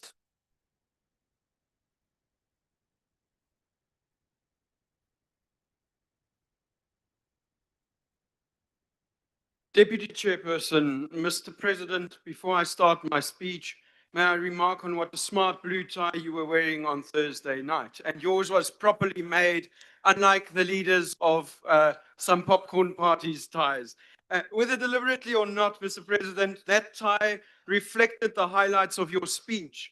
From the news that the economy is growing under the GNU as opposed to years of decline, to the best matric pass rate under Minister Khwarube, the state property company that we're looking forward to taking shape under Minister McPherson, the innovation in digitization of personal documents like IDs, driver's licenses, matric certificates under Ministers Schreiber and Malatsi, and the declaration of a state of disaster for foot and mouth disease, as Minister Steenhuisen called for in January, but also the more than 10,000 extension officers to support farmers. This year marks the year of a municipal election, where water will be a central theme. It's funny, Mr. President, that you told the one minister who lives to dress up for Sona that she should rather be in Gauteng to sort out the water. Despite this, for the Premier there, to paraphrase my colleague Honorable Burke, the penny must still drop. For him, the solution to the water crisis is to shower at a hotel. May he be rewarded with a golden shower at the ballot box for such a stupid comment. Because it is clearly only at the ballot box where solutions can be found. The Premier should not apologize for not being here. He should apologize for his blatant arrogance towards the people of Gauteng. Then there's the official opposition, a party that summonses a chief whip from the NCOP because the handful of members on the NA benches who have not yet been tried are clearly not trusted. I think it is safe to say that the chief whip of the opposition will never be ready or able. Seeing as though the MK and the EFF are so keen on acknowledging the convicts in the gallery, may I send my regards. Maybe we should ask them to stand again so that the police can see them clearly. At least the Minister of Sports, Arts and Culture served his full term. Mr. Malema has suddenly become very passionate about water provision. How are the communities affected by the Guyani water project doing, Honorable Malema? Are their taps still dry? Did you not benefit from the looting of that project? The MK, the EFF, the PA, UDM, Al Jamar, Rise, Good, UAT, Action SA, the ACDP, BOSA, and the NCC have not had a single leadership change ever. They are built around single personalities, often without personality, with sidekicks, or those that the DA did not want anymore. I'm surprised the EFF let me finish my sentence. I only wonder if their leader will finish his sentence. As for Honorable Trollip, speaking of despotic regimes, I want to remind him of his own party's culture of internal elections and democracy. When you do one day have that conference to elect someone slightly more stable, less xenophobic, we hope you will realize that votes are not the same as likes on X. You cannot buy them. But Mr. President, our focus should not be on the opposition. They are essentially a waste of time and offer no alternative. Our focus should be to deliver better lives for South Africans than they had for the last 30 years of democracy. Therefore, I think it was fitting that you started your speech with the economic wins of these past 2 years since the coalition replaced ANC majority rule. A decline in inflation, a stronger rand, stabilizing government debt, a stronger JSE, the prospects of a growing economy. But Mr. President, an economy shackled by BEE and cadre deployment is not going to reach the 3% growth that you dream of, sir. 35.8% of Black South Africans are unemployed. Almost 30 million Black South Africans are living in poverty. Yet 1 trillion rand was shifted to fewer than 100 people since 1994 through BEE. These are the facts. One thing I hope we can agree on is that this is not acceptable. And that if there is an alternative on the table that will offer the 30 million Black South Africans an opportunity into work without having to label people according to their race, like the apartheid government did, why would we not at Honorable least... member, can you take your seat? I see a hand. Honorable Nzimande. No, thanks, Deputy Slalo. Cela umkhuze lo wakhafulwa ulwandle ukuthi in terms of Rule 63 akayeke ungahloniphi, akayeke ukuthi i-ex convict iya-recognize, uyachwenza. Ngicela umkhuze. Sorry, Honorable Slavini, that's not a rule that you can stand on. Yebo, uyayibreach. Thank you very much. Honorable But it's Speaker, not actually coming from- continue. Thank you. Thank you, House Chairperson. The rules also say that you need to actually raise the point of order when it occurs. No wonder they have to import chief whips. Because without truly relieving the economy of what holds us back, Mr. President, your SONA speech will be like a water tap in Johannesburg. One looks at it and one has hopes, only to be met by dololo actual delivery. Mr. President, I do hope that this year will be a continuation of the growth path that the country has now taken. But I also hope that it will be the beginning of us taking unemployment seriously and getting rid of bad policies that are holding the economy back, so that we can truly address the injustices of the past and create an open society with opportunities for everyone who live in it. I thank you. Thank you very much. Now go and sort out your Uber I'll Eats call delinquent. upon the Honorable Minister of Higher Education and Training.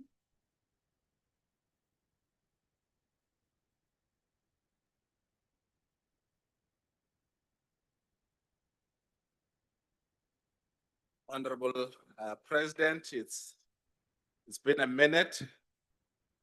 And the last time I was here, there were 19 young people who were stuck in Ukraine. And because of your leadership, they're coming back home. And whilst we're at it, President, I want to congratulate the Honorable Desmond Royan whom I once played tennis with. And the last time the former president Zuma gave him a task as Minister of Finance, it was merely a weekend special, then followed by a brief one-night stand as MK party chief whip. Thank you, honorable member. Although your opposition Honorable members, politics let's not drown the speaker. is about as unreliable as your backhand Honorable in Minister, tennis, can you take your seat? I see a hand. Honorable Minister, take your seat, please. I see a hand. Yes, honorable member. Ngiyabonga Deputy Sihlalo. Bengicela ukubuza ukuthi uMinister engakwazi nokuthatha umbuzo. Abafundi abarejistile ingane ayidlile uNSFAS nama issues. Minister, Akakhulume nge-higher education. all right, I did hear you. Thank you. Please. Yeah, bengicela Honorable ukubuza Minister, nje would you take umbuzo. a question? Would you take a question?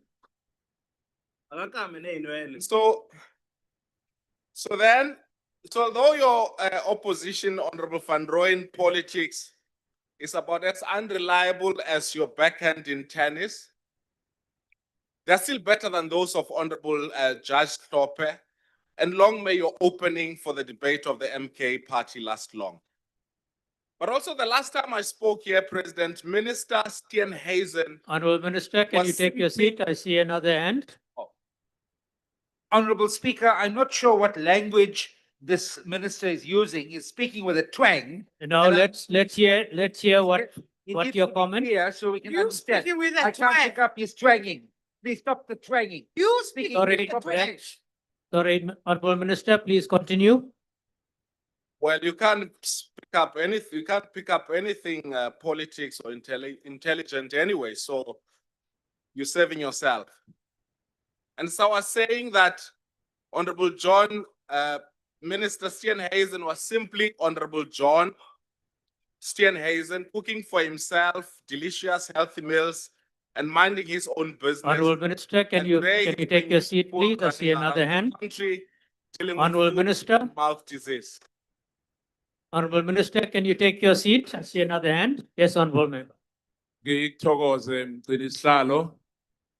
Ngithokoza kwamambala into engizoyibuza ukuthi angicabanga ukuthi umthetho weParliamentini uyavuma ukuthi uDeputy or uMinister lo okhona osekanguMinister ezangakakami la akayokama ngoba into ayikhuluma nje ayisirele. Thank you, honorable member. Thank you, honorable Minister. Please continue. Looks like it's going to be a long night. But as I said, and I agree with Minister Steenhuisen, that with all the things that have been happening in our country, we cannot afford complacency. And that through the leadership of the ANC in the GNU, and to quote an old friend of mine, I can see Honorable John Steenhuisen, that you are cruising very nicely. You may claim the easy victories, which Honorable Hillbilly here came to reject, but we will allow that, as long as you do not season them or pepper them with lies, because for us, the GNU is not about ministers competing, but about submitting to the collective responsibility of government. This is your government too. And unlike the Freedom Front and some from your bench, Honorable Steenhuisen, who keep one foot in the GNU and another ready to skip when things get difficult, you are within your rights to claim its victories. This is the nature of politics in South Africa. It's fluid, it's dramatic, but it's also occasionally, if you listen to the honorable leader of the EFF, who seem uncertain whether he wants to kiss the president or to kill the president. Politics can be very confusing. What must not be confusing, however, is the difference between noise and work, between performance and governance, between slogans and solutions, and between sophistry and action. It is from that standpoint that I rise to support the state of the nation that you delivered, President, grounded not in sophistry, but in action, coordination, and delivery. Let me begin where the pain is real and immediate. On the evening of the State of the Nation address, I left the chamber not to rush to television studios or to issue press statements, but to meet students from CPUT who were protesting outside Parliament about the quality of their accommodation. They were anxious, angry, exhausted, but also very uncertain. And working together with the police, student leaders, and university management, were informed that the last of those students will walk into better beds tomorrow. We've also been in contact this morning with vice chancellors of UCT and DUT, who have committed that the protests that are happening on their campuses, which are very peaceful, I must say, will be concluded as soon as possible. Our department, together with students' organizations, vice chancellors, and college principals, are working around the clock to ensure that no student is left behind. So when some ask, where is government? The answer is simple. Sometimes government is not on social media, Honorable Lonzi. Sometimes government is in the corridor at midnight fixing problems. Student accommodation remains one of the most urgent challenges in the post-school system. We face a shortfall of 200,000 beds, and we will not resolve this challenge only with bricks and mortar. And that's why we're expanding access through a combination of fiscal infrastructure and digital expansion. Many universities are already rolling out digital and blended programs. And this work must accelerate, and similarly plans are afoot to digitize CET and TVET curricula through the national online system so that we can meet the demand of our success in the grade 12 cohort. At the same time, we must significantly improve the quality of distance education, particularly at UNISA, whose more than 350,000 students are the backbone of our post-school education and training system. Our universities are under pressure, but we're working hard to ensure that we resolve this crisis. But also your instruction, President, that we must build specialized universities, including, of course, the much spoken about University of Ekurhuleni, whom we will ensure that we accelerate. Your instruction also around the transformation that needs to happen as it regards to sector education and training authorities will be taken forward, and we will work with NEDLAC to ensure that your instruction that 40% of my data grant to employers will be fast-tracked. Similarly, your instruction on TVET colleges remains unambiguous. Occupational trades leading to employment, modern workshops in partnerships with industry, quality lecturers, and effective workplace integrated learning must define the future of TVETs. We will mobilize all resources, partnerships, and energy towards full implementation of the dual system, President, that we instructed about. As Clement of Alexandria observed, Honorable Des van Rooyen, sophistry is a powerful art that makes false opinion appear true only in words. When rhetoric is not guided by philosophy or action, it becomes dangerous to all. And yours, Honorable van Rooyen, is dangerous sophistry. Discrediting the president's intent while opposing the practical step taken to realize it without solution is sophistry. Sophistry is declaring that your party has readiness to govern while failing to govern itself. How does a party without a constitution propose to govern a constitutional democracy? Sophistry. With MPs coming in and out weekly, and with Parliament constantly introducing itself to new MK party members, how is stability assured? As a party where relatives substitute for one another like royalty, and where Nkandla ensures the batteries to the remote control are always fully charged. And I can see there was a shaky connection between Nkandla and here. The former president decided to come here. I MK, whether they're pushing the line that he wants or not. But how do you govern a country when you cannot even be a credible opposition? President, coordination is not incompetence. You've been accused that you are planning. You've been accused. Honorable Minister, can you take your seat? I see your hand. Of all of these things. But the important thing Honorable is Minister, that can you take your seat, we've please? seen it work. Honorable Minister, take your seat. Yes, Honorable Member. Ngithokoze Mcibisihlalo, bengibuza ukuthi ungqongqoshe angawuthatha umbuzo ngoba usakhuluma inganekwane. Honorable Minister, would you take a question? No. No, you can give the question to Honorable Mani before he moves over to the EFF or to LTF. Honorable Minister, I see another hand. Could you take your seat? Traveling quite a lot. Honorable Minister, recently. I see another hand. Could you take your seat, please? Thank you, Honorable Speaker. The minister is so busy reading that speech. No, He's making. ask, No. ask what you want to ask, please. Yeah. No, I'm not asking a question. His point about Nkandla has got nothing to do. with No, what you he can said. raise that in your debate. He needs. That is to a stick to the debatable topic. point, Honorable Reddy. You can Debate. raise that when your member gets a chance tomorrow to speak. Thank you, Honorable Minister. Thank you. Sorry, Honorable Minister, there was another hand. Could you take your seat, please? Ngibingelele ngokukhulu ukuhlonipha nje ungqongqoshe mengaphambili. Sicabanga ukuthi sonke eSouth Africa siyazi ukuthi iGNU ifomeke No, but this is free for us. This is free No, for us. no, Point that's of not a order. point of order. Get out of Thank you very order. much. amavoti. Thank you. Ngomkhonto wesizwe Thank you, Honorable Member. You are out of order, Honorable Member. Honorable Minister, please continue. I think they're still hungover and preparing for the loss they're going to suffer in the local government election. They're filling in a protest for the next election. And as I said, President, coordination is not incompetence. Planning is not paralysis. And shouting is not governance. Some believe that if they shout their sophistry loud enough, reality will surrender.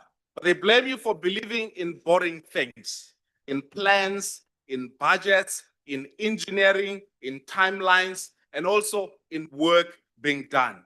President, they say you presented dreams and promises. You may be constrained by resources, but we should never allow a situation wherein our ambition is constrained. Yes, we're nearing, you may be nearing you may be on the 8th year of your 2 years and have committed to do certain things within that period.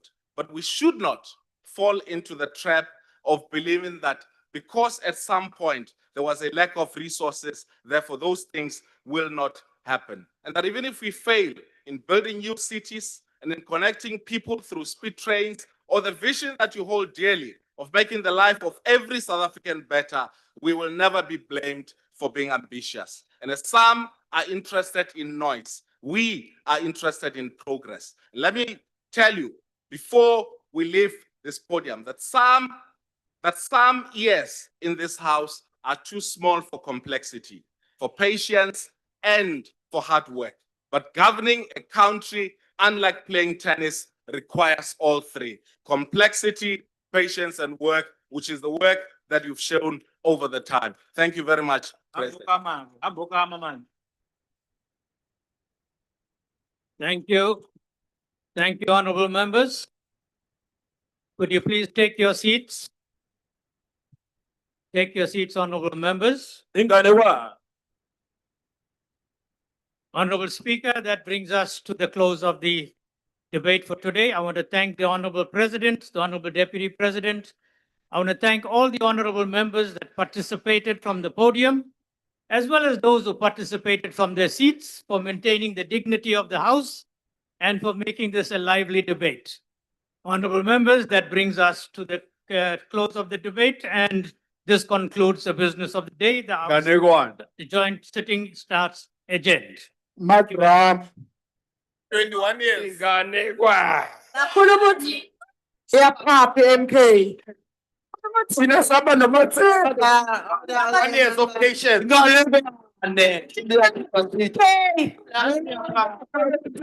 Viva!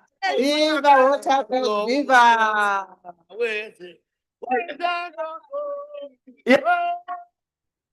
Yeah, Papa NC. Samba na mathemba.